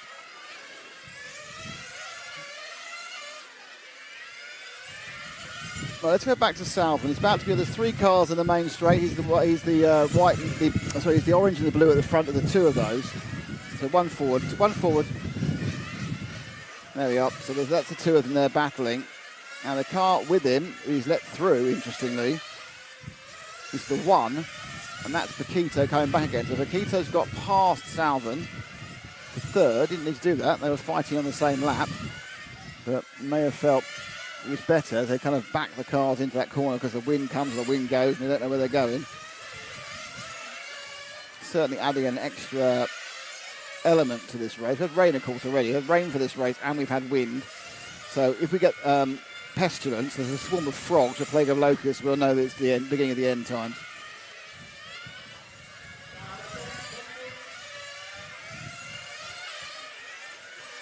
So Salvin is in 4th, and 3rd is Paquito. Jose Paquito, who actually does have a tiny bit more speed, it seems, for Salvin. He's able to gap him slightly, not a lot. Oh, that's the wind. That's the wind. The wind, as you see, as the wind picked up, that car became completely unhandleable as it came up behind him. And it's a real struggle. And you can see people like the younger Lazy struggling as well, because it's just not, you've never driven in these conditions before. And an aero-based car in really gusty weather, that's a level of experience and skill you need. And if Salvin's having issues with it, well, everyone's going to have issues with it. As the wind picks up again, it blows hard. And now down the straight, that's going to be great. He'll be able to take much more speed in this first corner. And then now it's an issue making this corner. Not so bad here. And then the power on here, it's an issue. Beginning to lose some cars, actually. I saw some cars being brought back. I think we've lost Luca Alesi. Sendan's overdue, but that could just be a long pit stop. Salvin back in 3rd because Paquito's taken fuel. And he takes fuel, it's taken through. It's just fuel. Michael's not going for tyres, so if you're not going for tyres at this one, you're not going for tyres at all. So where is Salvin? Salvin comes out just behind Paquito, 3rd and 4th. Delac's got a 12-second advantage over these cars. Let's just see when Paquito goes over, it's still 12 seconds. That's 9 over Paquito. Martinez leading by 11. This is the battle for the last bump-up place. Battle which, whoa, that's not going to go well. And that could be it for the Salvin challenge. Car's running. And then he runs, that's not good. That wasn't very good marshalling. Threw him back into a position where they just got the power in the wrong place. And Salvin skids out onto his back. And I would think if you're trying to qualify, this must be incredibly frustrating to just even try and do this, because the cars aren't doing what you expect they're going to do. The wind is the worst it's been. You've not had 10 cars. We winded the first couple of races, but you had 4 cars going round. They weren't going round as fast because they weren't as good driving. They weren't so reliant on the aero. If you look at this, it's just a gamble. What's going on? I don't know. This corner, I'll give it a go. Oh no, it's done that. So Salvin down to 6th after that massive accident. Dulac leads now, so Martinez must be on a different fuel strategy. Paquito 3rd, Franch 4th, Paquito 5th, and Salvin trying to get past people is difficult because of the speed differential. You haven't got the dexterity you normally have because the wind's blowing up at the track. There's 5.5 minutes to go. Now, who's ahead of him? The orange and white car is the 8 machine, that is Piperato, trying to go for a double bump up. Silvio. And that is for position. And it's Salvin's been just trying to drift these cars round, which I can't think is the best for tyre life, to be honest. Now he's now got the leader behind him again. Oh, sorry, second place actually Martinez again. I'm not sure how much some of these drivers are enjoying these conditions. I think it's gone from challenging to irritating. And they're trying to flow the cars around. Best lap we've seen is an 18.2, which just shows you what the issue is. The track's got slower, but if you were seeing 17 and a halves in the previous one, and these guys are as good as the people in the previous, the track's got slower. The wind doesn't help. It's dropped now. You've got 3 or 4 corners of no wind. Just 3 or 4 corners of no wind, not more than that.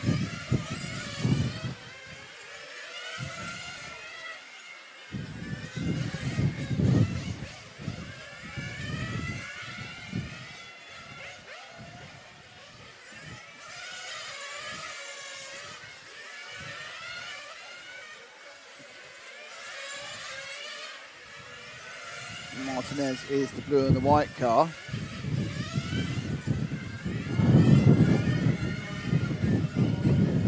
In second, Salvin.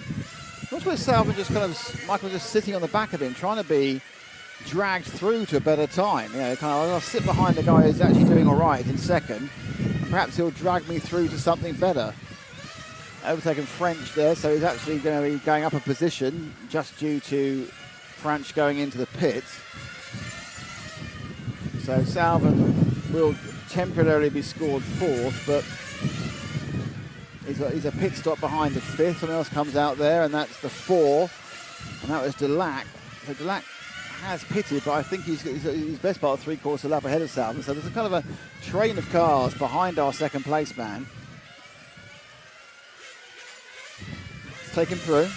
Salvin as well. Let's see what happens. Oh, slight fumble from Jill there, but yeah, still gets him out faster than the other guys. So that's pretty good work.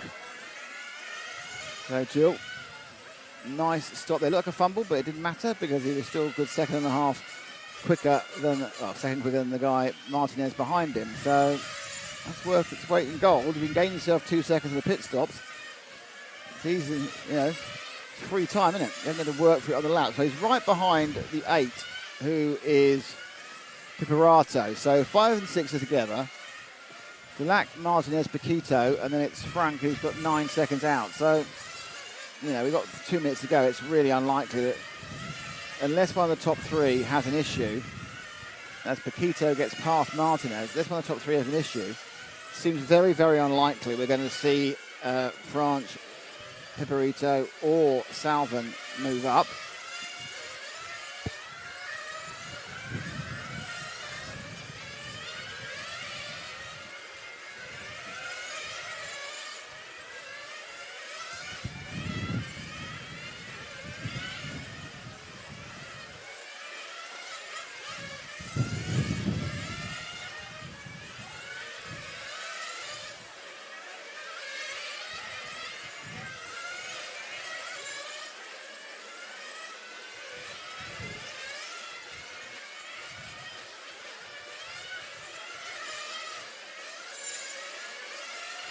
So Salvin, minute to go, not going to happen. Let's see, our leader's Dulac on the main straight, the white car. That's it, Eduardo Dulac leading this one. Italian, born in Brazil, lives in Italy and racing for Switzerland. So Dulac managed to pull out a decent lead actually.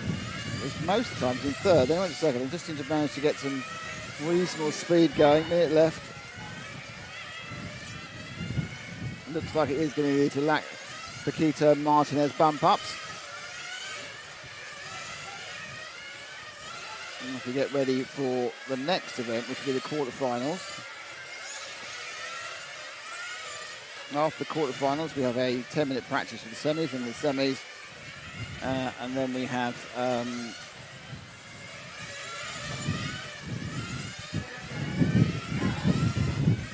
look at that, TV's gone again. The wind really isn't dying down, is it? It was that Paquito, so Dulac now has got this one and one more.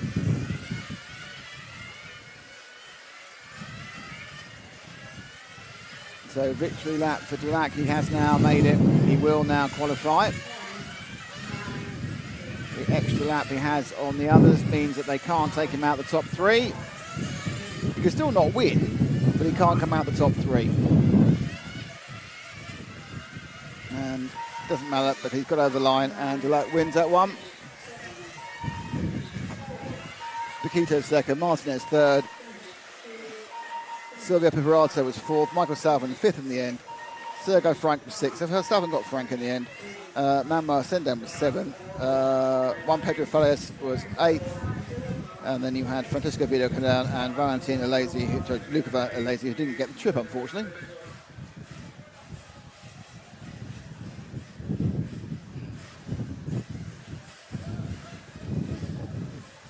Okay, the next one, I assume they're going to effectively write off half an hour.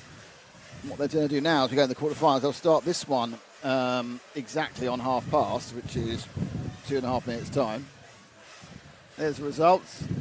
Dulac, Paquito, Martinez, Piparato, Sarvan, Frank, Ascendant, Farias, Vida and Alesi are your 10. All of them have a story.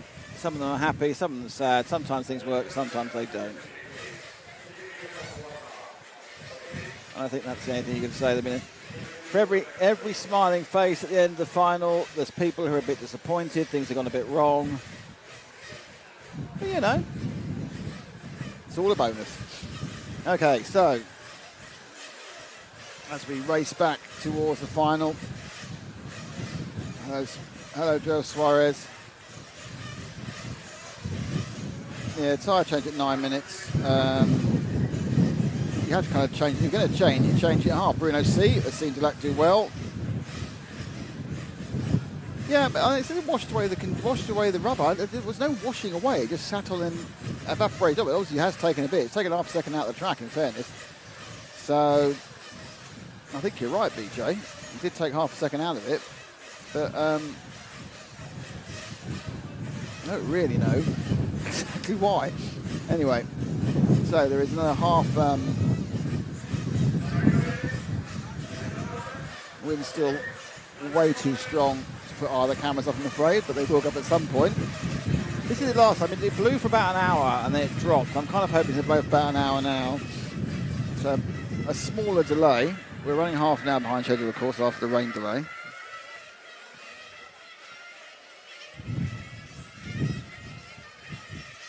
Hello to everyone watching on EFRA. Hello to everyone watching on RC Racing TV Facebook pages. Hello to everyone watching on the EFRA TV page. Hello watching on Red RC on their YouTube. If you want to join the conversation, come to RC Racing TV's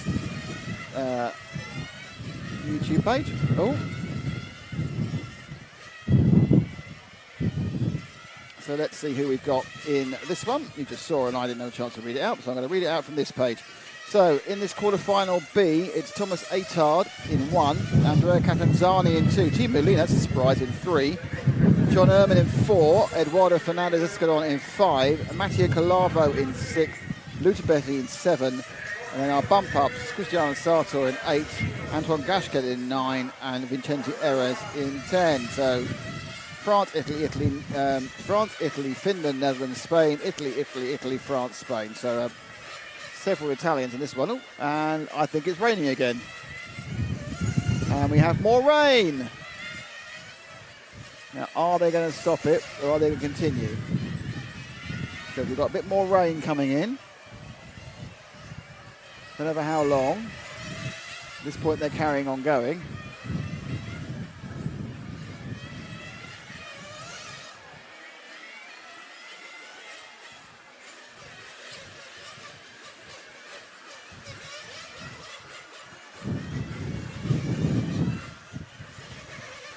Raining more globularly. I'd be surprised to let this one start. Rain blowing into my face at the moment.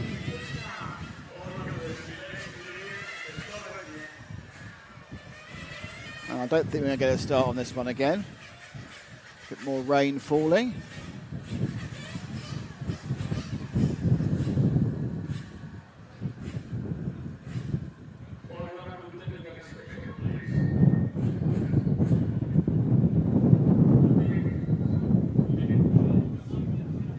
It's actually rainier than before. It's coming in big globs, sort of into the area where we are, blowing right in our face. I don't know how long it's going to last, probably not very long. You can hear the wind blow high and the wind blow low.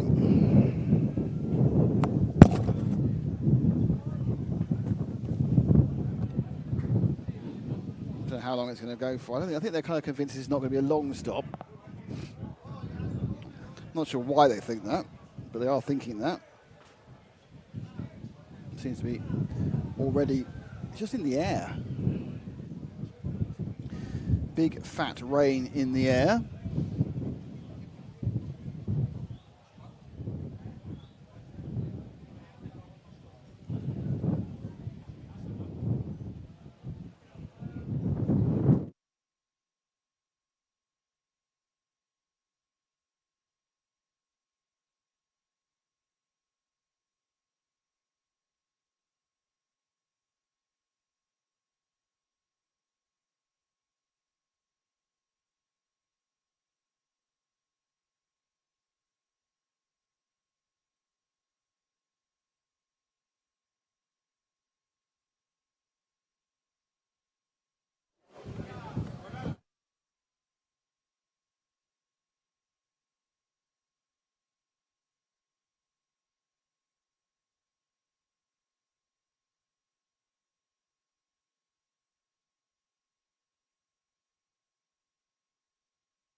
Okay, I think we've got another 5 or 10 minute delay on rain. Not quite sure. Let's find out.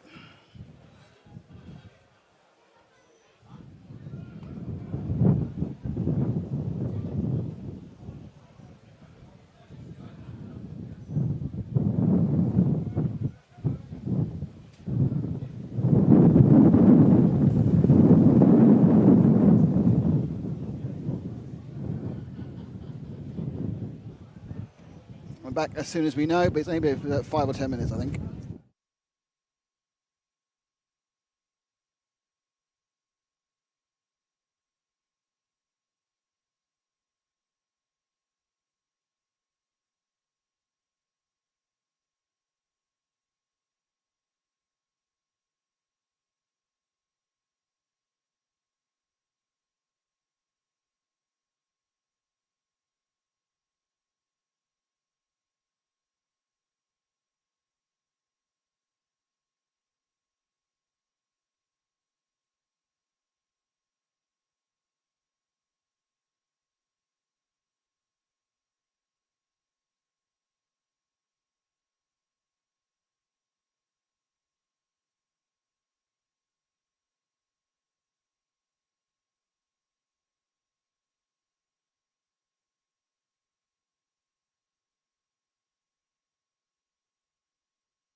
everybody.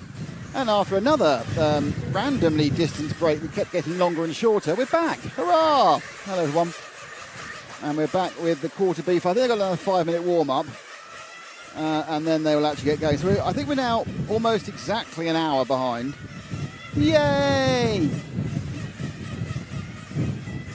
And it's still, as you can hear on my microphone, very windy. I'm running out of water, but that's another problem entirely. And we haven't had lunch either, and we think lunch is going to cancel. So us poor, hard-working media people are suffering in unbearable circumstances, and not any drinks, and no food. So if you could send £5 to poor old Nick, Matt, and Jude need a beer. What's that thing? Get me a buy me a coffee. I'm not on it, but that buy me a coffee thing, you know. Basically, it's begging. It's like me sitting outside Sainsbury's with a cup saying, media team to support. It's not only fans.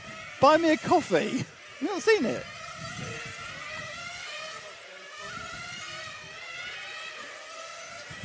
Anyway, we are slightly off subject, and I've been told in no uncertain terms never to veer off subject. So that was mostly, I'm going to give myself perhaps a bronze warning for that. No, it's a bronze warning, a silver warning, a gold warning, platinum warning, and I go home for veering off subject. Because that was related to the subject. They get more warning-y. As you get more off subject, the quality of the warning gets higher. Close to red, yeah. We'll work out what it is. But anyway, I'm on best behaviour, so I'm going back the track. All right, so we've got about a minute and 12. Just to remind you, it's Thomas Atard on 1. Also, sorry, we haven't, because of the weather, we still haven't managed to get the other cameras out. As soon as the wind drops down, we will do that. Andrea Catanzani on 2. Tim Molina from Finland on 3. John Emmer from the Netherlands on 4. Eduardo Fernando Escadon from Spain on 5. Matthew Colavo from Italy on 6. Luca Belli, the Italian junior, on 7. Cristiano Saitor from Italy on 8. Antoine Gachon from France on 9. And Vincenti Eras Ramos on 10. The last 3 bumped up. Vincenti Eras Ramos was incredibly quick but ran out of tyres in his 1/8 final. So he has to think about changing, but he also think about being as fast as he was. Very much enjoy the conversation going on in the RC Racing TV chat on YouTube. Roddy Rome, hello Roddy, how are you doing? Talking about how it was back in the day and how it is now. Roddy does have some of his engines here being run by a couple of the drivers. So good to hear from Roddy. Always a big supporter of all RC. And we're going to get going in not very many minutes now. They are looking to get the drivers out. Weather still looks very similar to it did when it rained a second ago, a few minutes ago, but it's not raining now, so hey-ho. Wouldn't you know it? Okay, on to the pole position. Thomas Itard from France. Refreshing number of different coloured cars. Cars are down. Obviously an X-ray for Thomas as well. That's good. I'll get to find that out. And off he goes. And the first 2, 3, 4. A bit of a row in the middle of the field, but see, 6th car was the car that suffered there of Matthew Colavo. He's come off worst, but it's 1 from 2, from 3, from 4 as they sweep around the timing for the first time. So it's Aitar, Catanzani, Linu in the orange, and John Ehrman in the blue. So got 2 similar light green cars, one with a white nose, first and second, Itard and Catanzani, then the Linu orange machine, the Infinity, and then it's the blue of John Ehrman. Keep feeling a bit of rain in the air, which is the last thing I want. Stop the final. I'm trying to cover some of the more irritating wind noise. And now to do that, now I sound like hello, this is me from NASA. I'm from the space. One small step for man. Anyway, it does reduce the wind noise. So second and third on your screen. Itard getting away slightly. Oh no, he made a mistake on that very quick. Oh no, so he's there. So this is the second place man of Catanzani, who was squeezed up with Lino. So Leno in third. If they settle down behind them, it's Fernandez, Gachet, Cristiano Calava's got back. He's coming back from his bad start. There's Ramos, still has problems. 20 minutes is final. 3-stopper. Actually, a 4-stopper theoretically.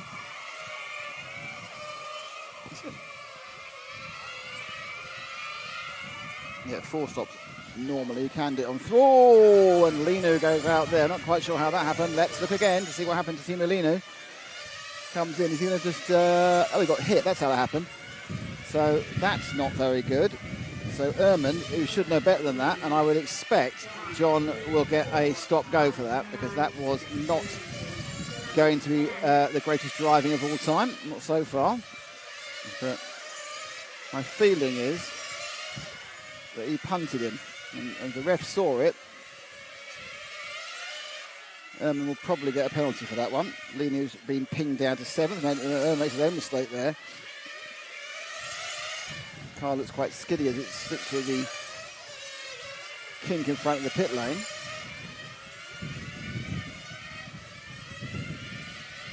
Right behind him is Fernandez Escudon.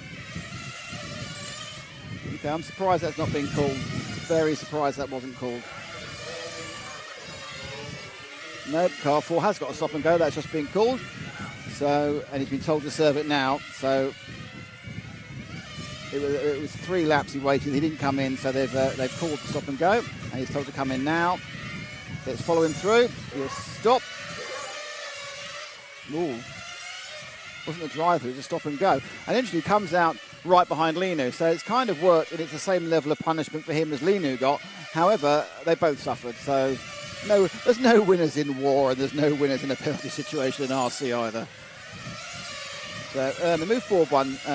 This battle here, which is between the 6. Actually, I think the 6 is a lap down already. Oh, no, he's not. No, he's not. I'm sorry, Kalava. But Matteo, absolutely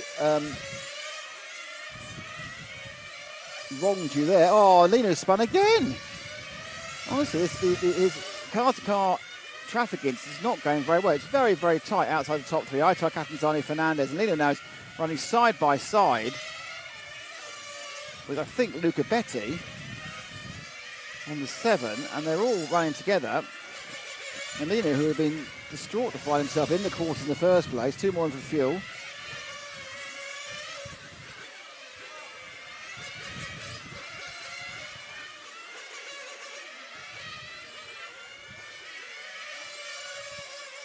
So Lino now, we've got a couple of places. It's Betty in the yellow. They're both going, let's take these through.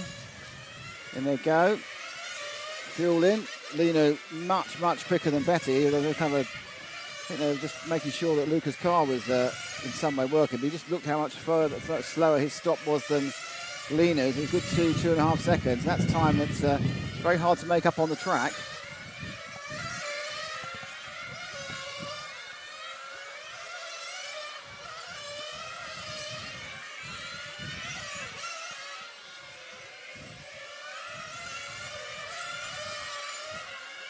So Betty running in 6th as the stagger run wide. Move forward 1, Jube. It should be, yes, Lino on the, yeah. That's Lino now in 5th. And we need to shift forward 1 more to Ehrman in the blue car in 4th. That's a great one there. So Ehrman now in 4th, so the person not bumping. A little bit of a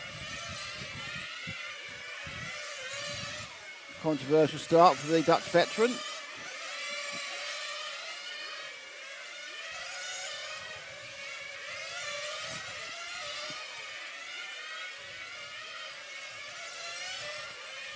Wind now dropping down to more reasonable levels, still quite windy, and it gusts as you can hear, but probably less decontrolling, disturbing the aerodynamics of the race cars.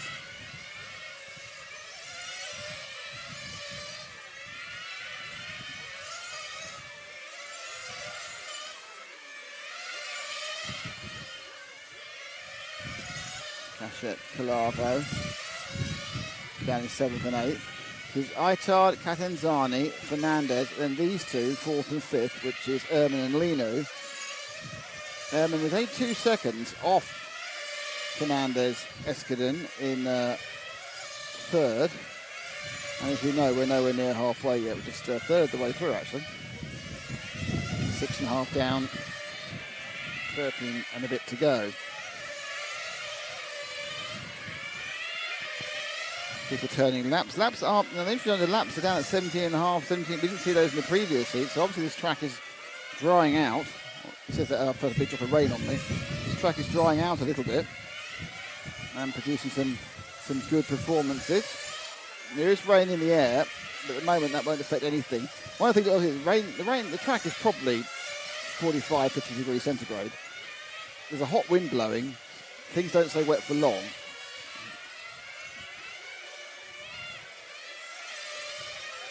So there we are. There's second, third, and fourth. There's the white car of Fernandez is ruthlessly hunted down by Ehrman, going out onto the main straight now.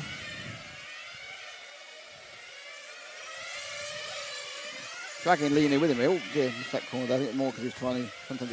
And then makes a couple of little minor errors, just overcorrections perhaps from Ehrman. 1, 2, so they're 3, 4, 5. Right together down the back straight. Looks up the inside. That's a kind of risk one. And in doing that, he took a bit of curve, bounced out, and let Lino up and through into fourth. So the orange car is Timu Lino with Finn. The white car is Eduardo Fernandez Escudon from Spain. And the blue car, Don Ehrman from the Netherlands. And they are, and will be, I expect, battling like this.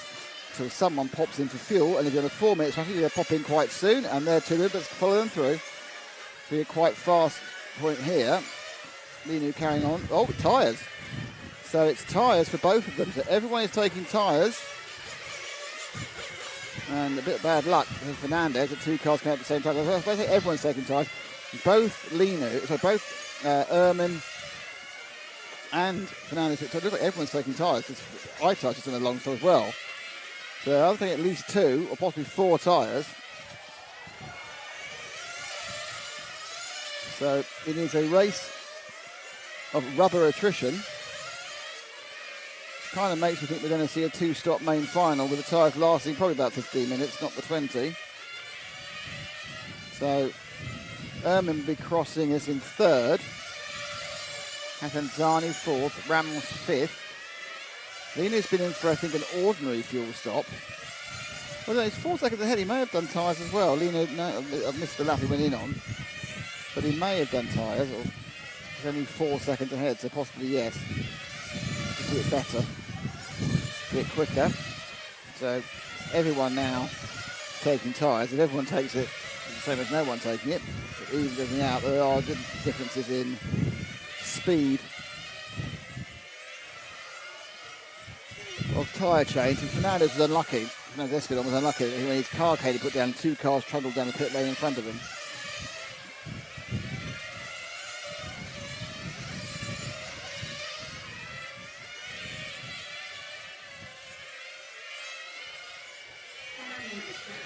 So halfway, Thomas Itard of France leads. This man Lino is second, Ehrman is third, Catanzani is fourth.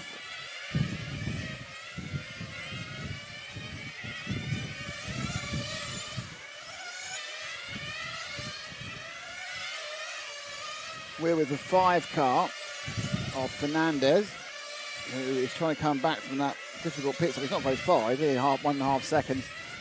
Try and move forward 1 car, because those two are much closer together. So it's the green and white car, which I think is the green and white one, that's all, yellow one. It's for Catanzani, who's right behind Ehrman. This is a battle for the last bump-up slot. Catanzani, yellow and white. I think he's the only ARC, I think, was the only BM2 chassis. I'm going to just check that in a minute. And Ehrman as well in the car.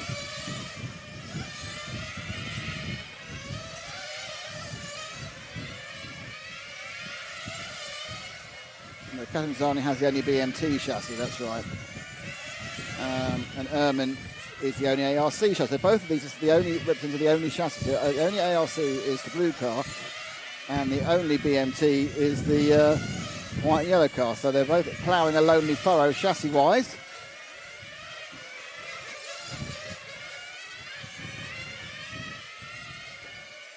Now currently, Catanzani has managed to get past Ehrman.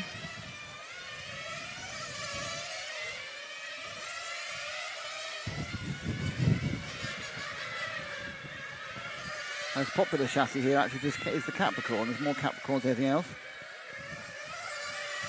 I mean, there's a number of Infinities, Shepherds, but a lot less X-rays than you'd think, I think was the answer on that one.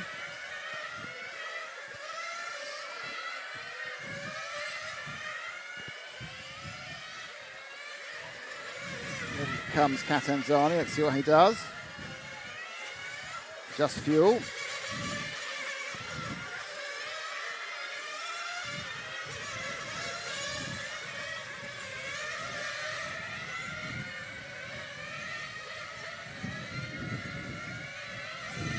Seven and a half minutes to go.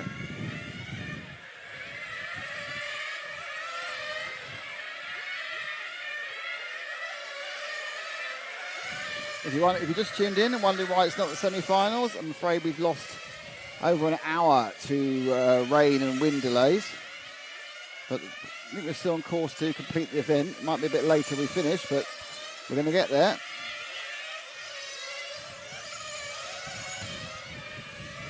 So Catanzani and Ehrman now looking at second and third. Now Leon's had a long stop, so perhaps he needed tyres at that point, because he's dropped down quite a long way. Eros Ramos has come from nowhere. He was very slow to begin with, but there he is now in fourth place. Just behind, dropped back one.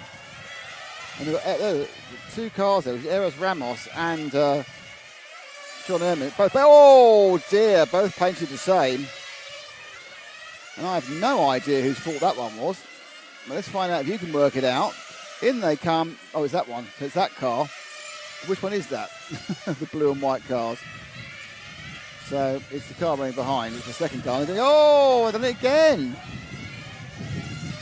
I'm not overly sure this is really what you should do. Wheels off on that as well. So, not really deliberate, but it's, oh, bang, he goes in the side there. So Ehrman and Catanzani have been playing silly bees a little bit as the rain starts to think about falling again. Whether they have to pull the rest of this file, I don't know. It's 5:40, so they'll try and keep it going, I'm pretty sure. It's raining very lightly. It's not going to be affecting the chassis much. So it's Lino now in second after the Catanzani. Now, Eros Ramos and John Ehrman are effectively both massively handicapped, and I think most will possibly even be out of it after that coming together between them. So it's Lino we're with now in second, Catanzani in third. Really difficult. I don't want to criticise Eros Ramos or John Ehrman, but it just seemed as though neither of those accidents needed to happen. But I think they were kind of just over-exuberance and just bad luck. But net effect is both of them are stymied their own runs. So the wind's picking up, there's rain in the air. They're going to try and get this one finished, I guarantee it. And then they might think about holding anything that follows. But the rain's just in the air. If you know when you get a really hot day and occasionally there's rain in the air, and they're big globules of water, but they don't really do anything. They just sit on the surface and disappear almost immediately. Not great for our electrical equipment, but that's our problem. Hence the reason we don't have the other cameras out at the moment. But Lino, now 9 seconds behind Thomas Heitard, who's just been out in the front the whole time. Catanzani third, Calavo in third now, as Catanzani stopped in the pits. Let's see if we can find, I will find him, the Calavo car, yeah. Go to start finish and get the white car with the stripes down the side. And that's Calavo in the sixth. Had a terrible start, Calavo, must say. He got punted out in the first corner. He was actually dead last. He's crawled his way now up to third, and behind him is Fernandez fighting for that last bump-up slot. Now, I've no idea. Okay, take them both through. Now, this could see Catanzani, back in to third place. There's one of the recovering of the pair of Ehrman errors. I don't know, I can't see that looking much closer at the numbers, but a lap back either way. Luca Betti, by the way, is the youngster, is running in 6th. So Catanzani is now ahead of Calavio by 6 seconds. Oh dear. That is the 10 of Eres Ramos behind him. So Catanzani is scored behind. No, I thought so. Calavio's got past Catanzani. I thought that there was a few sort of Catanzani. The person I thought was Catanzani was Luca Betti. So it's now these two. There's a car in between, which is Eres Ramos. So that's Calavo. Eres Ramos between them, and behind him is Catanzani. So drop back to the yellow and white car.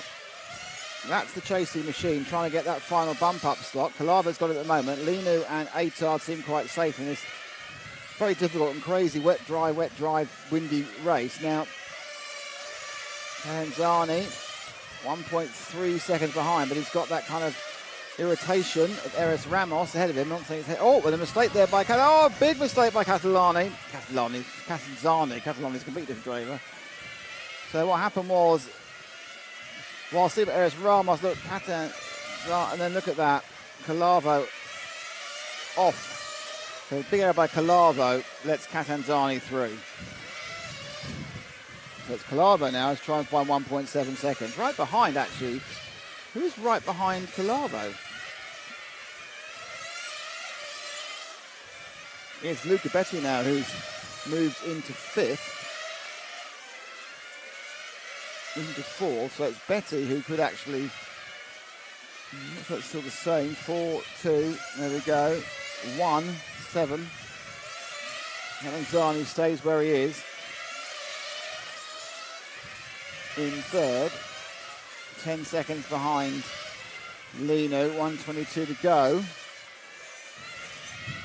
Luca Betti on the cusp at 2.5 seconds behind. He's going to take a mistake by Catanzani now to stop him from being in this final. So let's see if he can navigate the last 3 laps or 4 or so, avoiding those errors. Brilliant run from Thomas Aitar is why we haven't seen him at all, I don't think, after the first 10 seconds. But, you know, it's all about the bump ups in these lower finals.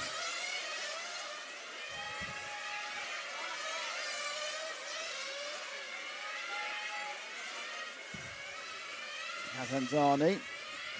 Betti not really gained on him, gained about 2/10 that time. It needs Catanzani to make a mistake. He's got 2 laps to go. Might even have 3 actually. More a case whether he might have 3, but Luca might get caught. 2.1 that time round. Betti was another 10th of seconds. He just needs, as long as Catanzani keeps it on the island.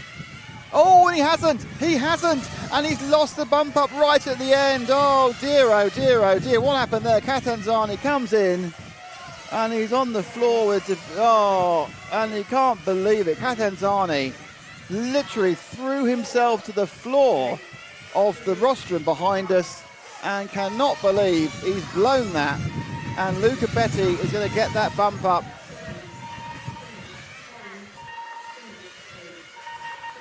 Catanzani, all gone wrong. And he ends up with an 8th. Just rolled it. Had no power. So another extremely exciting finish. This is what happened to decide it. Catanzani just had to get round a few more corners.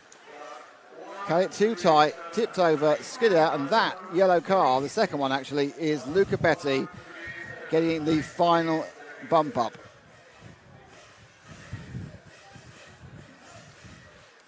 So Thomas Aitar, Teemu Linu, Luca Betti, Antoine Gachette. So France, Finland, Italy, France. But it's France, Finland, Italy bump up. And they're trying to get them rolling. I'm going to try and get these rolling a bit quicker. We are just over an hour behind. Actually, I think we're exactly an hour behind now. So they start this race at 2:30. It should have started at 1:30, I think, but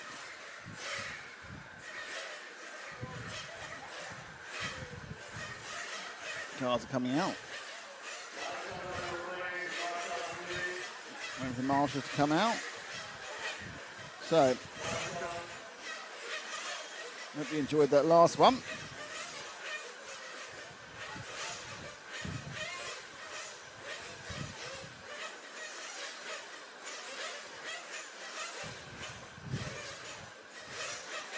Very windy. Tell me my friend Thomas Untitled. There's no need to. He was doing too well.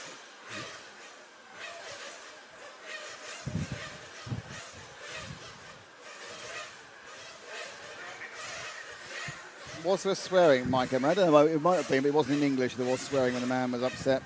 But great. Nice. Good result for everyone. Well done, all of you.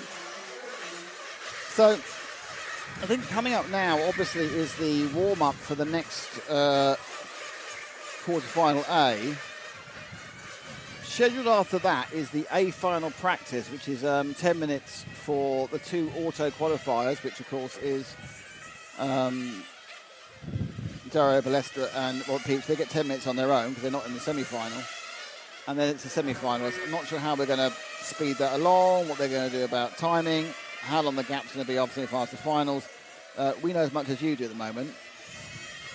But let's find out with you. So, cars in this is Jonathan Gandin in 1 from Italy, Enzo Battistini from France in 2, Ruben Olivares from Spain in 3, Maxime Ripoll, the young Frenchman, in 4, Victor Perez from Spain in 5, Eike Sabarit from Spain in 6, Gerard Collinet from France in 7, Eduardo Dulac from Switzerland in 8, Jose Paquito from Portugal in 9, and Jorge Martinez from Spain in 10. Dulac, Paquito and Martinez bumped up from the 8th. So we have 1 Italian, 3 Frenchmen, 4 Spaniards, a Portuguese and a Swiss. Walked into a bar.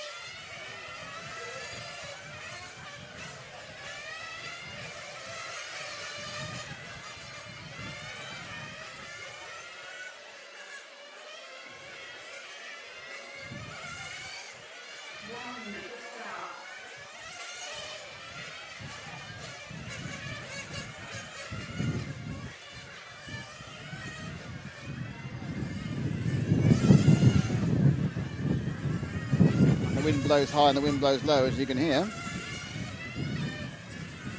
So they got 42 seconds. They've got to run this one off a little bit quicker. Just trying to make up a little bit of time.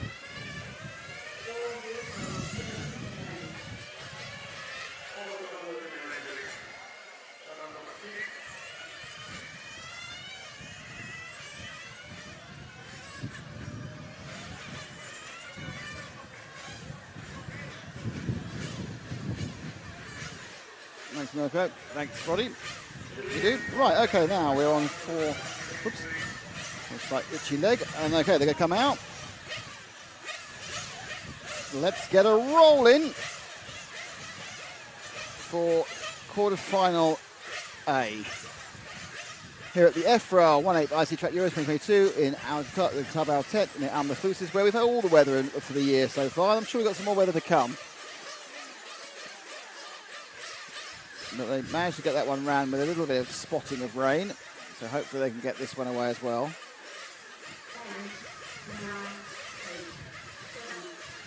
So Jonathan Gandin in pole in the white car with the black stripes. And it's the all-pink machine of Enzo Battistini behind him. And they're off. And it's a better start from Battistini. I think in a way he was able to rev the thing up higher because Jonathan was already thinking about braking for the hairpin. But they've gone off in order. This is a clean start we've had so far by a country mile until the point where they absolutely mullered the 5 car at the inner hairpin. So apart from the 5, it was all right. And they've gone 1, 2. I think number 9's got called for that. So it's 1 and 2 out front. And then this is the trainer cars of 3, 4 and 5. And they're all having a bit of a problem as well. So it is Battistini in second, Gandin in first, Maxime Ripoll now in third with the light. Oh, that was a weird one. Oh, well, it's carrying on going here. Not sure if I can get all of that in my 5-second window. Let's have a look what happened there. Yep. Wow, that's really weird aero. And they all hit each other again. So it was a conglomerate of accidents down there. Oh, what's happened there? We've got a problem. Was that our pole man pulling off, or was it one of the back markers? No, it's a 6 car has pulled off. The 6 car of Iker Sabarit has pulled off. Gerald Collinet's not started, so we're down to 8 cars already. We're following the 1. We're with the leader. 1, 2 and 3 are together, which is Jonathan Gandin, Ender Battistini and Maxime Ripoll as they go up the straight. 1.5 minutes. 1, 2 and 3 together. They're the ones with a big gap then to 4th. So the top 3 are pulled away. Battistini certainly not letting Gandin in away. Gandin in the white, Battistini in the pinky orange, and in the greeny yellow, it's Maxime Ripoll. So Battistini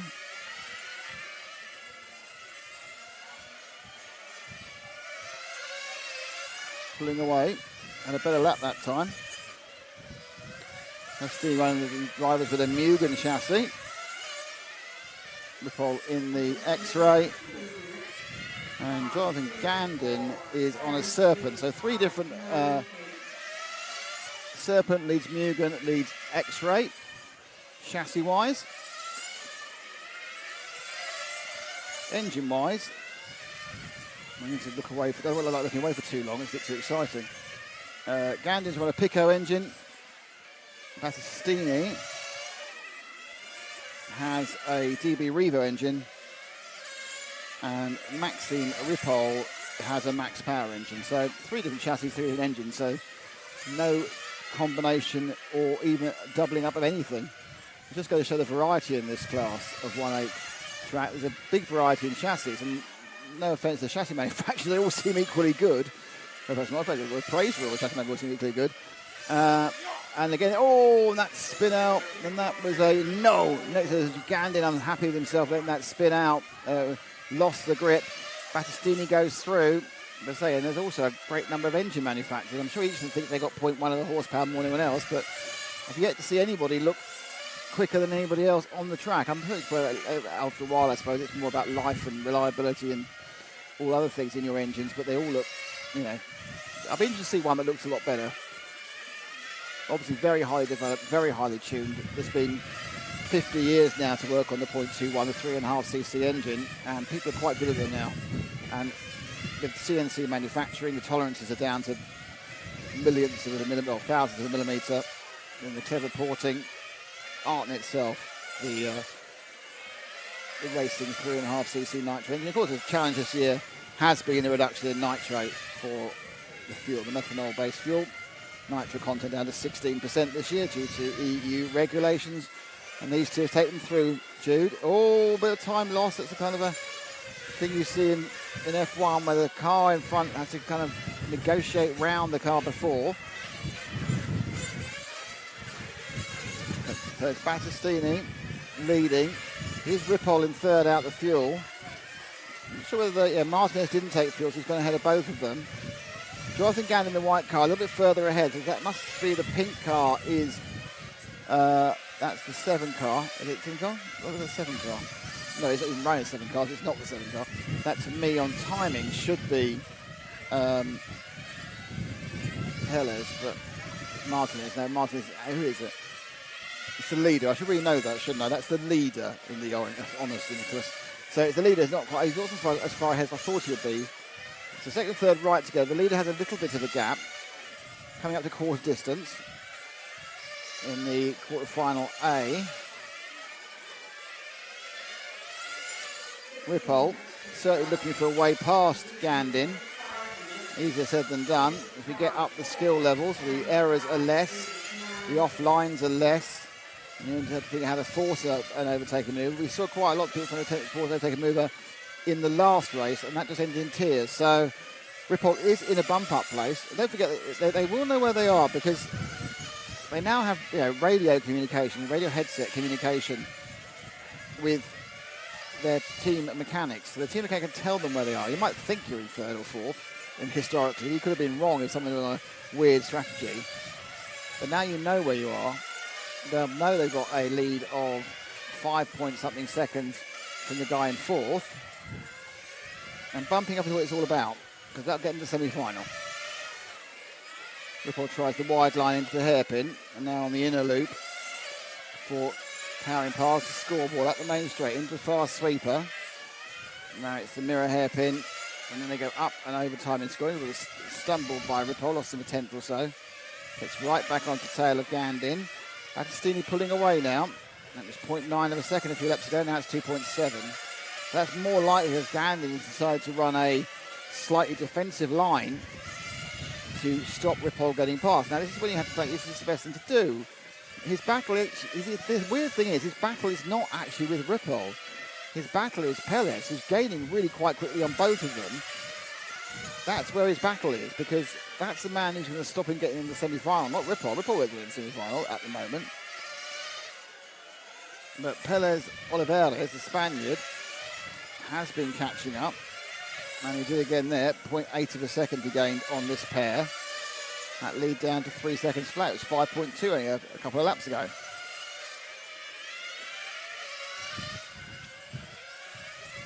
What did he do this time round? 3.0.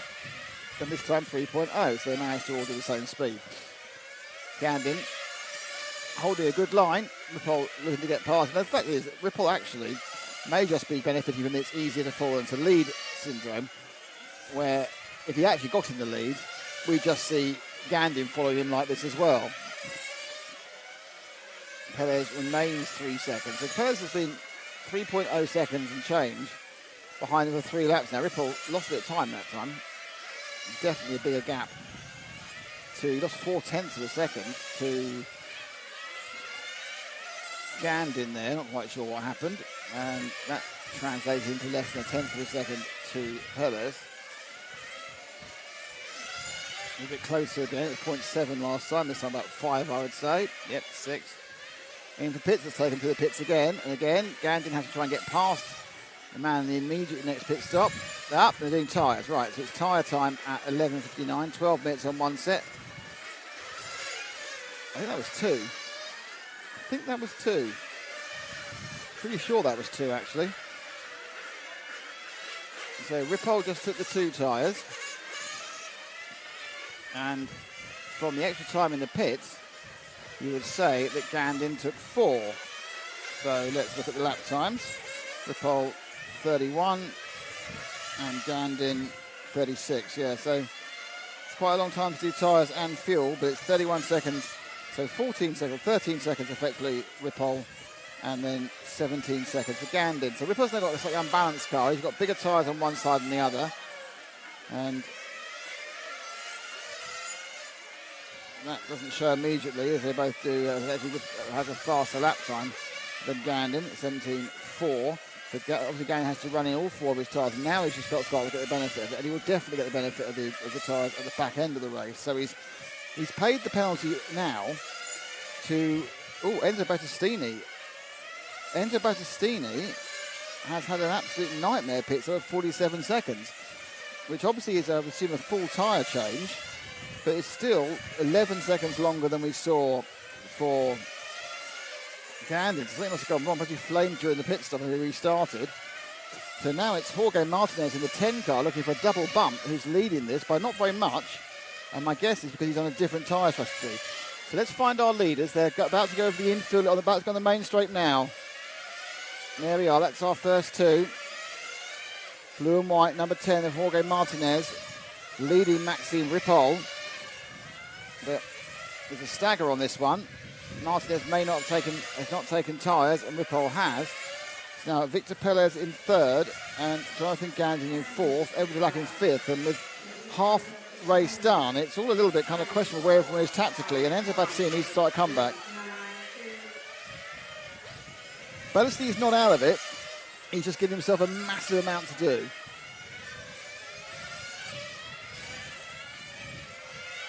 But 3rd place is possible, but he's going to need a bit of luck. So Ripoll still all over the back of Martinez. Looks to get the inside, no. being slightly slowed down by the Spaniard as well. And Rippel again gets a little bit tight on the corner. Problem he has is that third place Pelez is not very far behind, and he's been backed up into him by the blue and white car, looking for an inside line there, possibly an outside line. So the orange car now joining the party is the 5 of Pelez. So 1, 2 and 3 together. Rippol looking left, looking right to try and take the lead. He's now got a problem behind him because Pelez is coming after him in the orange car. Look at Rippol, he's absolutely looking everywhere to try and get past Martins. Obviously you can't risk hitting him, that would cost too much. If I was Pelez, I would literally sit on the watching brief at this point because Rippol is very, very aggy about the whole situation. Now the other person really benefiting from this is Battistini, because the people at the front are going at the pace of the car that qualified 10th. Oh, think about it. The people at the front are going at the pace of Martinez, not the pace that Rippol or Pelez could go. And that means that Battistini has a chance to get a bit closer and make up for that bad pit stop. Now, is that the 4th place man joining them as well? Is that Jonathan Gandhi? I think it is. They've now got a train. And off for fuel goes Rippol, perhaps early to get out of this train. So, Pelez now is the one who'll be looking after Martins. Martins, he's not as quick over a lap, but he's every right to remain the lead and run a defensive line. He goes into the field. That's worked out well. Perhaps Rippol wishes he stays another lap. So now out on his own in the lead is Pelez. If he scored the lead, I think Battistini might be too far behind and might have had some more problems actually. He's not really gaining very quickly on the rest of the field. But certainly the leaders lost 4 or 5 seconds. More shouting, yelling left and right from the rostrum. They're always going to hear this, not always on the rostrum. There's a lot of yelling.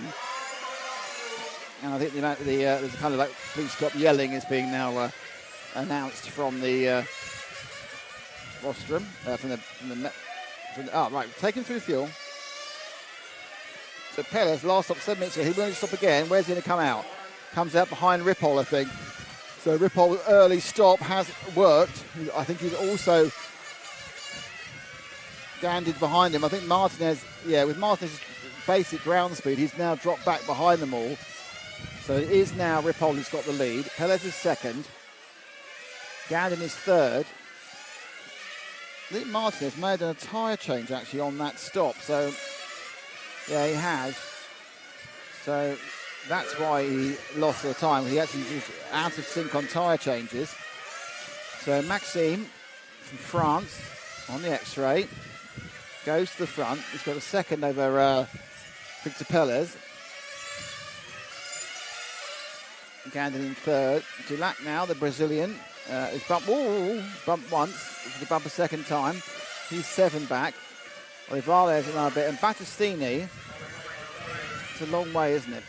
Battistini's got to find 10 seconds in 6 minutes to come back from that pit stop. I'm not quite sure Battistini's really had super pace. He's on the pace of the leaders, not gaining pace. So he's going to be sitting down, mulling over what went wrong during that pit stop, which took him out of contention. My guess is the flame whilst tyre changing.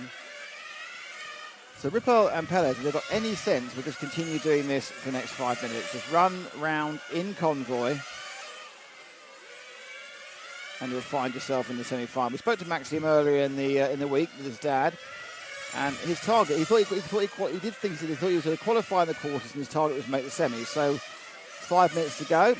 He is achieving all those things.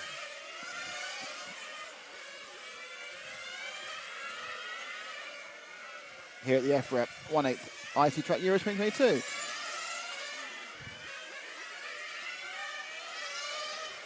Car ahead of him, the traffic ahead of him, is car number 9. That is Jose Paquito, a couple of laps back.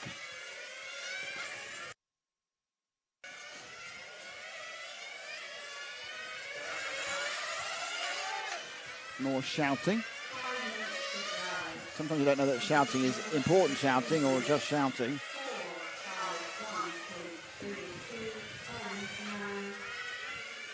Battistini theoretically could get up to 4th here. Olivares has just taken Dulac in the midfield. This is our leader, second place just behind him. Just put back the orange car, which is second place Pelez, Victor Pelez. Olivares, there's 2 seconds for Spaniard, but oh dear, that hurt. Who was that? That was the 10 car, unfortunately. Martinez has absolutely thwacked the pit lane barrier and is now broken. So he had a bit of time in the sun, good driving when he was leading, but it's all kind of crumbled in the next 5 minutes. So, 4 to go, 1 pit stop for everybody, and that's Gandin has taken his stop. Not Gandin, so Ripoll's taken his stop, sorry. And that puts temporarily Victor Perez in the lead. Now Victor can put in 2 or 3 really quick laps. He could find himself in the lead permanently. First one's a 17.6, which is not bad. That's what they've been doing as an average. What's the next one going to be? This one's a 17.5. Fuel time taken through. In easy, nothing on the track. Lift up and go. Good look to the left there. And there's Maxime. And at the end of that, they're as far apart as they were before they started the whole procedure. So I don't want to say it was a waste of time because they've got fuel, but as far as the race was concerned, no change. Now Martin, I think, he got going again after his slap against the wall, but he's a couple laps back, and that is Martinez now ahead of him. At this point, of course, Martinez is under a obligation to let them through because they're lapping him. Like 3 lapping him off the... and Perez had a little look up the inside of Ripoll, but with Gandin 2 seconds back, that's really... No, back 2. Stick on those 2. So here comes the lapping. Who else are they going to lap? It's the white car. I'm sure that might be Delac. He's one of the white cars. Whoa, that was close. Ripoll lost a bit of momentum going through the pits kink, and I think Perez was 4-wheel braking going and going, oh! But just managed ploughing into the back of the Frenchman.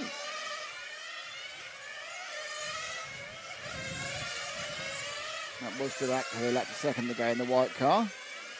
Now we have to look at Martinez. Haven't got to him yet. And Martinez showing reasons. And now he'll be asked to let Gandin through. And I'm not sure when he's going to do it, but it'd be quite nice. There he is. Nope, not done it yet. So the referee needs to move Martinez over.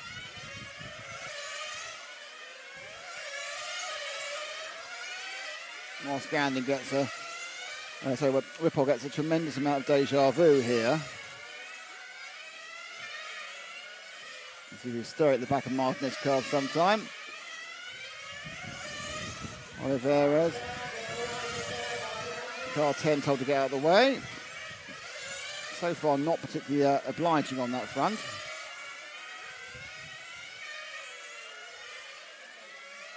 No, so now it's on the first and the second, and you can see Gandin in the white car has managed again because of the Martinez situation, and they're 1, 2 and 3 on the same frame. Your 3 bump ups at the moment: Maxime Ripoll, Victor Perez and Jonathan Gandin. Gandin in the white car, 1, 2 and 3. Well, Gandin are going to have a good old sniff at second by the looks of it. There's then 5 seconds to Rubén Olivares, who won't be bumping up. And these with drivers taking themselves through to the semi-finals.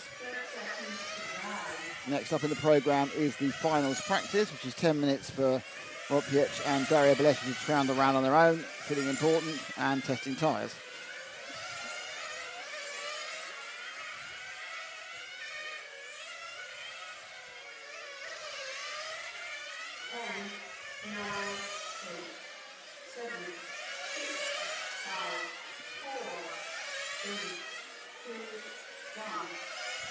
So that's it for this one. Great result. Ripoll lost the lead. Look at that. On the last corner, Olivares takes the lead from Ripoll. Doesn't matter that much. They both bump up. And Gandin as well. So Ripoll gets a second, not the first. It's a good move indeed by Victor Perez. It's gained him a metre on the line. I think Maxime will be a little bit sick with that, but they're both in the semi-finals. That's what really matters. Well, cheering, which I believe is probably the Spanish crowd. Spain, France, Italy, Spain, France, Switzerland. So next up is on the official programme is the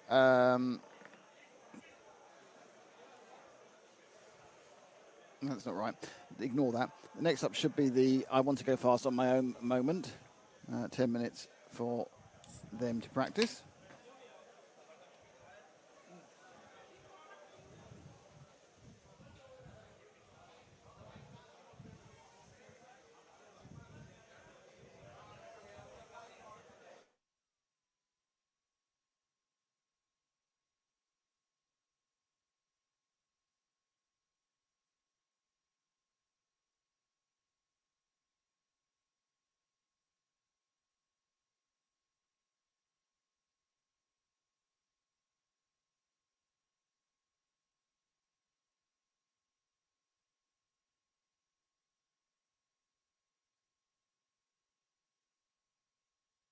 Okay, so we have got the finals practice coming up, which is just the two of them, Dario and Robert. What we'll do is we'll just it's not exciting. But what we'll do is we'll leave the camera on a wide, so you can see the cars going round. I'm not sure you get any timing on it. I don't think you do. So we'll leave that, and that is 10 minutes. And I think that they will try and run the semis almost immediately after that. So you're looking at the semis probably starting in about 20 minutes, about 10 past. They might just go for being an hour out, which would be quarter past. So. There'll be cars going round, though, which is exciting. Roddy Rams is Bravo Team Ripoll.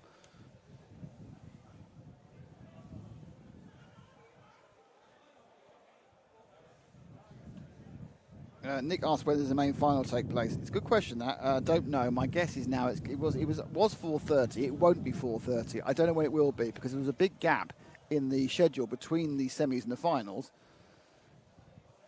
Probably they're going to try. My guess is either 5 or 5:30, but don't know.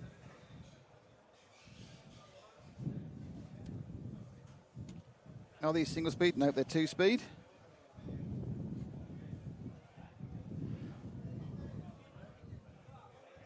Is Lino on the semis? Yes, he is.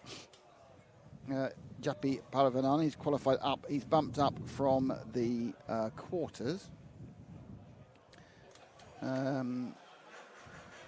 Nambato Kalari, probably most dominant driver in single class. Well, he certainly is. 9-time world champion. He's done very well. Anyway, we're going to just go. I'm going to go a bit quieter. We'll give you a bit of ambient, and then you can enjoy 10 minutes of two people driving round.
Okay. So 3:30 when the semi-finals are going to start. We've got another 15:30. Yeah. So we've got another rain delay. I'm afraid it's splitting. It's actually interrupted the A final practice. Is coming down at the moment, and the provisional restart is at 3:30. 3:30 for the provisional restart for the semi-finals. This is the same as last time. It's going to be 10, 15 minutes. This thing's going to dry out. So we'll see you again for that, and we'll get these files off. We'll get home. We'll finish it by 8 o'clock. There's plenty of light tonight. So speak to you again soon. There's no rain delay, and the wind's getting up, as you can hear. So back in half an hour.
Well, hello. Welcome back to Amafuses, our TAP club.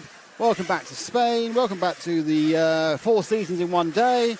Welcome back to the EFRA 1/8 IC Track Euros. My name is Nick Damon. I have Matt McCallum and Jude McCallum with me, and we are now about to get the semi-finals underway after another. That's our third rain delay, isn't it? Yeah, 3 rain delays.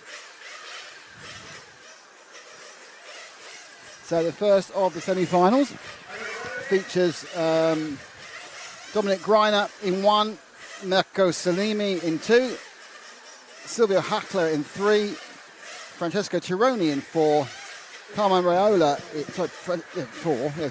in 5, Marco Weidling in 6, Nacho Lopez Luch in 7, Thomas Eitard in 8, Timo Lino in 9, and Luca Betti in 10. So Lino, Betti and Eitard bumped up. So we have German, Italian, and Swiss, 2 more Italians, a German, a Spaniard, a French, a Finnish, and a Czech. So quite a lot of people.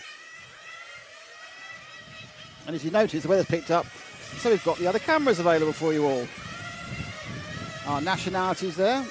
Dominic's German, Italian, Silvio's Swiss, Tony, Francesco and Carmine are Italian, Marco and Nacho, Marco's German, Nacho's Spanish, Thomas is French, Timu is Finnish, and Luke is Italian. So a good spread of Europeans here at the European 1/8 IC Truck Euros 2022, brought to you by EFRA and us at RC Racing TV, and Control, and Red RC, and everyone else. Hello to you watching on RC Racing TV.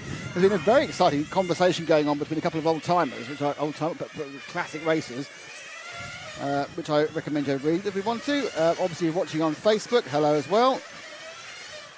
We are now all fired up. Hopefully, you've kind of got the idea we're coming back. Yep, you have. Excellent. Well done.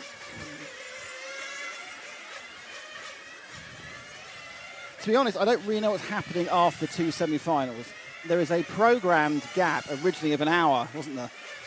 And I have no idea what they're going to do about that. Whether they're going to not have an hour's gap. They'll need a half hour just to get all the Volderol, but whether they're going to speed it all up or what they're going to do, I don't know.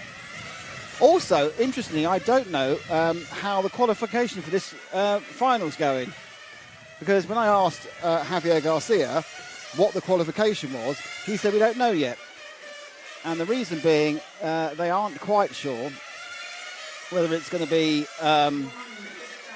4 from each semi-final or 3 and the 2 fastest from both, based upon they have to make a decision about whether, due to the weather, the 2 legs were at similar grip levels. So that's, you now know all I know.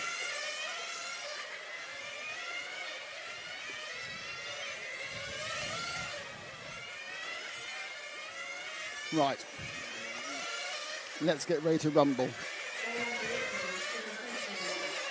Got an itchy leg, that hurt me. This is the nicest the weather's been all day in Fens. The sun is out. There's a bit of wind. And we're getting ready for the first of the semis.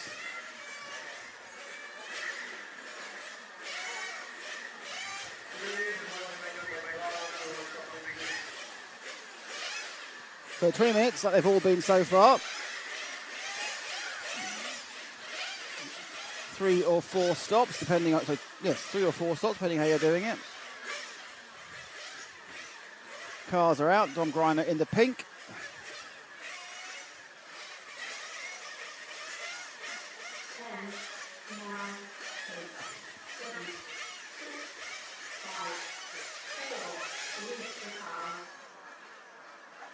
So the pink car Greiner is away, and looks like a clean start. They go 1, 2, 3, 4, 5, 6. Yep, they've gone through absolutely in order, screaming up the front row. So we don't really know whether the 3rd or the 4th or the 5th is the key point on this one. So that's a problem.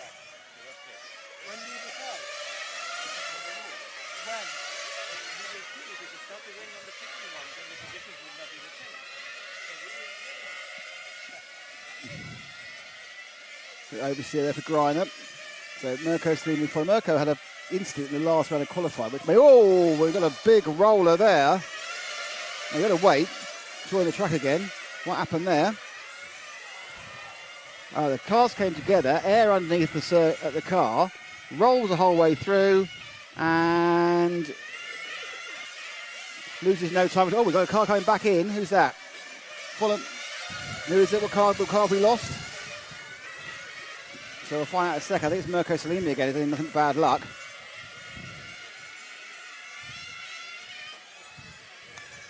So Salimi, I think, is out already. So we're Dom Greiner leading. So early action there. So I work out who the cartwheel was. I think it was the 4 car of Francesco Tironi, as he's the only white car at the front. So it was Tironi did the massive stop-go. I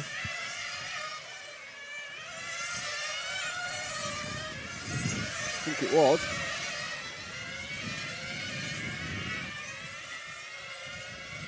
That may have been Thomas Etillard also late. I think Etillard went into the pits. I think Etillard had a stop-go. Or was he just retired? Etillard may have gone, actually. So we've got 2 out already. Etillard and Mirko's running again. He's lost a couple of laps.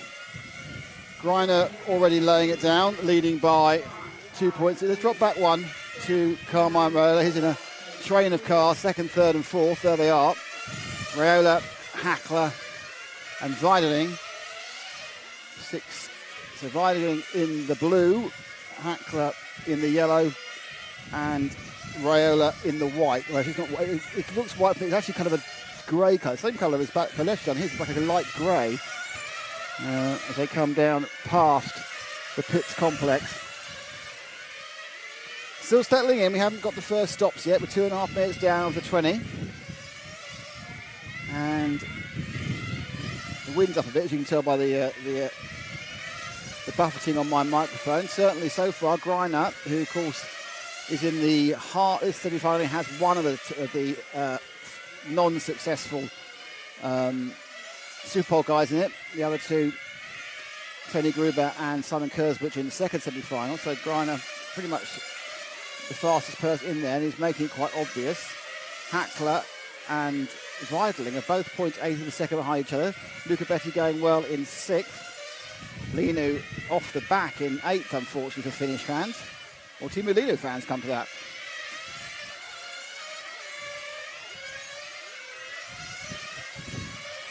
So it's still Carmen Raiola from Italy in 2nd. Slightly further each time away. It was 1 second exactly last time. It's where you see 1 second. No, it's 9 hundredths closer. Marco Weideling just a little bit drifting off these 2. Now 4th place may or may not be enough. I don't know. It's the question on that one.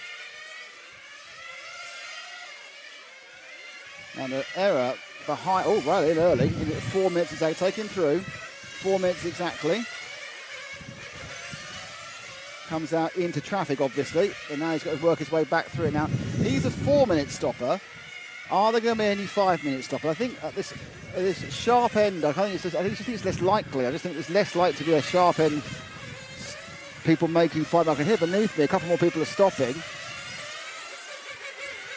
And they're being fed back in. Greiner now leads by 3.8 seconds from Hackler.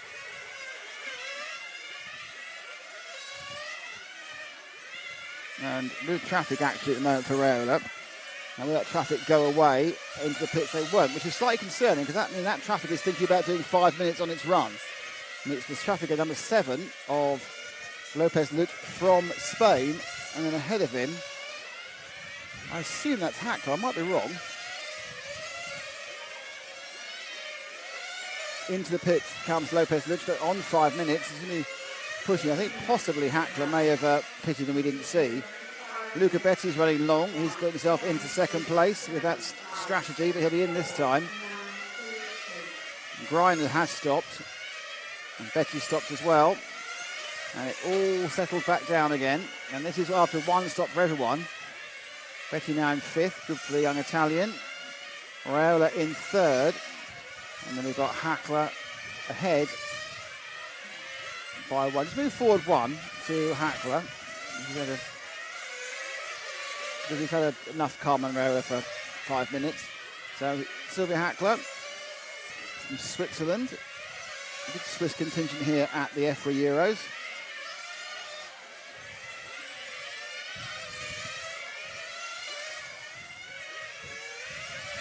Hackler on the ARC chassis with a Hassie-tuned engine. I'm not sure what Hassie's tuned. I assume it's no airspace.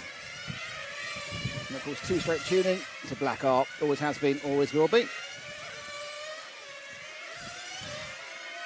So, very much in a situation where cars are turning left. Now, the question is going to be about tyre stops. Are they going to do a complete change? Are they just going to do right side only? Have they learnt enough wires? There's a groan from the crowd. If something goes horribly wrong for somebody they were supporting. Can't see anyone dropping down particularly. Tironi seems to have a real problem actually. Tironi's not having a great time at the moment. And is that Greiner ahead of him in the bright pink? It is. So Greiner's either stopped again, which would be very early, or it was Greiner who had the problem. Yeah, Greiner had a long lap of 20, so that must have been the groan. So Greiner has lost his entire lead. That pink car is your leader, Dominic Greiner, and Sylvia Hackler is behind him. Greiner, of course, on the Capricorn with the one engine. Now that was the same combination that won him the 1/10th European Championship EFRA Euros a couple of weeks ago in Gubbio. But it's a very different kettle of fish. Stopped hard there on that corner, didn't he? So was that just a mistake by Greiner, or was he having a little bit of a struggle after what was a very impressive opening few laps? Not really stretching Hackler at the moment. Raiola in third, Weidling fourth, Luca Betti in fifth, Lopez Lynch in seventh. In fact, realistically, all the top six are in touch. Lino's only 3 and a bit back, but he's not looked super quick this weekend. So, been Tino Lima 4 or 5 years ago, I'd have gone, yeah, he'll come back, but he's just not really seemed on it completely this weekend with the car. So Greiner continues. Hasn't managed to get the lead over a second yet.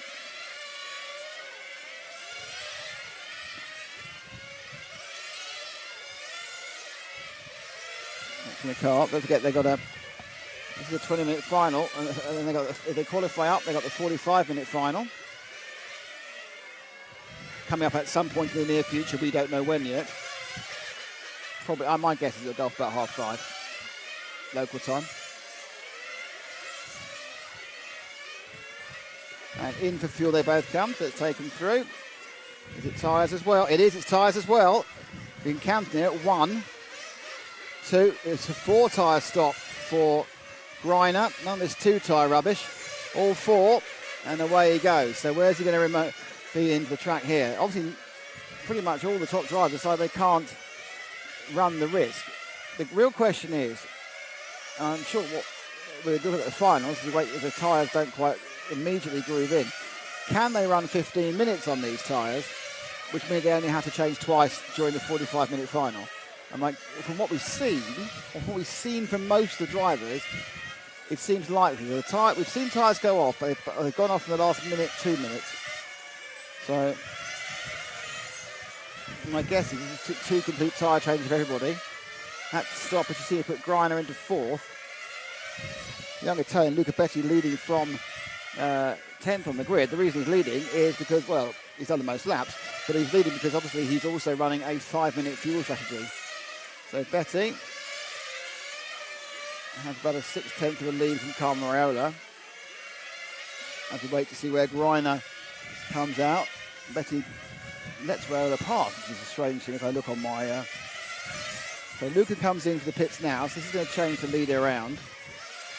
Greiner and Betti I can see in the background getting a full 4 tyres as well. So Betti gets 4 tyres. He's going to do 1 less stop. So now Greiner will emerge. Looks like second. Yeah, I don't think Carmine took a complete set of tyres. Raiola may have just gone for one side of tyres. Last time round, they both did a 17.6. Oh, that's not where you go. Well, it looked quite spectacular. It might be okay, but it didn't look the right way of going round. So, Lopez Lunch. Lino. So, Hackler, Weidling. They've stretched. Oh, someone's hit the... Who was that hit the barrier? That was the 5 of Raiola. So, Raiola just clunked the barrier really hard.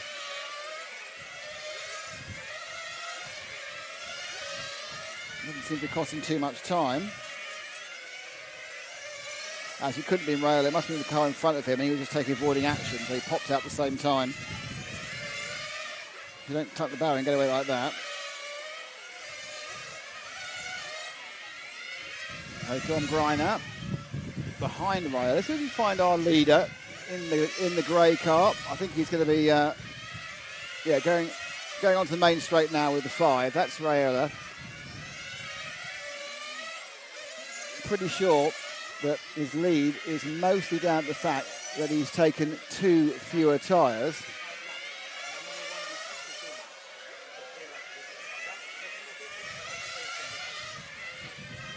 But whether that will come and bite him in the backside in 8 minutes' time or 7 minutes' time remains to be seen. Lap time 17.6, 17.3, so 3/10 faster for Greiner. Weidling holding on well in third. Now, the 1, 2, and 3 are absolutely guaranteed to bump up. We don't know about 4th and 5th. So it's a kind of a guess. It's a mystery for us as well. To me, it looks like the track's very similar, so they're going to run, I would think, the 2 fastest losers. And they come for fuel. Tyre change for, I think that's the 9, isn't it? Is that Raiola? That's 5, that is Raiola, I believe. So Riola's on his tyre change now, but he's going to drop way down. Interesting. Raiola must actually have lost some time. So what I thought was a 2 tyre change was just not actually going very quickly at one point coming out of the pits. So Raiola drops down to 3rd. He's 8 seconds behind Greiner. Hackler in 2nd now. Lopez Luch is in 4th. Looks like Weidling's got a slight issue. Yeah, it's a problem for Weidling at the moment. I think it's a long stop, probably for the tyres. Picks back up again in 6th. Lino also had a long stop. 34 for Weidling, 32 for Lino. Luca Betti now, with all the staggers unwind, moves up to 4th. Hackler in 3rd. Let's look at our youngster, Luca Betti. He's the yellow car going up the straight, Jude. At the end of the straight now. There he comes. That's our yellow. That's Betti over start finish. So I'm pretty sure I remember Luca as a very, very young lad racing in these IC events in Italy, like prior to the pandemic. So, like as an 8-year-old about 5 or 6 years ago. He's doing well in the semi-finals and currently maybe or maybe not qualified for the finals, depending on how they're going to source it. Makes it difficult for me to really work it out. I don't actually know if he's definitely in the final or he has to go at a certain speed. Who knows?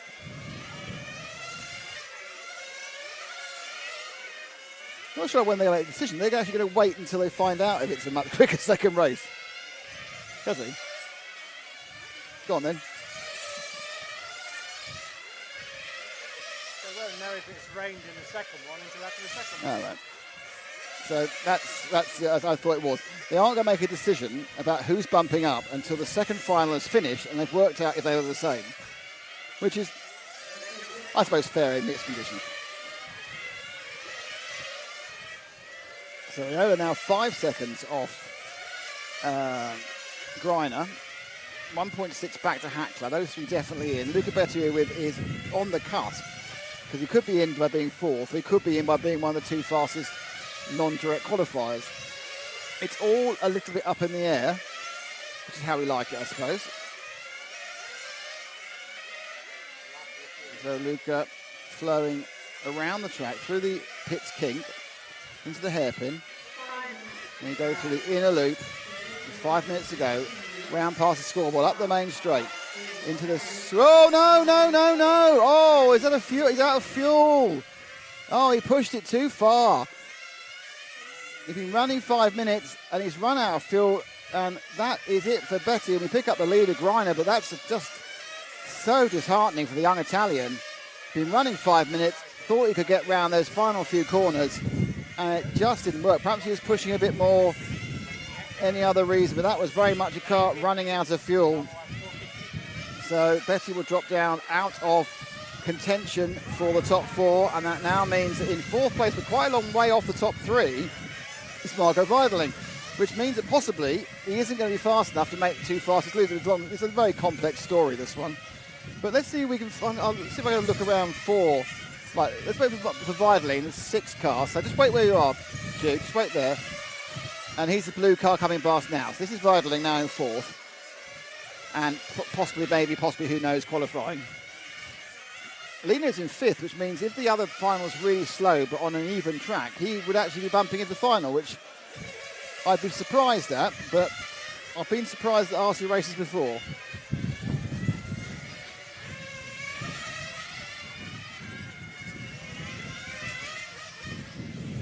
Marco, a little bit of a stutter around the timing and scoring corner. Oh, and that's why I think his mind was obsessed with getting the slurp of fuel. This will be his last stop. He can make 325. Careful revving so not to kind of power it straight left into the barrier. So behind him.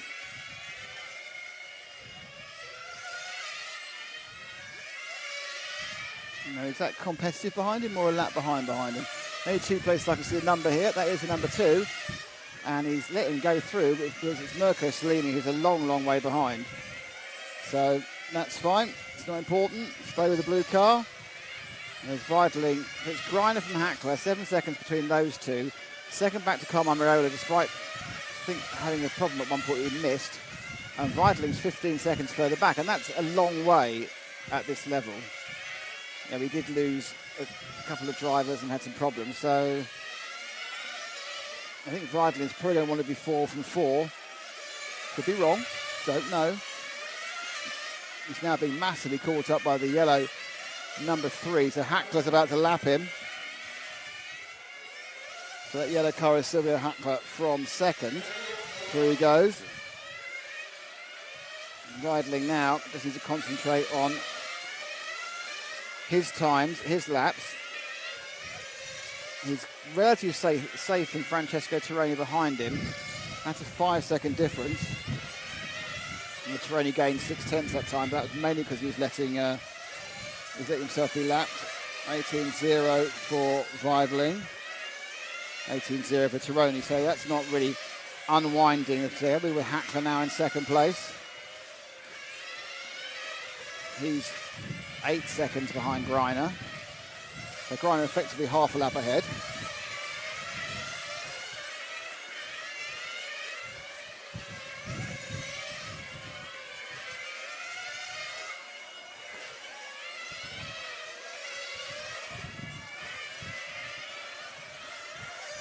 Minute and 17 to go. Well, there's only 1.7 seconds behind. What's the flash behind? There's 2 cars. And there he is. So Dominic looking particularly good here. Minute to go. Let's go and see.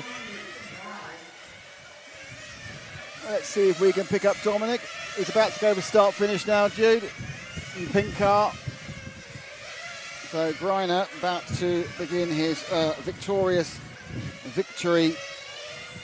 Well, 45 seconds, I suppose, not really a minute or a lap, but 45 seconds of victoriousness.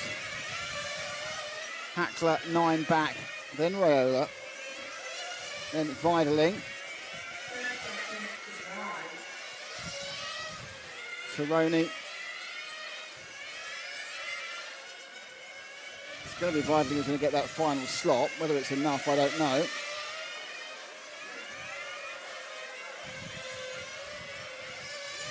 So Tom Greiner begins the last lap of the first semi-final. He's eased his way into the final, avoided the pitfalls of a problem or a delay or a breakage that can keep you out of it. And it is going to be Tom Greiner who is going to take this. So Hackler is going to come over in second in a few seconds' time. Just waiting for it to happen. Hackler finishes second, Raiola finishes third.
Oh, well, Dom, that was a relatively easy win, it seemed.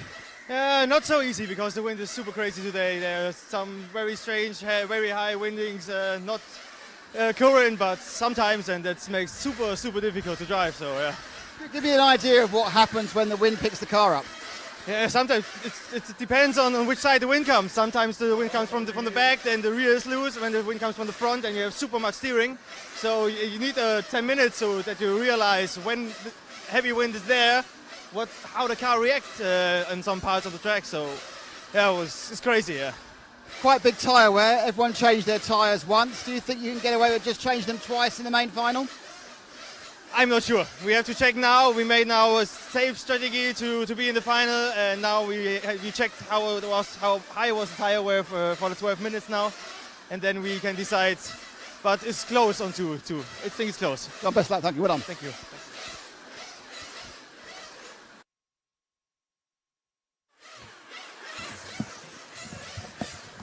Mr. Greiner there. Right. We are officially 1 hour and 13 minutes behind schedule.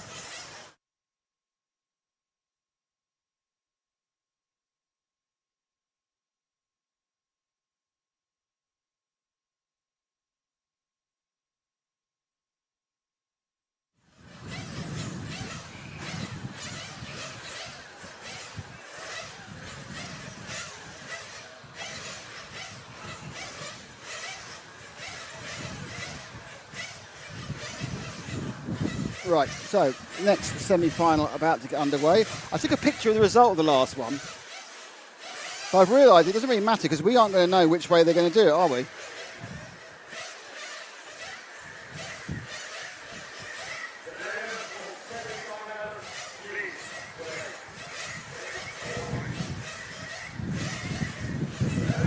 So just for reference, the fourth place time was 65 laps in 20 minutes and 17 seconds.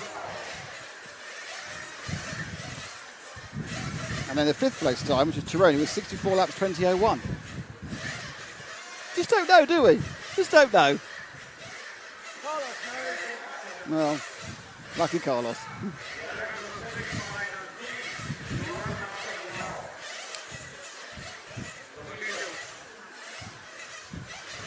So, more water, and it's colder. Excellent. Thank you very much to Jude, who's on the water run. Stay hydrated. I'm sure Frank's listening and wants to make sure we stay hydrated.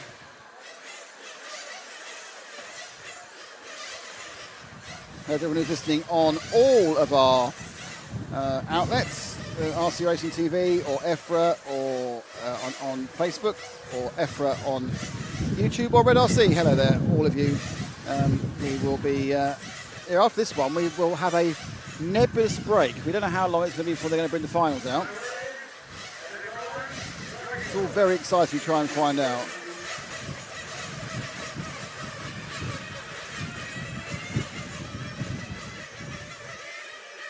Let's go crazy as the drivers are ready to run.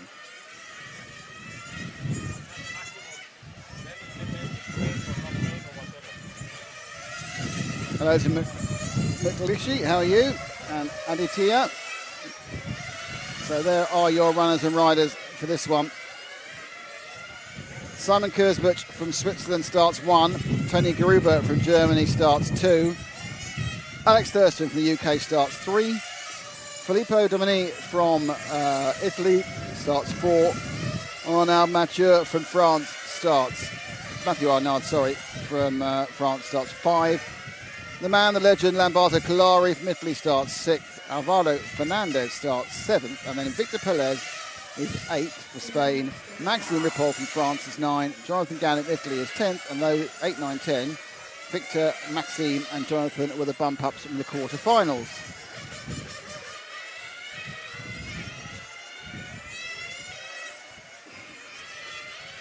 Minute and 46 of this to go. We're an hour and 12 behind, so I reckon they're going to try and make it the round hour and start the main final at 5:30. But I don't know that for sure. So I don't know what to advise you all about when to go, when we go on a bit of a break, when to come back.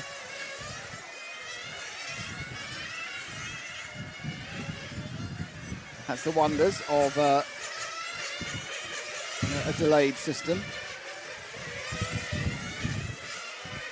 It's been windy, it's been rainy, it's been difficult today, but the club have done a brilliant job. Drivers have, on the whole, put up with it. It was a bit moaning earlier. I think a couple of them saw a chance of getting it called off whilst they're in a good position. And went, oh no, it's too windy. Can't run when it's this windy. But that's all gone.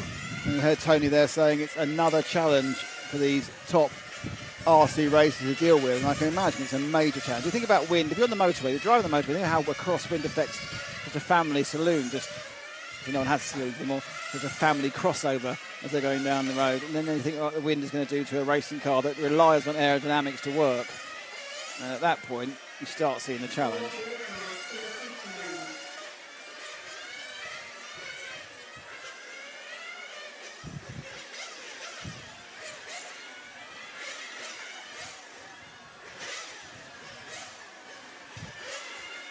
You can see Rob Peach sitting there, staring out, watching the racing, so he's going to see what this second heat can do. Kurzberg, Gruber, Thurston, Damani, Mathieu, Lamberto Collari, Fernandez, Pelez, Ripoll and Gandin. Really wouldn't count any of them out. Some have already achieved what they were looking to do by getting to the semi-final. Most of them are much more interested in moving to the final. That's the car of Simon Kurzberg, the 2017 world champion in France, and they're away. And it's a good start. Looks like everyone works here. They also got round pretty much in order. Oh, and the sixth car of Collari got lightly collected and lost drive. I think he may have lost about 3 positions. Anyway, so it is 1 from 2. So it's bad for the 4 there. So bad start for the young Italian. Damani got turned over in the first of the reverse hairpins, but that's what happens sometimes. But he's got the only good news about it, he's got 19.5 minutes to get it back. He's 4.5 seconds off the front, so it's not the greatest first lap for him. Right, so Kurzberg from Gruber, from Thurston in the orange. Gruber is white and Thurston the pink. The white and orange is Gruber, and leading out with a car that mostly looks yellow. It's got an orange front to it as well. That is Kurzberg. Kurzberg and Gruber looking to stretch very slightly away from Thurston. So first 2 is our focus at the moment. Let's move 1 forward, Jude. And we are now sitting there with the top 2. Let them settle in. Nearly a bit gone. Both qualified for Super Pole. And up until, oh dear, that went out. And Thurston now picks up. Gruber just got a massive oversteer. Now that could be the wind. That could have been a bit bad driving. My guess is it's probably the wind. And Thurston nips into second. Thank you very much, sir, he says. And then, of course, the advantage of that is it's given Kurzberg a comfortable, 8/10 of a second ahead. It's a reasonably comfortable lead. 1, 2, 3. We know they're qualifying at the moment. There is many a slip, and it's Victor Pelez, car 8, the bump-up man, who's currently in 4th. 1.7 seconds. Oh, Thurston makes a mistake at the timing and scoring, and drops back into 3rd. Gruber releasing 2nd. Now Pelez in the all-orange car getting closer and closer and closer.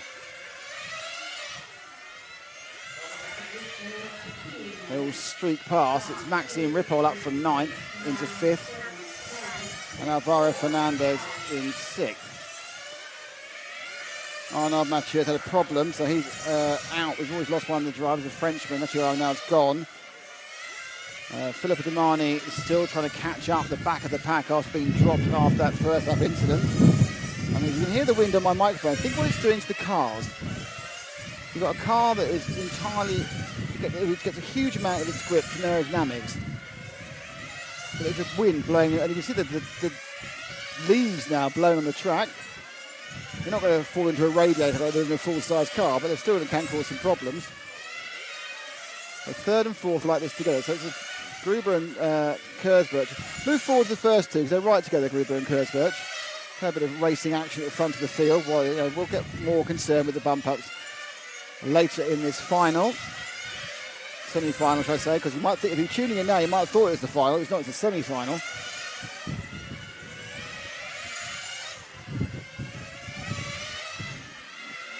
Running behind, no fault of the club, just the weather. So Kersberg are going to come now, not even coming up to where the first fuel stops might be thinking about happening. Round they go. Streak round that top corner. So Gruber, didn't quite get the drive there, and that's cost him a few tenths. Brought Thurston back to him. 1, 2, 3, sort of equidistant now.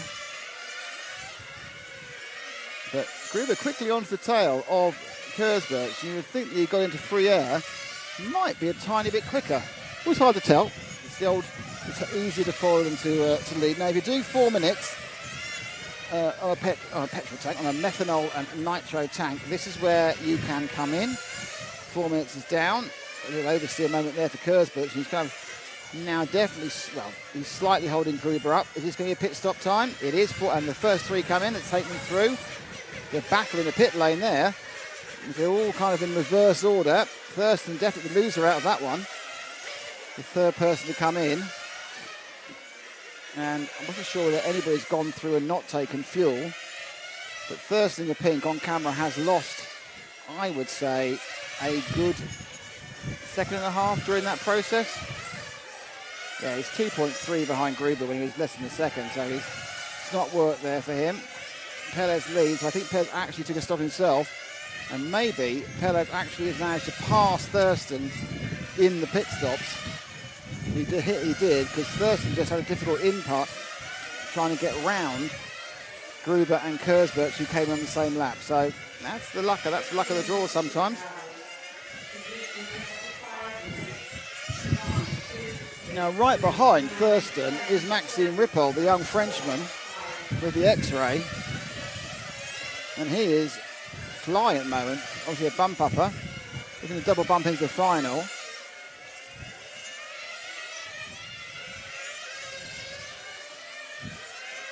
On the back of Thurston. Thurston, I think, is really gaining or losing on Pelez. It's, I don't know, perhaps a little bit perhaps he's gaining. Dragging Ripoll with him. Maxime, 15. Alex, I don't know, Alex, how old are you? About 23 now? I don't know. He's a young man racing for a number of years, and now he's obviously older. Time's passed. That's how it happens. Time flies with EFRA European Championships. So Ripoll down the straight. He's getting close to Thurston. I think Thurston is also getting closer to Pelez. Pelez 17.9, 77 Thurston, 17.7, but a few hundreds better for Ripoll. 18 flat Kersberg, 17.9 for Gruber, so I'm not sure there's traffic ahead of them. So these are the fastest couple on the track at the moment, Thurston and Ripoll, but it's a kind of an ebb and a flow. 17.5, 17.5, 17.7, 17.8, 17.6. Ripoll definitely gaining on Thurston now. Thurston, as you can see, they've got this kind of comfort distance now. They get any closer and you start to get disturbed by the aero wake. These cars have aero wake, the aero wake of the car ahead.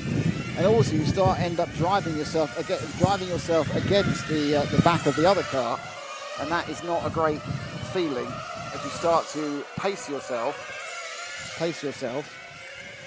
against the speed of the car ahead of you. And that's what Thurston's doing now with Pelez. He's not running his own laps because they won't be quick at the same part of the track. They'll be quick at different parts. And Thurston can't necessarily use the bits he's fast at without fear of running into the wake of Pelez. He's not close enough to get past. They're also getting quite close to the second pit stop, so do you risk this? Now, second pit stop time, which will be coming up in a couple of laps. Will that see the tyre change now, or is the tyre change at 12 minutes? Looks like everybody has decided the safe thing to do in this semi-final is to change all 4 tyres. We're not seeing many sneaky 2 tyre changes. They're just doing all 4.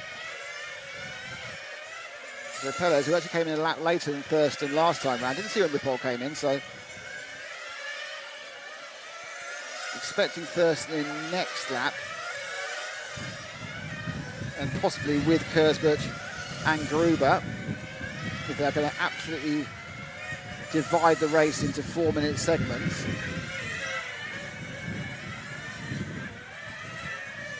Not pushing the envelope of consumption.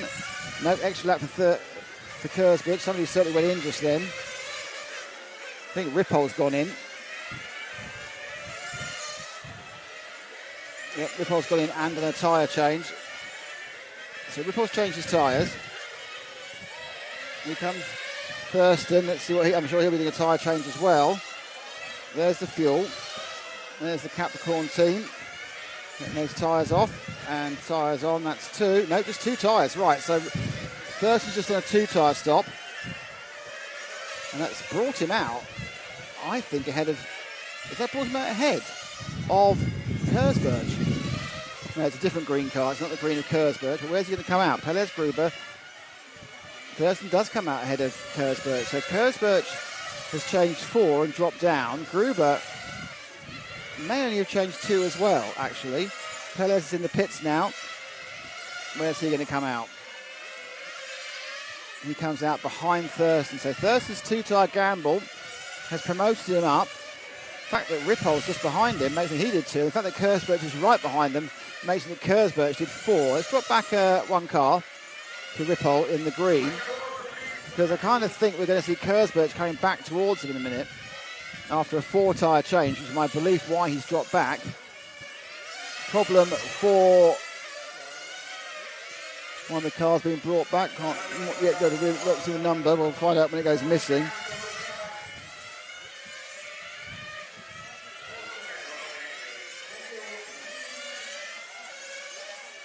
Might Matthew Arnold again, but anyway, here they go. That is Rippol, currently leading Kersburg by 1.6 seconds. Fortunately for fans of the young Italian, Filippo Tamani hasn't been able to get this whole race going ever since that starting problem. Now, just about a lap down on Tony Gruber, who leads. Gruber's got quite a nice lead now. He's got 10 seconds. So Gruber, I don't think Gruber changed tyres. Who was that who smacked the wall? That was Thurston. Thurston's going to absolutely tank the wall, and I think he's done his car. Oh, tragedy. Well, it's not a tragedy, it's just very unfortunate. I had to go Frankfurt, didn't I? It's not a tragedy, it's just very unfortunate, but that is it for Thurston. One error right against the wall, pit lane wall. Let's see what they do with the car. They're going to retire it. Can they mend it? What they're going to do. He's limped in. Having a look at it. He chunked a tyre? Has he broken an axle? What's the problem? Well, they are looking to fix it, but it's going to be anything you do now is just going to take too long. It's the simplest of errors. Oh, I think actually he broke the wheel and broke the wheel mounting. Now they have to restart it. They've done that quite well. No, something they couldn't restart it. Gruber still leads, Repulsive second, Kersburg is third. Fill it up while you can. Put it out, but that's 3 laps lost. So little error from Alex against the wall, and that's it for him. Right, let's see if we can find our leader, car 2, Tony Gruber. Just finished his lap, Gruber, in the 2 machine. He is now on the inner loop, white and orange, about to go on the main straight. Main straight, in the main straight. That's Gruber, number 2. That's him. Leading by a dozen seconds. Oh, now this is going to be his tyre stop. Did he not? I think this is what that's why he's leading by so far long, because he has done his tyre stop at 8 minutes rather than doing it 12 minutes. They're doing all 4. Well, this is going to be interesting. It's unfortunate we're not really going to see how Thurston's 2-tyre gamble paid off due to the accident he had. So Gruber out on a long stop. Rippol's dropped back as well. I think it must be on a pit stop strategy. So Kersburg now in the lead. It's Fernandez in second, Perez in third. It's great for the Spaniards, second and third. And out comes the 7 car of Fernandez. So Fernandez actually has just stalled. I'm not sure what's going on there. The Spanish fans are very, very vocal. I think one of the Spanish, it's Perez had a coming together and lost some time. So they're very vocal, the Spanish fans. They know who they want to win. Unsurprisingly, it's the Spanish. But Fernandez now leads, which seems surprising, but Alvaro ahead from Tony Gruber. Kurzberg third, Rippel fourth. And as you can see, Kurzberg and Gruber, where it's scored at the moment, doesn't make any sense. So there's just a little bit of a moment where the timing's looking a little bit, not on ours, on the progress meter looking squiffy at the moment, but let's worry about that later. So Gruber leads. Kurzberg, so this is first and second now. Fernandez down to fourth. It might well be enough in fourth to bump up.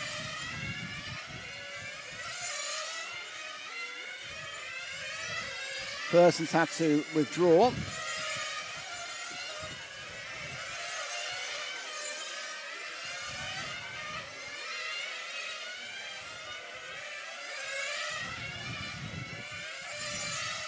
So Gruber just touching the lead slightly on Kurzberg. I think we're going to get the idea that when we are watching the long final, the tyre strategy is going to be all important. But Gruber looking a little bit quicker now than Kurzberg. Third place, Maxime Ripples far back, and it's Fernandez. And in fifth place, Jonathan Gandin, who we haven't mentioned the entirety of this race, but he is running in fifth, and he's on the cusp of being there or thereabouts for a qualification into the final if they're taking the fastest two outside the top three. So Gruber, 9 laps complete, 5 to go.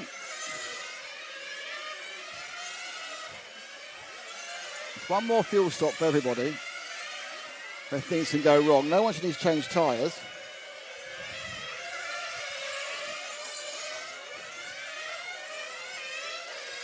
It's obviously in the lower ranks of the numbers. Let's pick up the number 6 car. It's all white and it's about to come round the infield here and go onto the main straight, because that's Lamberto Collari. That's the legend of this version of the RC Sport, 9 times world champion, unheard of.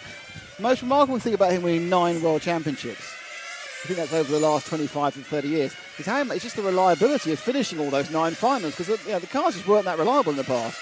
So his ability to finish and then win, I'm pretty certain he's actually got more world championships than European championships.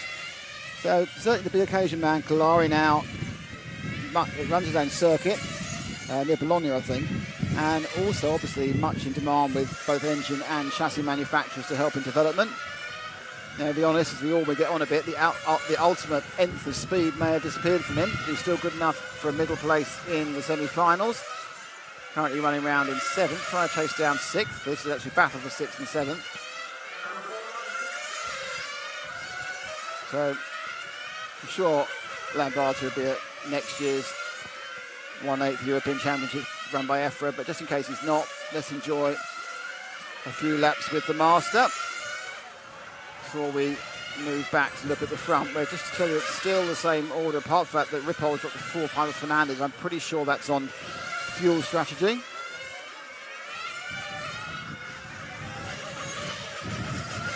So Collari on his way. So ahead of him now.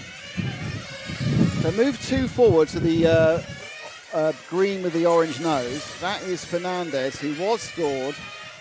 Well, that's amazing. Rippol's now scored in first.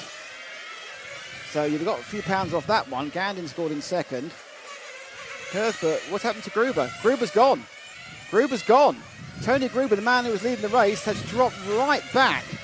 What happened there? Gruber's had a 42-second stop. Now, he may have, did he flame in the stop? They changed tyres again? That would be ridiculous with 2 minutes to go. So Gruber, who looked guaranteed to go in, at the moment is almost certainly out of the final. The man we're looking at now, Fernandez, is on the cusp, but it's Maxime Rippol who's leading in the 9 car. So we need to get the light green car going down the main straight. 2 forward.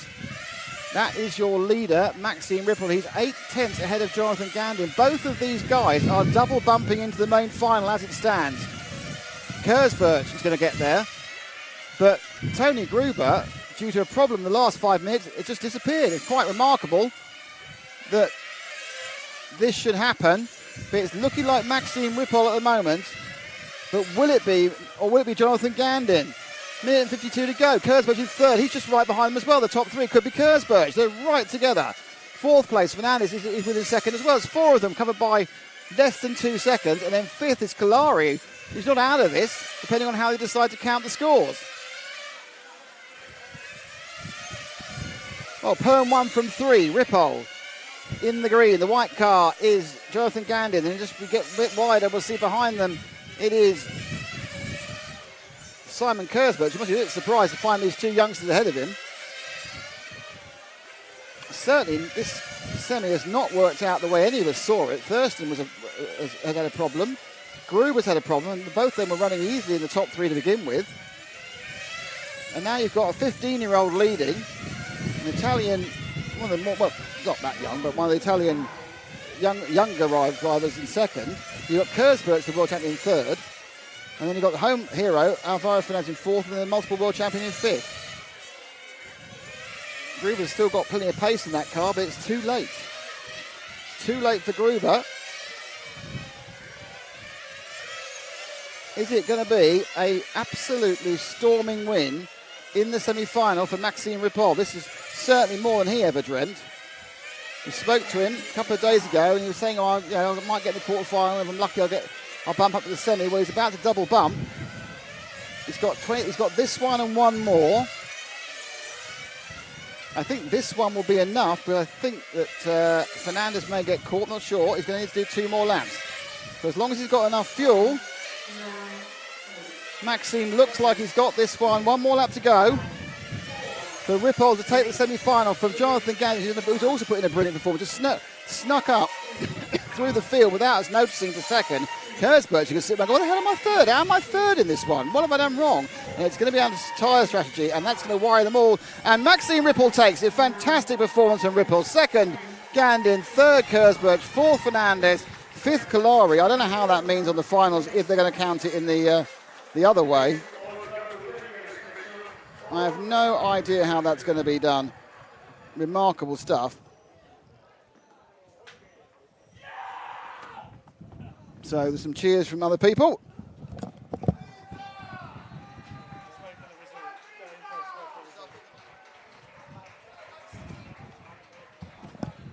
So waiting for the result to come up. Here it is. Not overly sure, again, about who's in the final. We'll have to find out. Kalari could be there. Alvaro could be. Fernandez could be there. There's most chance. I think the cheers from below is from the fans of the Spaniard. So I think he is there.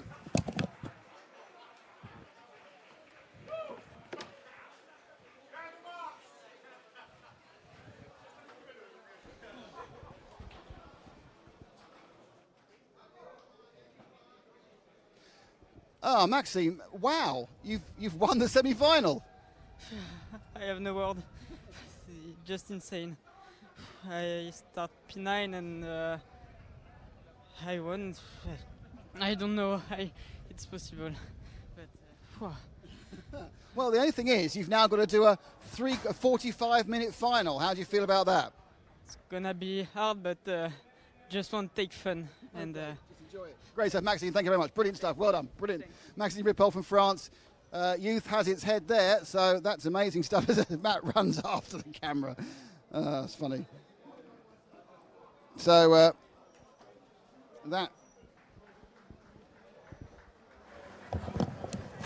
So there we go with that one. So that means that we are now waiting to see how long for. I don't actually know who's in the final, which is the worry.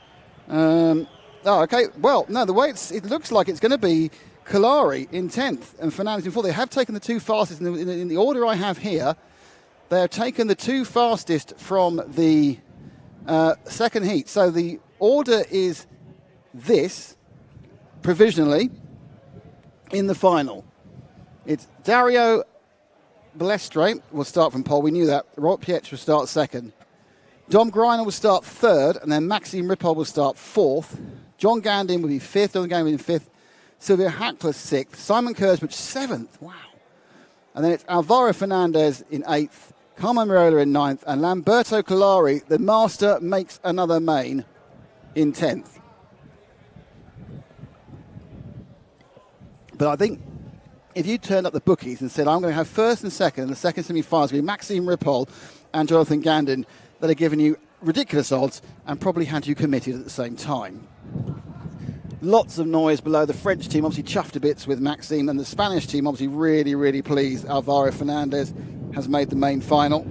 We have an Italian and 2 Germans, a couple of Swiss drivers. So the final is going to be in an hour, which is going to be 20 to 5, I would say. So I think we're going to...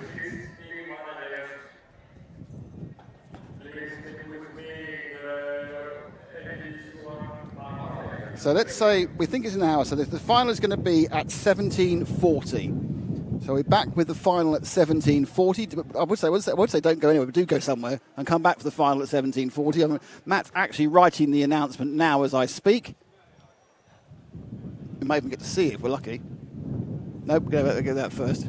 Okay, let's hear from our sponsors and then we'll come back to you live in an hour.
afternoon. Oh, it's good evening now, isn't it, really? As we're pushing 6 o'clock here in sunny, again, Valencia, but still windy.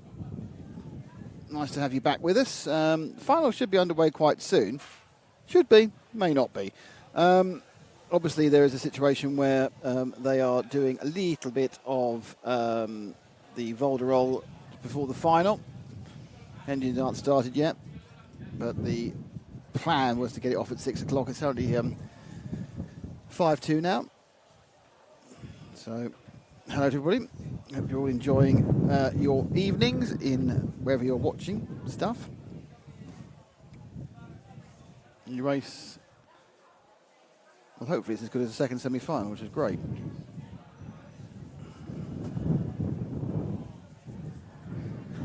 So, as you can hear, the wind is still blowing. The engines aren't quite up yet, because you can hear, because I'm not being deafened by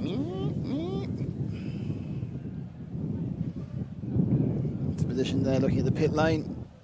There will be oh, blimey, it's blowing. Where's that sort of blowing right into my face? We're sitting on the rostrum. If you see that, if you look on the rostrum, you see that banner on the left-hand side of it. That's where we are. We are behind that banner. I'm not sure if I can get my hand even to show. No, we are behind there. That's where we are positioned, and we're expecting the Volderol to begin quite. Someone started an engine, which is always a good sign.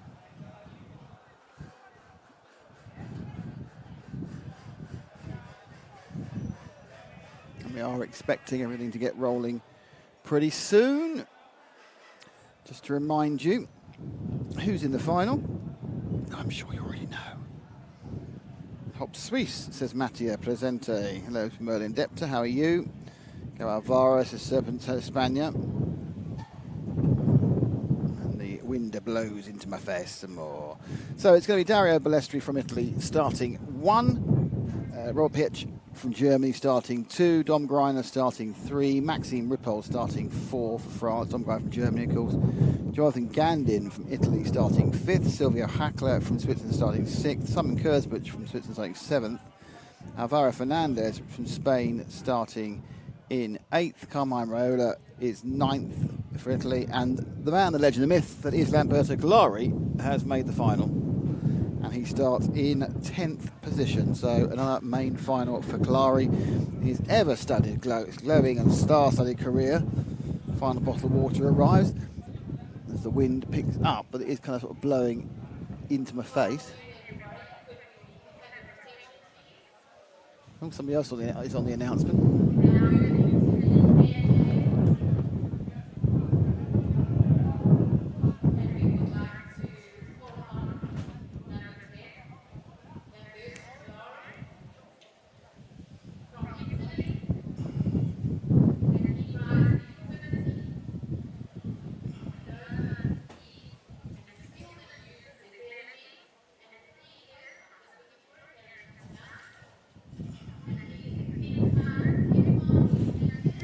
Lamberto walking out, gets a round of applause in 10.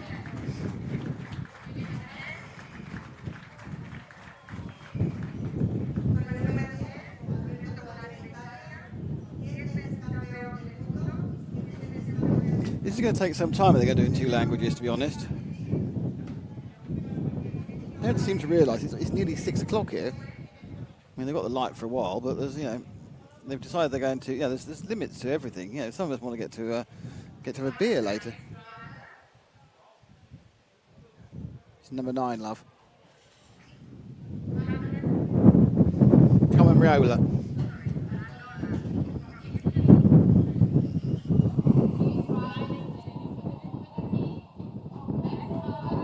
There's Carmine. Cheeky little wave. Well, actually, they're not actually on that shot. I can't see it. They're walking the other side. Good start there. 2 stick radios. I wonder if we're going to actually get 50-50 stick radios and steer wheels, because I know that both Pietsch and Balestri use a stick. So there's at least 4 sticks in this race. The dying art of the stick radio for car control.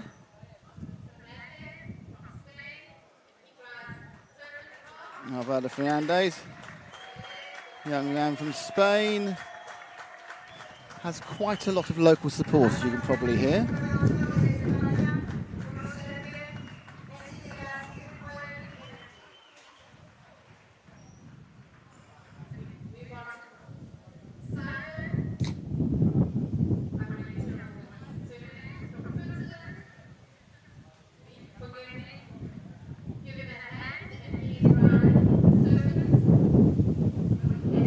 The wind really is picking up now.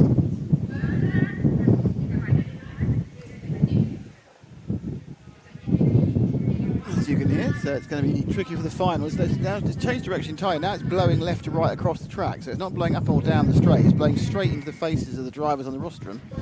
A number of them were wearing motorcycle goggles earlier. And there's Simon Kurzbuch, definitely qualified lower than he thought he should.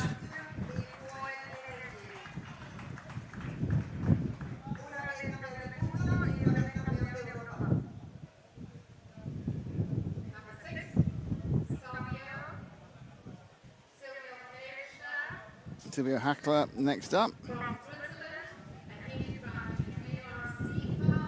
Go Dario Balestri, says HPIRS4 space.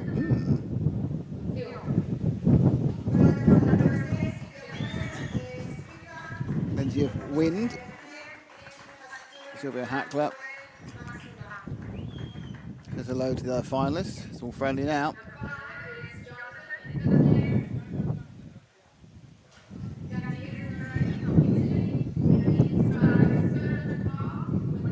Of lowiness over this microphone. I apologise for that. Jonathan Gandin with another stick radio. That means we're at least halfway now then. He knows what Simon's using. As the wind just gets worse and worse at the moment, but you know.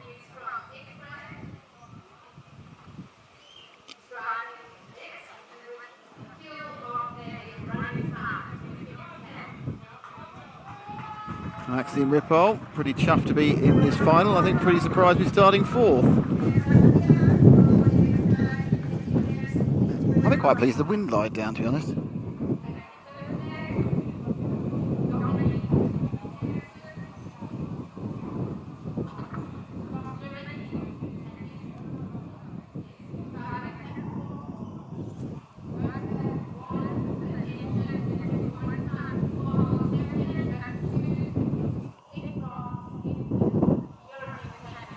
So, Dom Greiner up next from Germany. There's Dom. So the winner of the two semi-finals were Greiner and Ripoll, and they are starting third and fourth.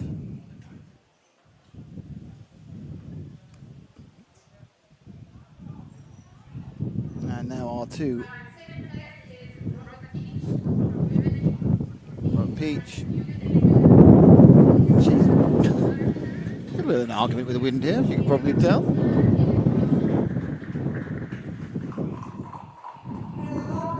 Commentating out in the open makes it quite difficult to reduce that wind effect. I'm sheltering, quite sheltery from it. It doesn't do an awful lot good.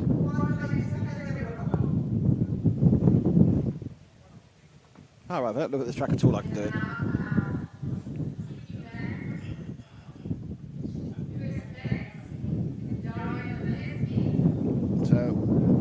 In second, and Dario Balestri, who got TQ, is in first.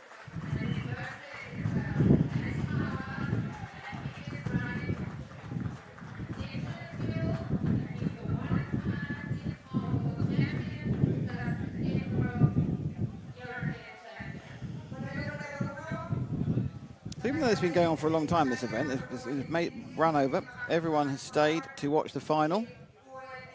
The edge of the pits is packed. The the plastic chairs have been laid out so people can see who's going to do what and who's going to win. I'm sure there are individual fans of each driver, and they're now letting the drivers go up one at a time so they can choose their position on the rostrum. Dario up first.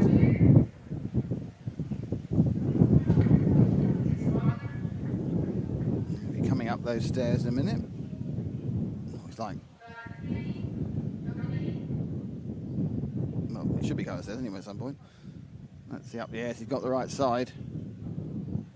And they kind of, well, so Robert's a bit of a rebel because you are supposed to run up the. They're supposed to come up the left hand side. They come up the right hand side. So they know where they want to stand. It's in order where you want to be. Doesn't make your I think your team have to be in the position of your number.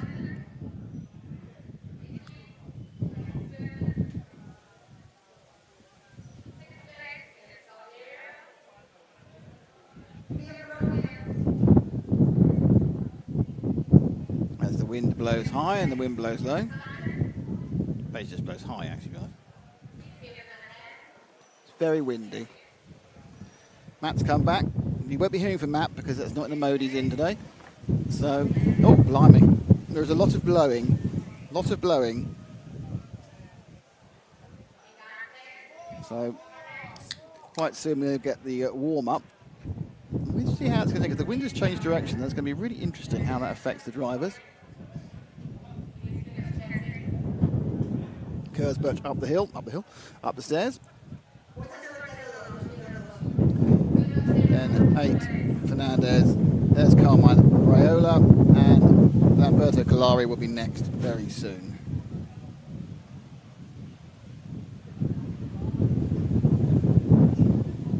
I'd be most surprised if we don't lose a camera somewhere at this point.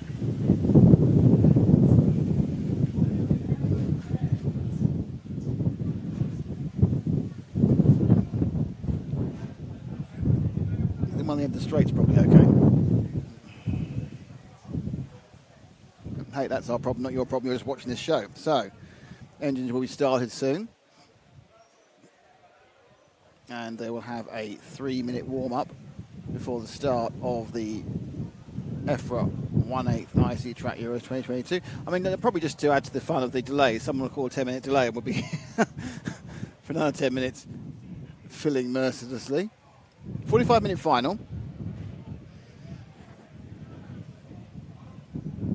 Could be as many as 11 stops if you're in 10 stops if you're running in a 4-minute run, or it could be a lot less. The wind, you can see now with the way the banners are billowing, they are kind of, the wind is now coming right across in front of us. There is a relatively reasonable chance that one of the lighting poles might fall over, which is exciting. It's not going to hit me. Might get the higher car in fairness.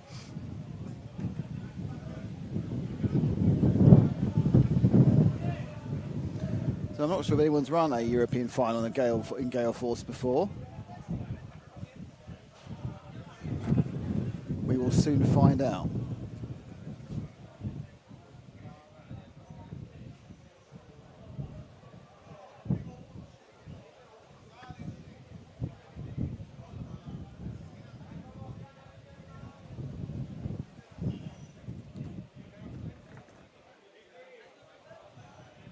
So I'm not quite sure what they're waiting for to get the engines running.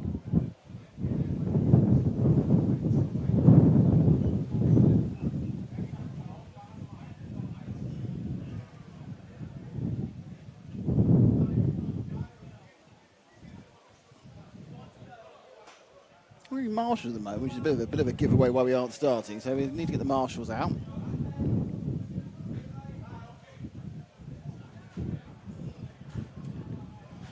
Trees continue to get buffeted by the wind.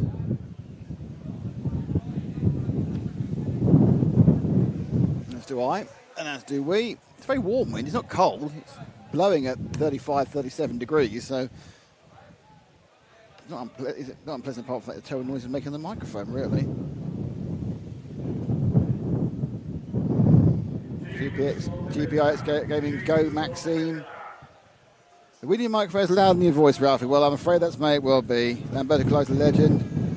How do they decide where they stand on the podium? Well, they get to go up in order of which they qualified. Cars and backflip might do.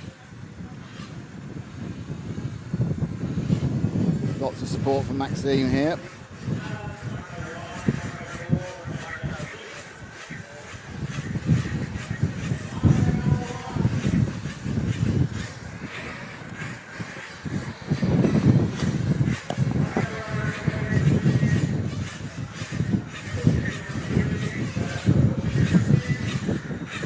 Okay, so I'm going to try and out-talk the wind, which is always going to be a problem, but I would take it as a challenge.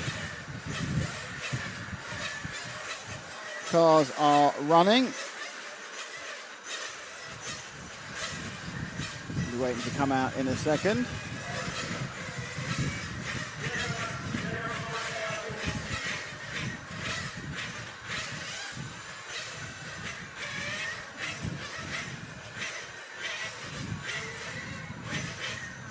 It's very blowy. So here we go with the warm-up. Hello to Punto Racing RC.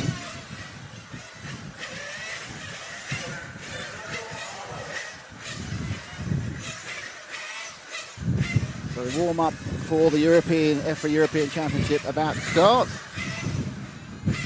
Nerves will be high amongst the drivers.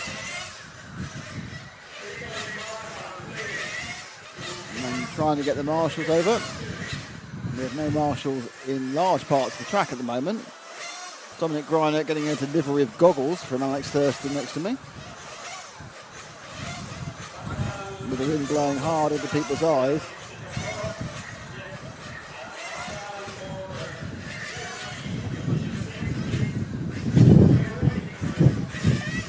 So they're trying to get more marshals in. There's no marshal at 4 and 5, like I said. I don't think might be there yet. We'll make the marshal at 6. That's on the main straight. That will be Silvio Hackler's marshal.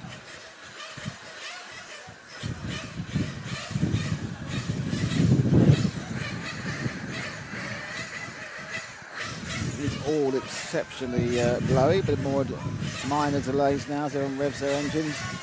People look for the chance to make a difference in some way, looking for an edge. That's Matt taking some pictures.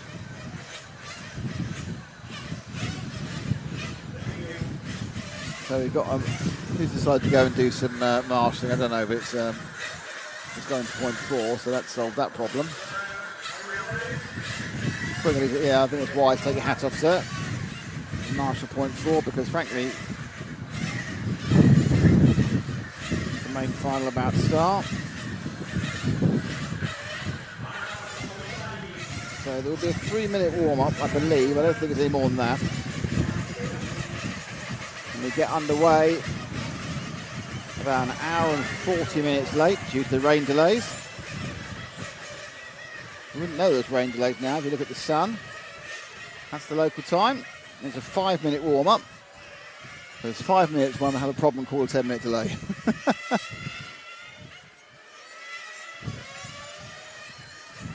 So it's Balestra in pole, then it's Getch and Greiner. Italy, Germany, Germany. Frenchman Mazzi and Riccardo Jr. Great performer him, I think Andy as well from Italy. Don't forget both of those have double bumps into the final from the quarters, then way up. Silvio Hackler, Simon Kurzberg, Alvaro Fernandez, Carmine Rola and Lamberto Collari. So we've got the youth of Ripoll and the incredible experience of Lamberto Collari. Both ends of the age spectrum.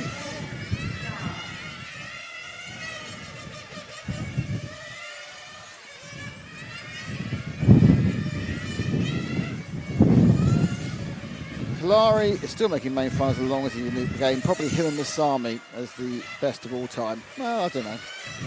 I think there are a number of great RC racers, and the best of all time is a hard one to award, but I always like the versatile ones. So my mind goes to people like Hara, and now more recently Bruno Coelho, who can win in all sorts of classes and all sorts of championships. Masami obviously did that by a couple of classes, in 12, Pro 10 and electric. But Hara, in his prime, was amazing what he could win.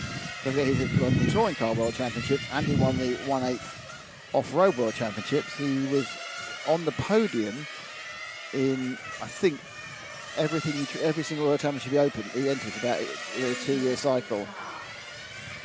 Very versatile.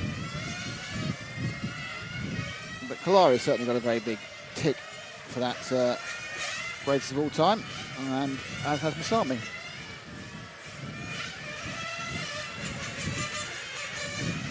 Though it's probably safe to say that these days the competition is a little bit tougher. And the professionalism is a little bit higher. It's hard to compare between eras, but I think they both, I think in fairness, they'd both be still at the top if they were younger. Which is the problem here, really. They're not. But yeah, it's like any other motorsport conundrum. Who is the best of all time? Everyone has their favourites. I just kind of think, individually, often guys are best at one event. Obviously, that's not true. Kalari is best 9 times in a row at 9 different events in the same formula, but he won other stuff. But people who can win on track and off-road, Bruno Coelho, 4-wheel drive, electric off-road and electric touring car modified world champion, a European champion in 1/10 IC track and 1/8 electric, 1/8 off-road nitro, and a European champion at touring car and a European champion at off-road. Pretty impressive stuff for versatility against very big professional fields. If you've got your favourites, if you think they're the best, that's absolutely fine by me, because I'm sure you have a very good reason and you'll be able to prove it and tell me where they are. They're all great. There we are. Let's sit on the fence and just say they're all great. They're all great. Everyone's great.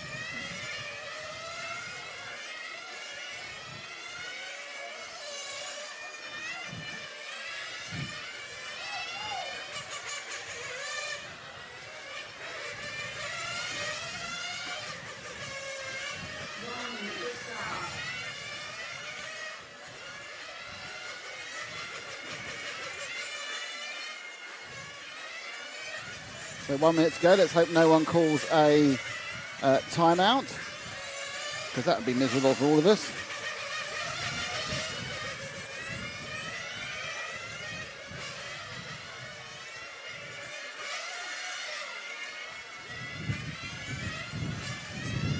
Hello to all of you wherever you're watching.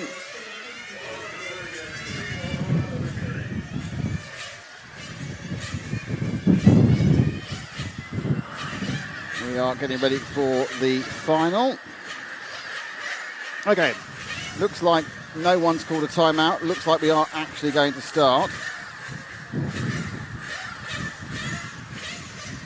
45 minutes between these guys and the World Championship.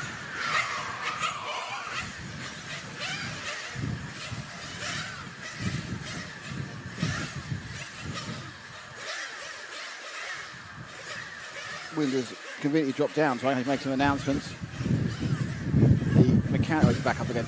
The mechanic is scraping the ground to give it a little bit of extra, grip as Balestra will come off that short shoot into the first hairpin. There we go. Final about to go, and they're off.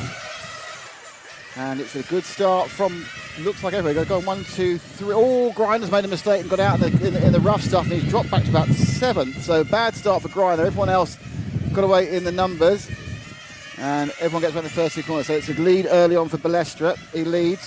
Pietsch is second. And then you go Maxime Rippel, Jonathan Gann and Silver Hackler, and Grinder, as I said, dropped down to 7th. He's got back to 6th already. He's gone past the 6th car of Hackler. So Grinder going back through the field almost as quickly as he fell down in the first place. But as they settle in, it's the big battle we kind of expected initially. It's Balestra and Pietsch. The battle of tyres, perhaps third. Rippol not being left behind. Up to the first corner. And the whole field streaks through. Look at that. Bang, bang, bang, bang, bang. What's happened there? And Balestra's made a mistake. So Balestra had a problem. And he's dropped down to 4th. I say mistake, just didn't see it because they were shooting through. And there's more shouting as cars get pushed and moved, and there's a very, very lively crowd here, but it's the Mugen of Robert Pietsch who leads. And if you get into the second minute, Maxime Rippol, the young Frenchman, is second. Balestra's back up to 3rd again. He's just lost a bit going wide at that loop prior to the start finish, and there he is in 3rd, and there's our leader. Right, so really need to start settling down. It looks like Pietsch has got a chance, but he's not losing Rippol. Rippol 6/10 behind. They're on 18s at the moment, so they're easing in. We haven't seen anyone touch a 17, so perhaps the track needs to get back up again. It's got cooler, of course. And Pietsch is not breaking Ripoll at all. So the young Frenchman with the X-ray being chased down now by, he's been led by and chased by two of the biggest names in European IC track racing. He's trying to catch up to Rod Pietsch, and he's being tailed by Dario Balestra. And then you've got Jonathan Gandy's made a good start as well. Hackler in fifth. Fernandez sits. Kurzberg is going nowhere at the moment, which is a surprise. And Greiner's down in last. So Greiner's had a terrible first 2 or 3 minutes, but don't count him out. He's got some ground speed. Like another problem for Greiner. Greiner's having an absolute mare in the first few minutes. Not so much for these two green machines, the lighter green of Pietsch and the slightly darker green of Maxime Ripoll. I'm giving Carmine about 8 places. So the Ripoll car, as you can see in the background, gap is 0.6. Balestri's not gaining on these two. And in fairness, the 5 car, Jonathan Gandin is kind of keeping distance. I think the cars are easing in. We're just kind of getting to 17-second lap now. They're kind of easing into the event, easing into the race. A little bit of a stretch on the lead there by Pietsch. He's out to 9/10 now from Ripoll. It's not really doing much. Basic pace currently is not really there for Balestra to catch up. Certainly it's the experienced hand of Rod Pietsch from Germany, 40 in 3 weeks' time, who is leading them away. He's not breaking away, just leading them away. He's getting a couple of tenths here, a couple of tenths there. Okay, so we're getting into the meet now. We're just about 2.5 minutes in, so 3.5 minutes in, so soon they'll be thinking about making their first stop. It's that quick. You just get going and you've got to stop again.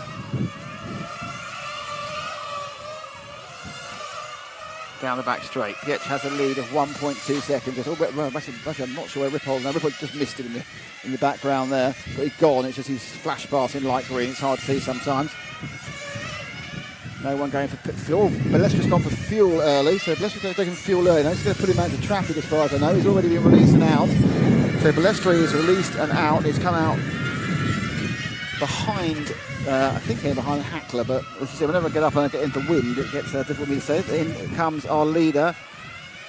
By the slow and steady stop. Ripoll hasn't come in, so Maxime Ripoll will lead the European Championship for at least one lap. As Pietsch carries on going now, we're looking at Pietsch, I'm looking at Ripoll. Comes over the line and Ripoll does make a stop. So Balestra ran 2 laps less than Ripoll and 1 lap less than Pietsch. It's not necessarily indicative of a fueling issue. No one's gone to 5 minutes, which is the key point. But they've gone a little bit further, and Balestra may just got into the pits because he wasn't happy about things. So Pietsch comes around. He's going to be, I think, in the lead. He is. So what is the gap after the first set of stops? It's 2 seconds. And then Balestra is 1.7 behind that. Jonathan Gandin in 4th. So we Hackler in 5th. Kurzberg up to 6th. Greiner's still literally stuck in last. And very nearly a lap off the lead already. It's just not worked for Dom at the moment. Don't forget he dominated the semi-final, so the pace is there. But there's many a slip between what's happening. Let's just drop back one to Maxime in the other green car.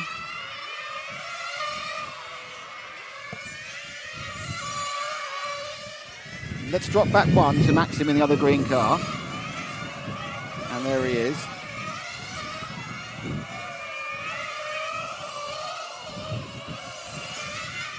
As they sprint down the straight, he's got Balestra trying to close down the gap. It was 1.3 last time, the gap for second and third.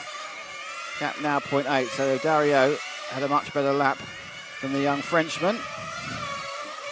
Sort of light grey, very light grey machine, the Infinity, chasing down the X-ray. Actually not bowed by them. He's come, he had a relatively average sort of qualifying. He did well, got in the quarters. He's come alive today. Bumped up through the quarters. Actually almost won the quarter, but lost it in the last corner, believe it or not. And then won the semi. Balestra now putting a little bit of pressure on. Needs to find that extra half or so, 2 or 3 tenths. Looks a bit closer again. Yep. Take it. Oh, what happened there? Balestra, I think, had a little bit of a scuffle around. He's lost him. Yeah, he had a tiny bit of a. Hard to explain. It was like his car just didn't quite point the right direction. I think he had a little bit of oversteer moment. Maybe picked up by the wind, to be honest, and that's going to cost him most of the work he's been doing over the last couple of laps. And yeah, he lost half a second with it. So it's difficult. He needs to practice and get his head down again. Let's go back to the one car, and we'll pick up Balestra. Back one car.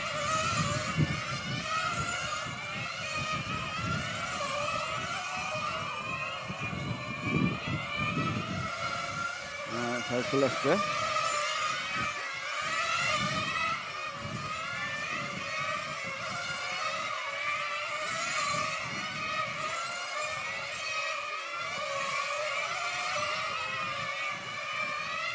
Just watching them go around. There's a kind of a mesmeric quality to these cars. They're hitting the same lines. They get this kind of situation where they have a 4-minute sprint in between every fuel stop.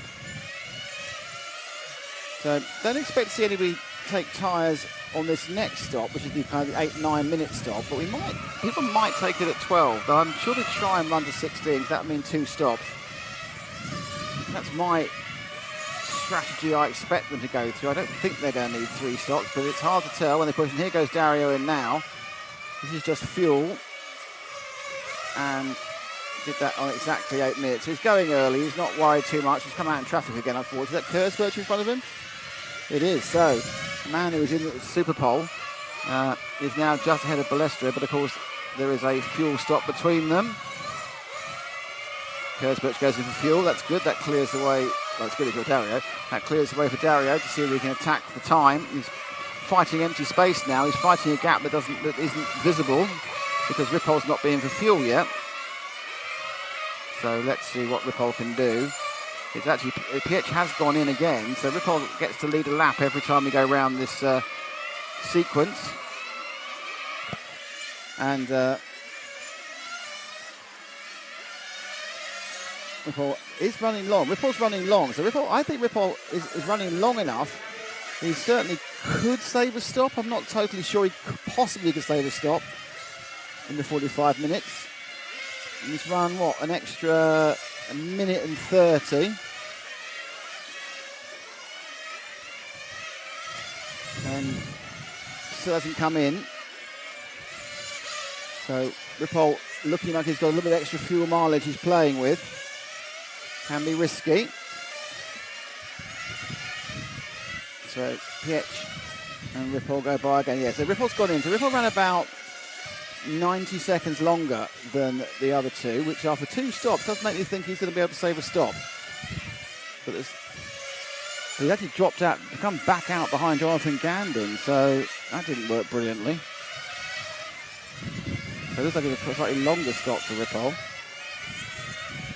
29 seconds. I think Ripoll's on a tyre change in that stop.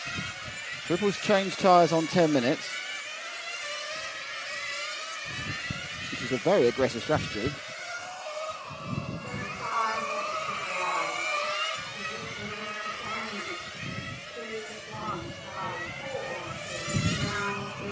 So Ripoll temporarily will be out of this, but what we've got now is the first 2 nailed together. So Pietsch leads Balestra, but not by very much. This is your battle for the lead. There are some tactics behind which may throw Maxime back into the sway again. Greiner's finally moving forward. He's up to 7th. But a long way off these two. Oh, and Balestra now getting very, very close to Pietsch. He's going to have to try and overtake him cleanly, going through the hairpin. Up and round the inner loop. And now onto the main straight. Balestra works his way into this event, and he's as close as he could be around top of that sweeper then. The yellow car for Peach in Germany with the Mugen, and it's the Infinity of Max Power. Infinity with Max Power. Hey, Max Power. For Balestra behind him in the kind of the grey. I'm sure it meant that silver. I'm just again keep being surprised by the colour, but obviously they can see it really well, so it's fine. Wind dropping a little bit, as you can tell, because you can hear me, which might be a negative, to be honest. Saw Robert a little bit wide, much closer this lap, as you can see. I have talked about, Balestra talked about in qualifying how hard it is sometimes to follow drivers. There is actually an aero wash effect from the body shells. They are stealing air, they're stealing air as they would in a full-size model. They're just stealing a scale size of air, and it's still disturbing them. They run together. 12 minutes down. And Balestra looks to get the lead back. He lost on lap 2. He's looking very fighty now. A feisty Dario up against a reserved or a more measured at the moment. Well, but it is easy. It's an old adage, but it's true. It is always easier to follow than to lead. Not necessarily easy to overtake, but you can. Oh, and they're both in now. In they come. And let me see. I'm just looking here. Out they go. Together. A couple of drops of rain I actually felt then. There's a few drops of rain coming. Not sure how that's going to affect anything. So let's find our leaders again. There we are. That's the one of Balestra. So Balestra, that's under Peach. So Peach has fallen down. Now, did Peach stick in a sneaky... Did they both stick in a sneaky tyre change? I'm not quite sure, really. There is rain in the air, just so you know. I don't know whether they're going to postpone this one or what. But at the moment, it's not enough to cause any incident. No one taking fuel. I'm looking at down. There's still not really any fuel taking. Ripoll leads. Fernandez second. PH is now third. Hackler fourth. Balestri fifth. So Balestri, a longer stop, has put in quite a distance, 2.3 seconds behind the leaders. Now, given the fact that Ripoll, so the Ripoll leads now from Fernandez, coming in a while, and we're waiting for this whole thing to unwind.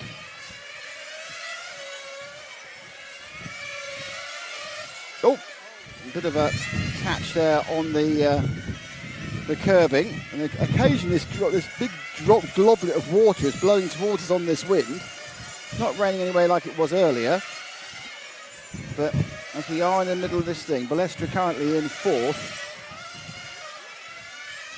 Let's pick our leader. He's at a start-finish now. That's Ripoll coming down in the light green car. There he goes. That's your leader, the young Frenchman. I don't think he ever thought he'd lead the final for so many laps. But no, you need to move two forward. It's the light green one there.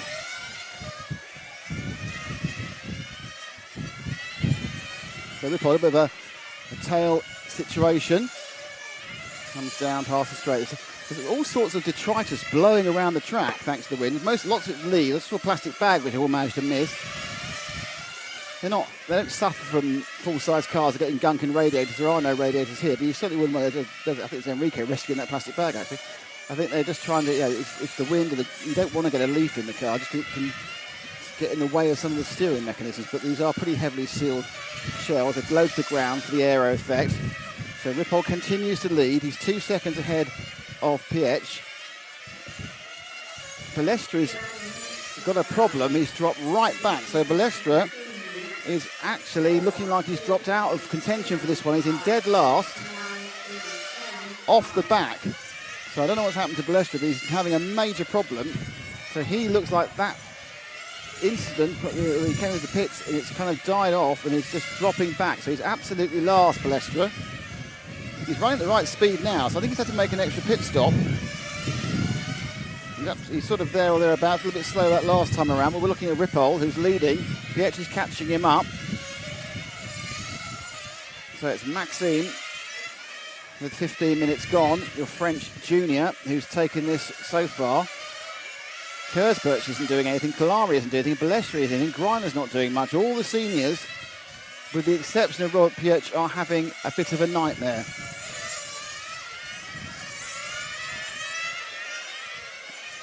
Balestra not really being able to put together a consistent pace. I saw 17, then 19 and 17. He's actually currently scored last.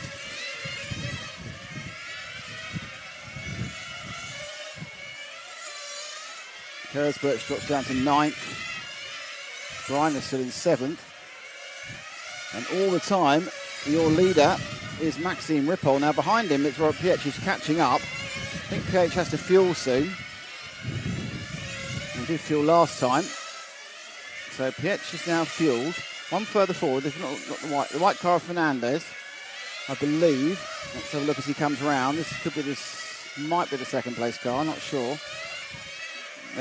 a little bit mixed up at the moment as they run through their various strategies. That's the 0 car. That's actually Lamberto Colares. Let's move forward one again to our leader.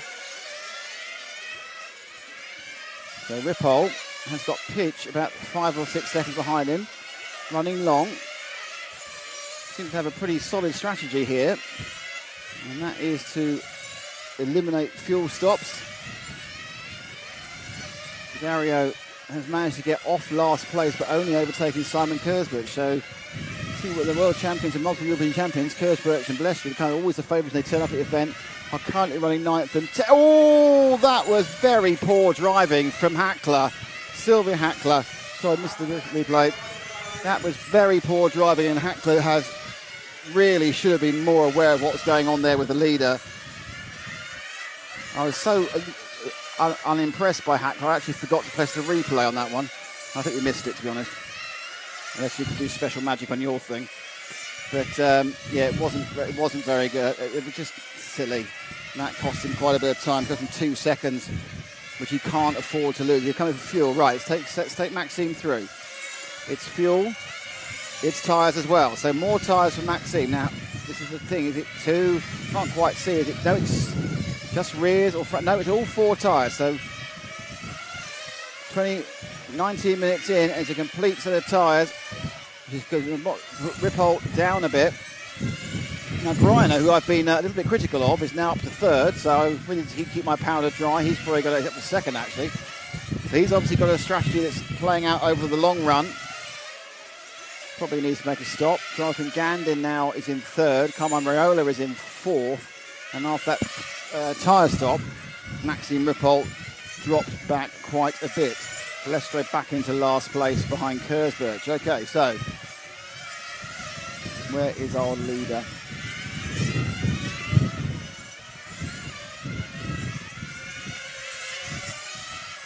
Okay, so if you drop back 2 from where you are, you'll pick up our leader, the car 2. That is Mark Pietsch, who is leading now by 8 seconds from Dominic Greiner. He's got 4 from Jonathan Gandin, and now a couple of seconds between Raiola and Ripoll.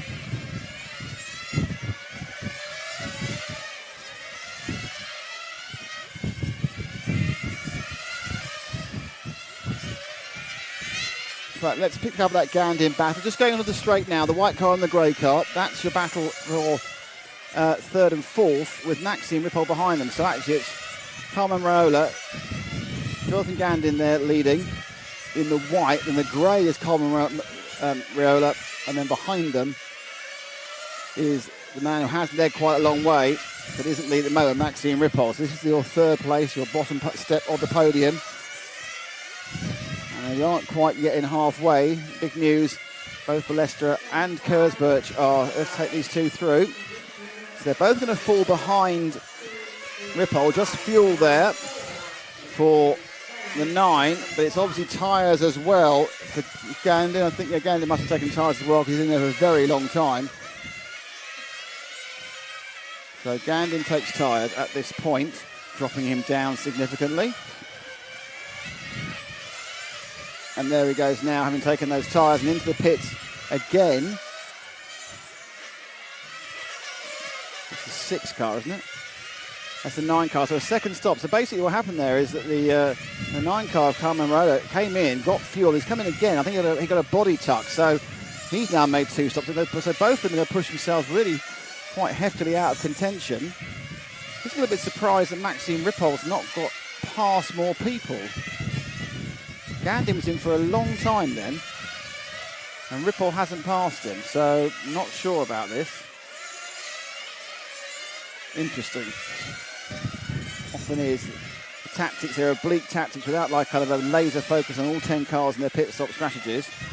But Peach leaves, but what is happening is Dom Greiner, who had the world's worst start, is absolutely catching up quicker and quicker and quicker. Oh, wheels come off on the cars, the wheels come off the Shepherd of Kurzburg. That's gone.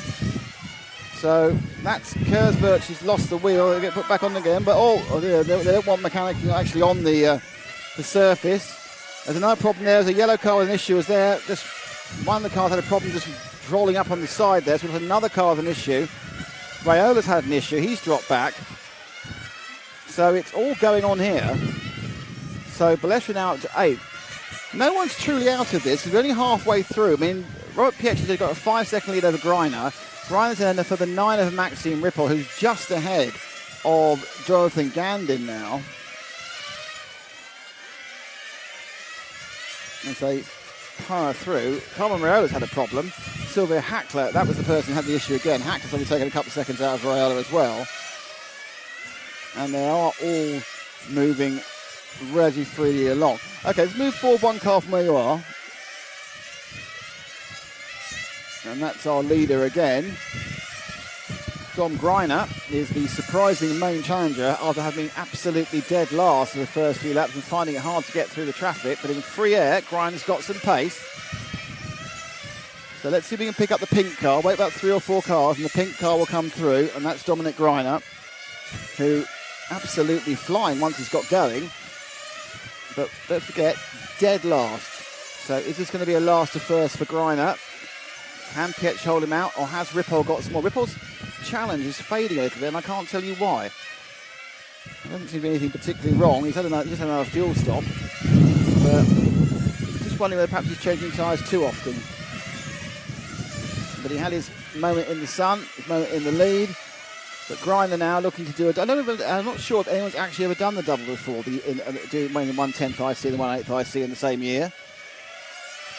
I can't think it's happened, but please, if it has happened, tell me in the comments and I'll read it at the end of the race and go, no, it has happened. Oh, and Greiner comes to the fuel, taken through the fuel. Now, is it going to be fuel? Yep, Philo Topman himself, who came 3rd in the 110th event, so he was doing it for fun and ended up with a podium in the 110th in Gubbio. Puts his teammate and friend, Dominic Greiner, into play. One engine, it's just called the one engine. I'm sure he's got more than one of them. And the Capricorn chassis. But Greiner, I'm not sure if this is an even slate or not, whether he actually is 9 seconds off Pietsch or it's just a kind of a stagger due to fueling. He's going to have to try and make it up the hard way. And of course he started probably about 15, 16 seconds behind Pietsch once he had the entire field spread between them. So Gandin and Rippel are next up. And Fernandez. Balestri's got himself back up to 6th. I have no idea what happened to Balestri and why he had an issue. Gandin now is dropping places. I'm not sure if he's in the pits and he's got a problem. So Gandin's back out of the pits. No, he hasn't. Trying to find the 5 car. So Gandin's in the pits and missing. It just means having a long pit stop.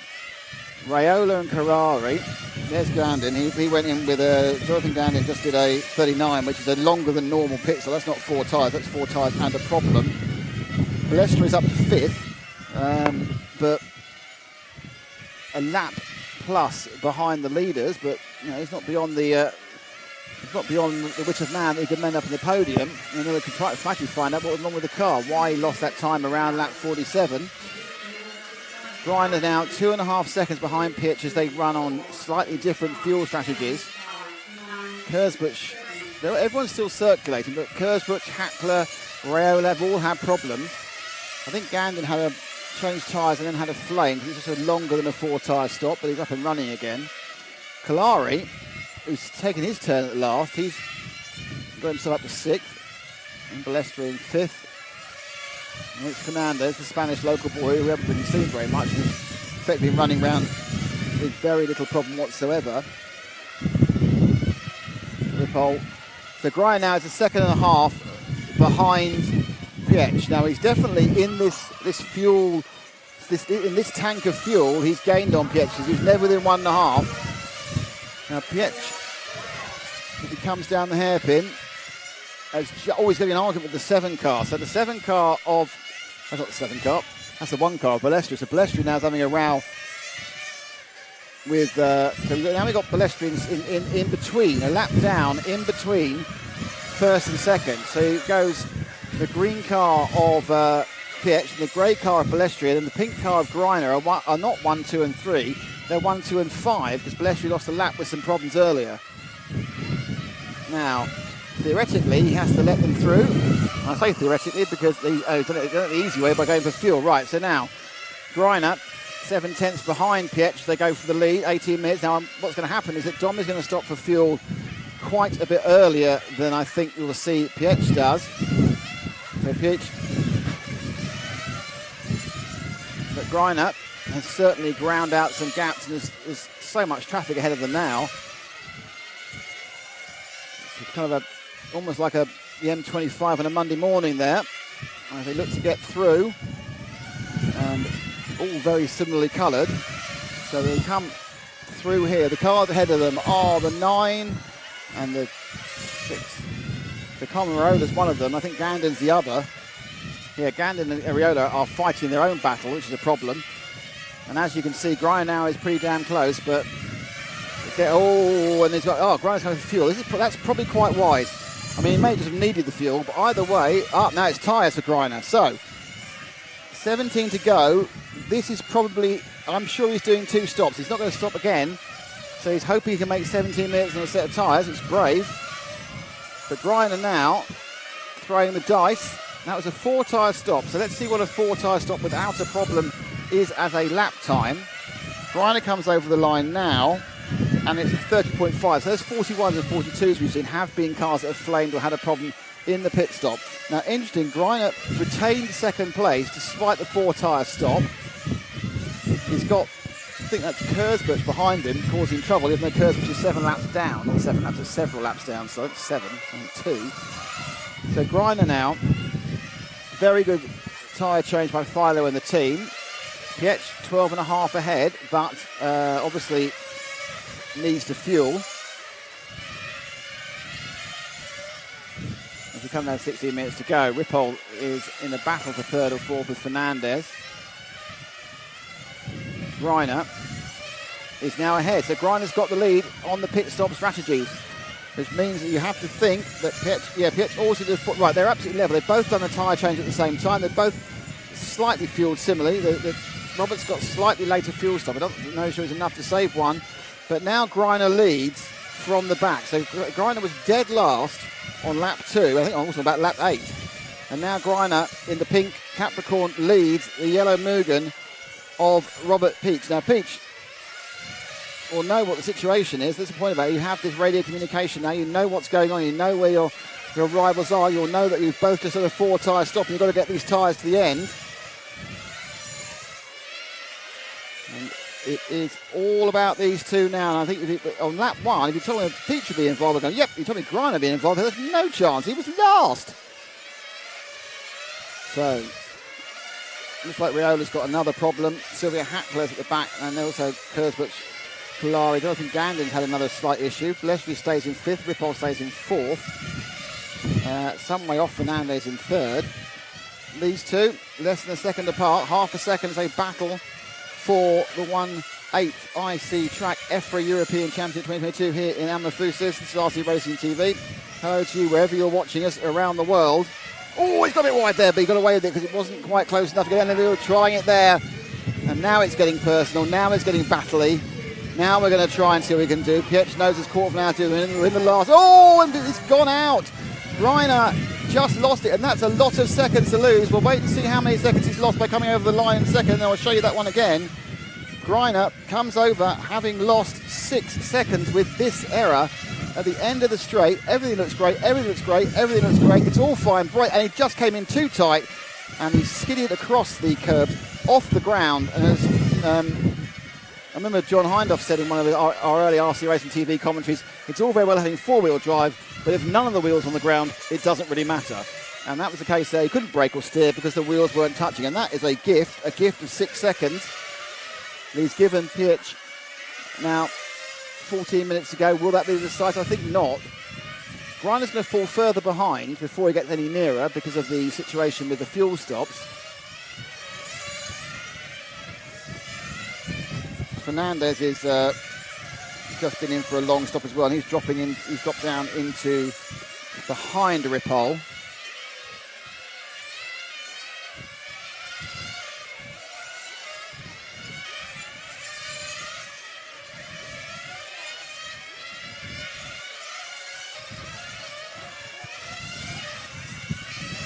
I think actually that might be Fernandez in front of, yeah, that is it? Yeah, that's Fernandez. That's your 4th place man, actually right in front of And let's stay with the orange car, Duke, because we haven't really seen much of Fernandez, the local Alvaro Fernandez Spaniard.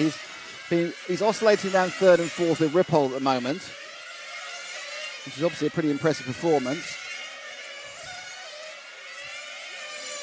He's the Serpent driver in the lazy tuned engine, so one of the few Serpents, in fact, one of two Serpents with Jonathan Gandon in the main final. And into the pits there, I think, am I right? I think, yeah, into the pits went Piech. So he's now on a equal fuel strategy with Greiner. Ripoll has made the stop and is now 2 seconds back. So this is now your third place man, your final step on the podium for Fernandez. So in a second, the fuel stop for Piech will wear out and the gap is 5.3 seconds. And that is that error we saw from Greiner. He's now got to grind it. Greiner's got to grind it back, and 5.3 seconds in 12 minutes. So Fernandez, Ripoll actually catching him up at the moment. He's also got that pesky little Shepherd with the recovering Kurzbach in 8th. Palestri stays in 5th. It's not out of the question that Palestri could get himself in 3rd. It'd be quite an impressive performance given he lost a lap for some reason, a technical issue early on. Well, midway on in fairness. Here they all go.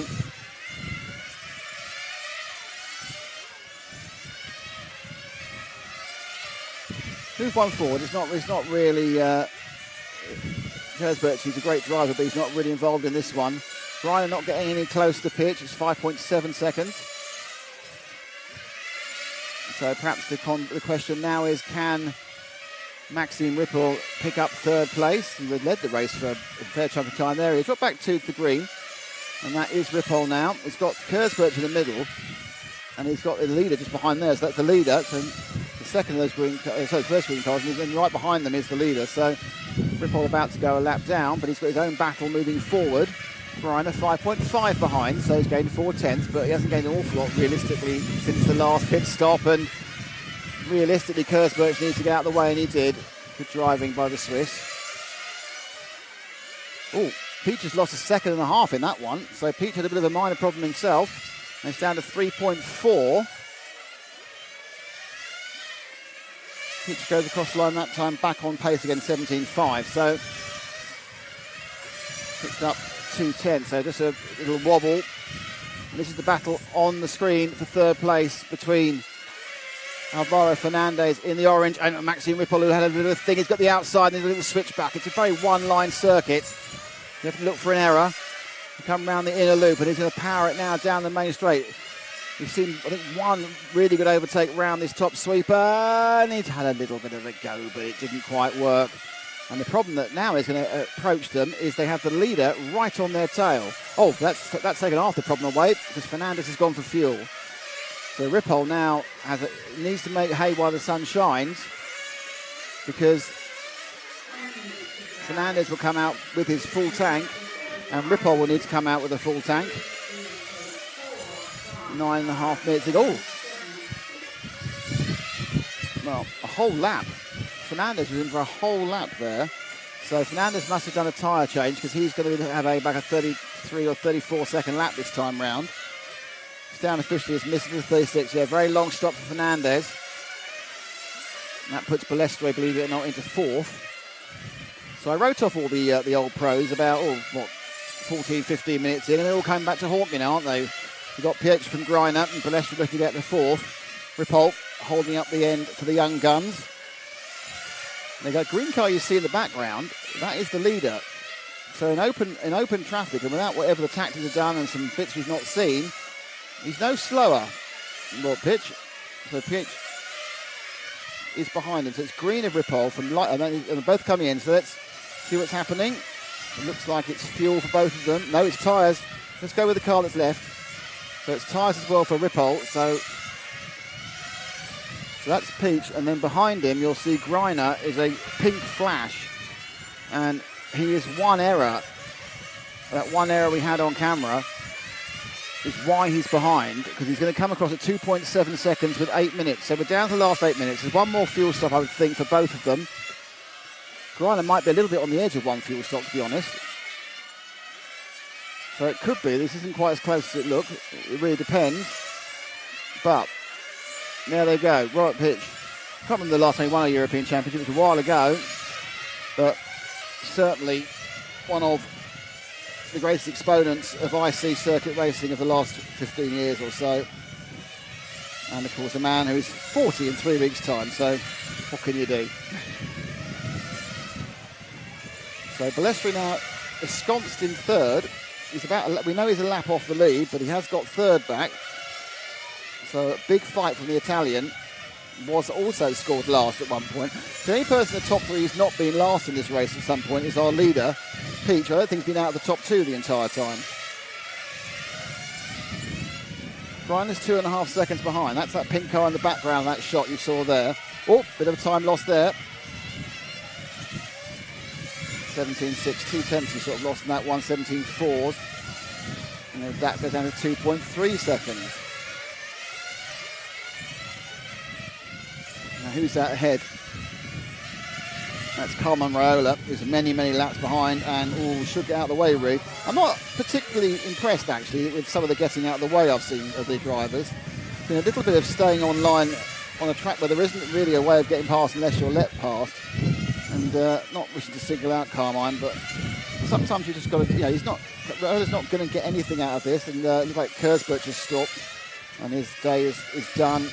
The Shepherd not working for him this time. Former world champion. So there's Peach coming up to put another lap on Fernandez in fifth. The gap's down to 2.1 with Greiner. That's that pink flash behind him. Oh, now he's got...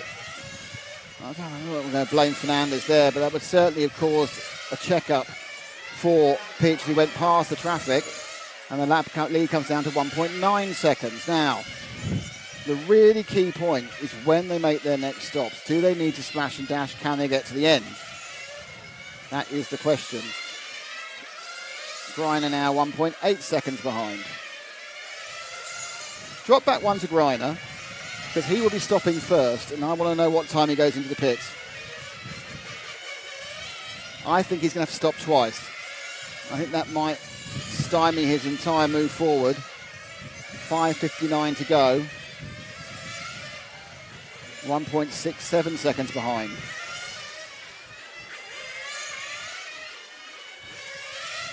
I'm sure as a professional racer, he can put that error 15 minutes or so ago, 10 minutes ago behind. Right, no, so he definitely needs to stop one more time. Right, oh, pit stop problems with Fernandez. That's cost him a second or so. Right, now we need to find our leader, who's about to go for start-finish, Jude. There's two green cars. Oh, he's gone over now, so he's beneath you. There we are. Now that's four. Oh, flip. Yep, so Peach went in the pits as well. So that's the second of the green cars. That's it. So Peach has gone in the pits. So both of them need to do one more stop, is the answer to that question. So both drivers need to do one more stop. Now, where is he in relation to Greiner, who did have that bad stop?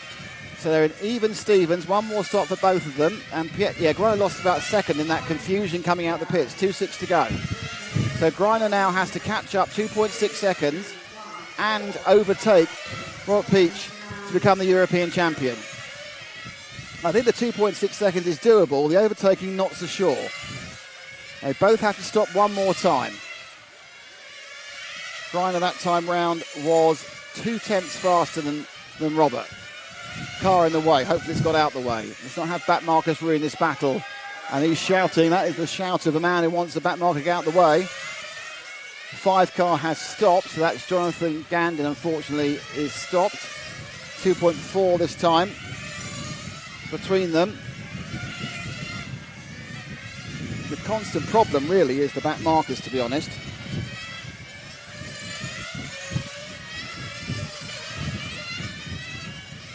That marker being Ripoll, who's down for fourth. Balestri very much claimed third and Ripoll back into fourth. Still 2.4. And a car. That's quite important, the car part of it. It looks like it might have gone a bit longer, actually. No, 2.1. No, visually I'm wrong. Drop back to the pink car, because it's about him pushing forward.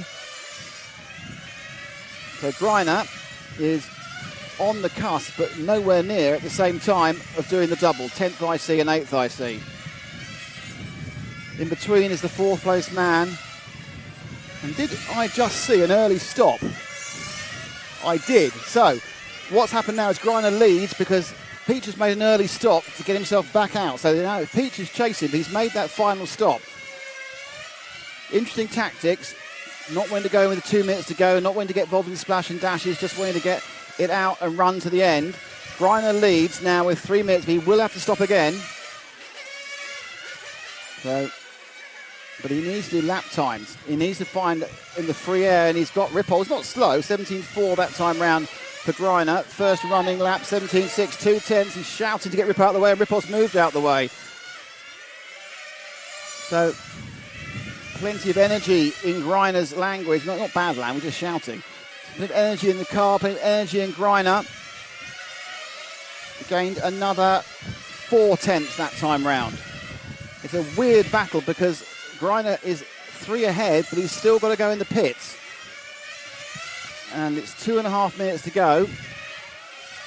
Kind of think, really, you want to go in quite soon. He's obviously the other thing he has to weigh in. He's got clear track ahead of him. As long as he's got clear track ahead of him, you may as well stay out. Gained half a second that time. This is going to be incredibly close when he comes out, provided obviously he gets a reasonable pit stop.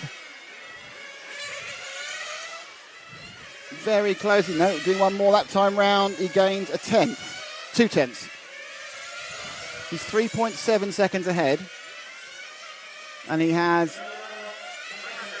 1 minute 56. So he still needs to splash. He still needs to get that fuel in. Oh, and he goes right. Okay, now let's take him in. Fido fills it up, gets it out, fuel in. Down it goes. Where would he be? And they're out deck and they're together. They come out. They're right together there. And that is first and second on the line still. Peach just ahead. That's as close as it can be. We've got 1 minute and 34 of the two of the finest nitro racers in the world running together. Don't forget, Greiner was dead last after one lap. But he's right. Oh, but he's going to always push him. Oh, no, he's going to have to. That one's going to have to be given back. Surely he's got to give that one back. That was very on the side. Don't know what we're going to do about that one. He needs to give that one back, I think. Let's have a look at that. Round he comes and fences him off. I think that should be given back. I think Velvet Peach has every right to feel very upset if the referee do not act on that one. Some drivers say 6.5 dozen the other. They're still going. There's 45 seconds to go. Greiner looking good. But I think that there needs to be a little conversation. What I think doesn't matter, of course. It doesn't matter what I think. What matters is what happens on the track. And Greiner is leading, and Greiner has 1 lap to go, I think, when he gets, might be one more actually. So I think they'll get caught by, he's going to get another lap possibly. Dominic Greiner from last to first with a robust overtaking manoeuvre. You call it as you wish to call it. I'll call it robust. I'm not necessarily right, and I'm not a referee. Dominic Greiner is going to do the double. He's going to become the European champion in 1/10 IC and 1/8 IC, and he has won it. Greiner has won it from last to first. Well, PH is second. Not sure how he's going to feel about things, to be honest. Ripoll got Balestri at the end, so well done to Maxi and Ripoll for third. Balestri in fourth.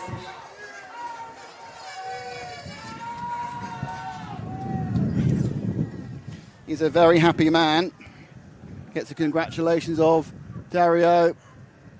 He's very happy.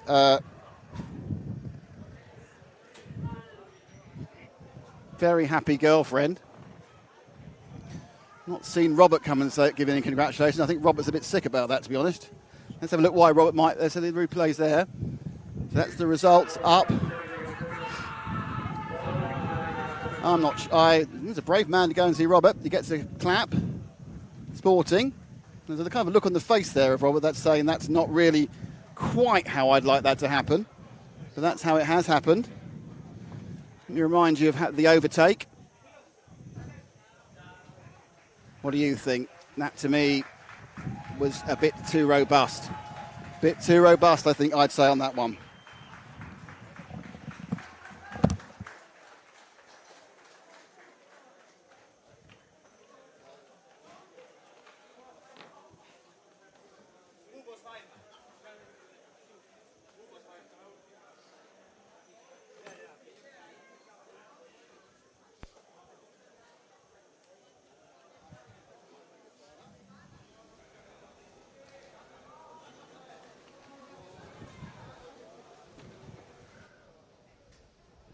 1-1-1. Dominic Greiner, very emotional victory there. Let's talk about it. You were last on that one. Yeah, I had a really bad start. I was off the line and then lost the car in the first lap and made a couple of mistakes with the wind. And yeah, we pushed super hard and we had also 2 different strategies. And this was the risky one, but the car felt awesome on small tires and was a lot faster than rubber. This was the key in the end. Yeah, I mean, I would say it was quite a quite a robust move. Do you feel it was okay? I asked immediately if it was okay. Would you like to see it? Come on, come have a look. Why don't you come and have a look at the? Let's have a look at the move, which. I was in the inside. Here we go. So that's you coming round. See, I just think that's a little bit checky. I mean, it's hard at 60. It's easy for me on slow motion, like football. Yeah. Hard at 40 miles an hour, but. Yeah, I was in the inside, but yeah, but robots. I thought Robert was okay, so it's racing. Yeah. I think that's not. We are lucky to be able to do that. You're seeing it at full speed. They're seeing it at full speed. But it's of course the thing, it doesn't matter now because you've won. But more importantly, you've done the double. I don't think anyone's done double before, have they? Has anyone ever done the double before? No, I think no one. I think that's the first time. That's really awesome. That's the first season with Capricorn, with the full season after Corona, and now we won both our European Championships. It's unbelievable. Yeah. I recovered 1 lap and it was awesome. I did everything. Dominic, fantastic. Congratulations. Well done. Double European champion this year. Brilliant stuff. Thank you. Thank you. That's your European champion. Well, it's easy for me to pontificate about what's good and what's bad. I'm not driving these cars at ridiculous high speeds, so what do I know? So, and the referee was fine with it, and it's down to you, what you think. But that was the move, and that was the race. And the end result is that it's Dominic Greiner who is your champion. And then behind him, it is big cheers, as you can hear from the fans. Robert Pietsch second, Maxime Ripoll was third. In fourth place, it was Dario Balestri. So Maxime Ripoll, fantastic, the young Frenchman, getting a podium. Alvaro Fernandez was fifth. The old goat, as in greatest of all time. Lamberto Calari was sixth. Jonathan Gandin was seventh. Silvio Hackler was eighth. And then Carmen Riola and Simon Kurzbuch had lots and lots of issues. So I'll now change to different methodologies of talking to you. That is pretty much what we have for you here. There will be we will live stream on Facebook the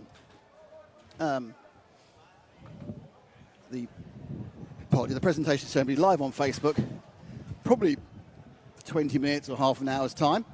Just time to say thank you to the organising club who've done an absolutely brilliant job here at the circuit outset. Thank you to Enrique and the rest of the gang there. Thank you to the EFRA people. I personally say thank you to Matt and to Jude for their work and everything else. My name is Nick Damon. This is RC Racing TV in association with Control and Red RC. We brought you the EFRA 1/8 IC Track Euros 2022, and we had a pretty cracking race. In fact, I'd go back and watch that again if I were you.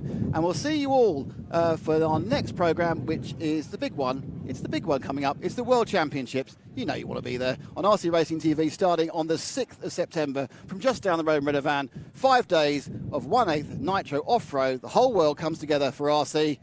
See you then. Thank you very much.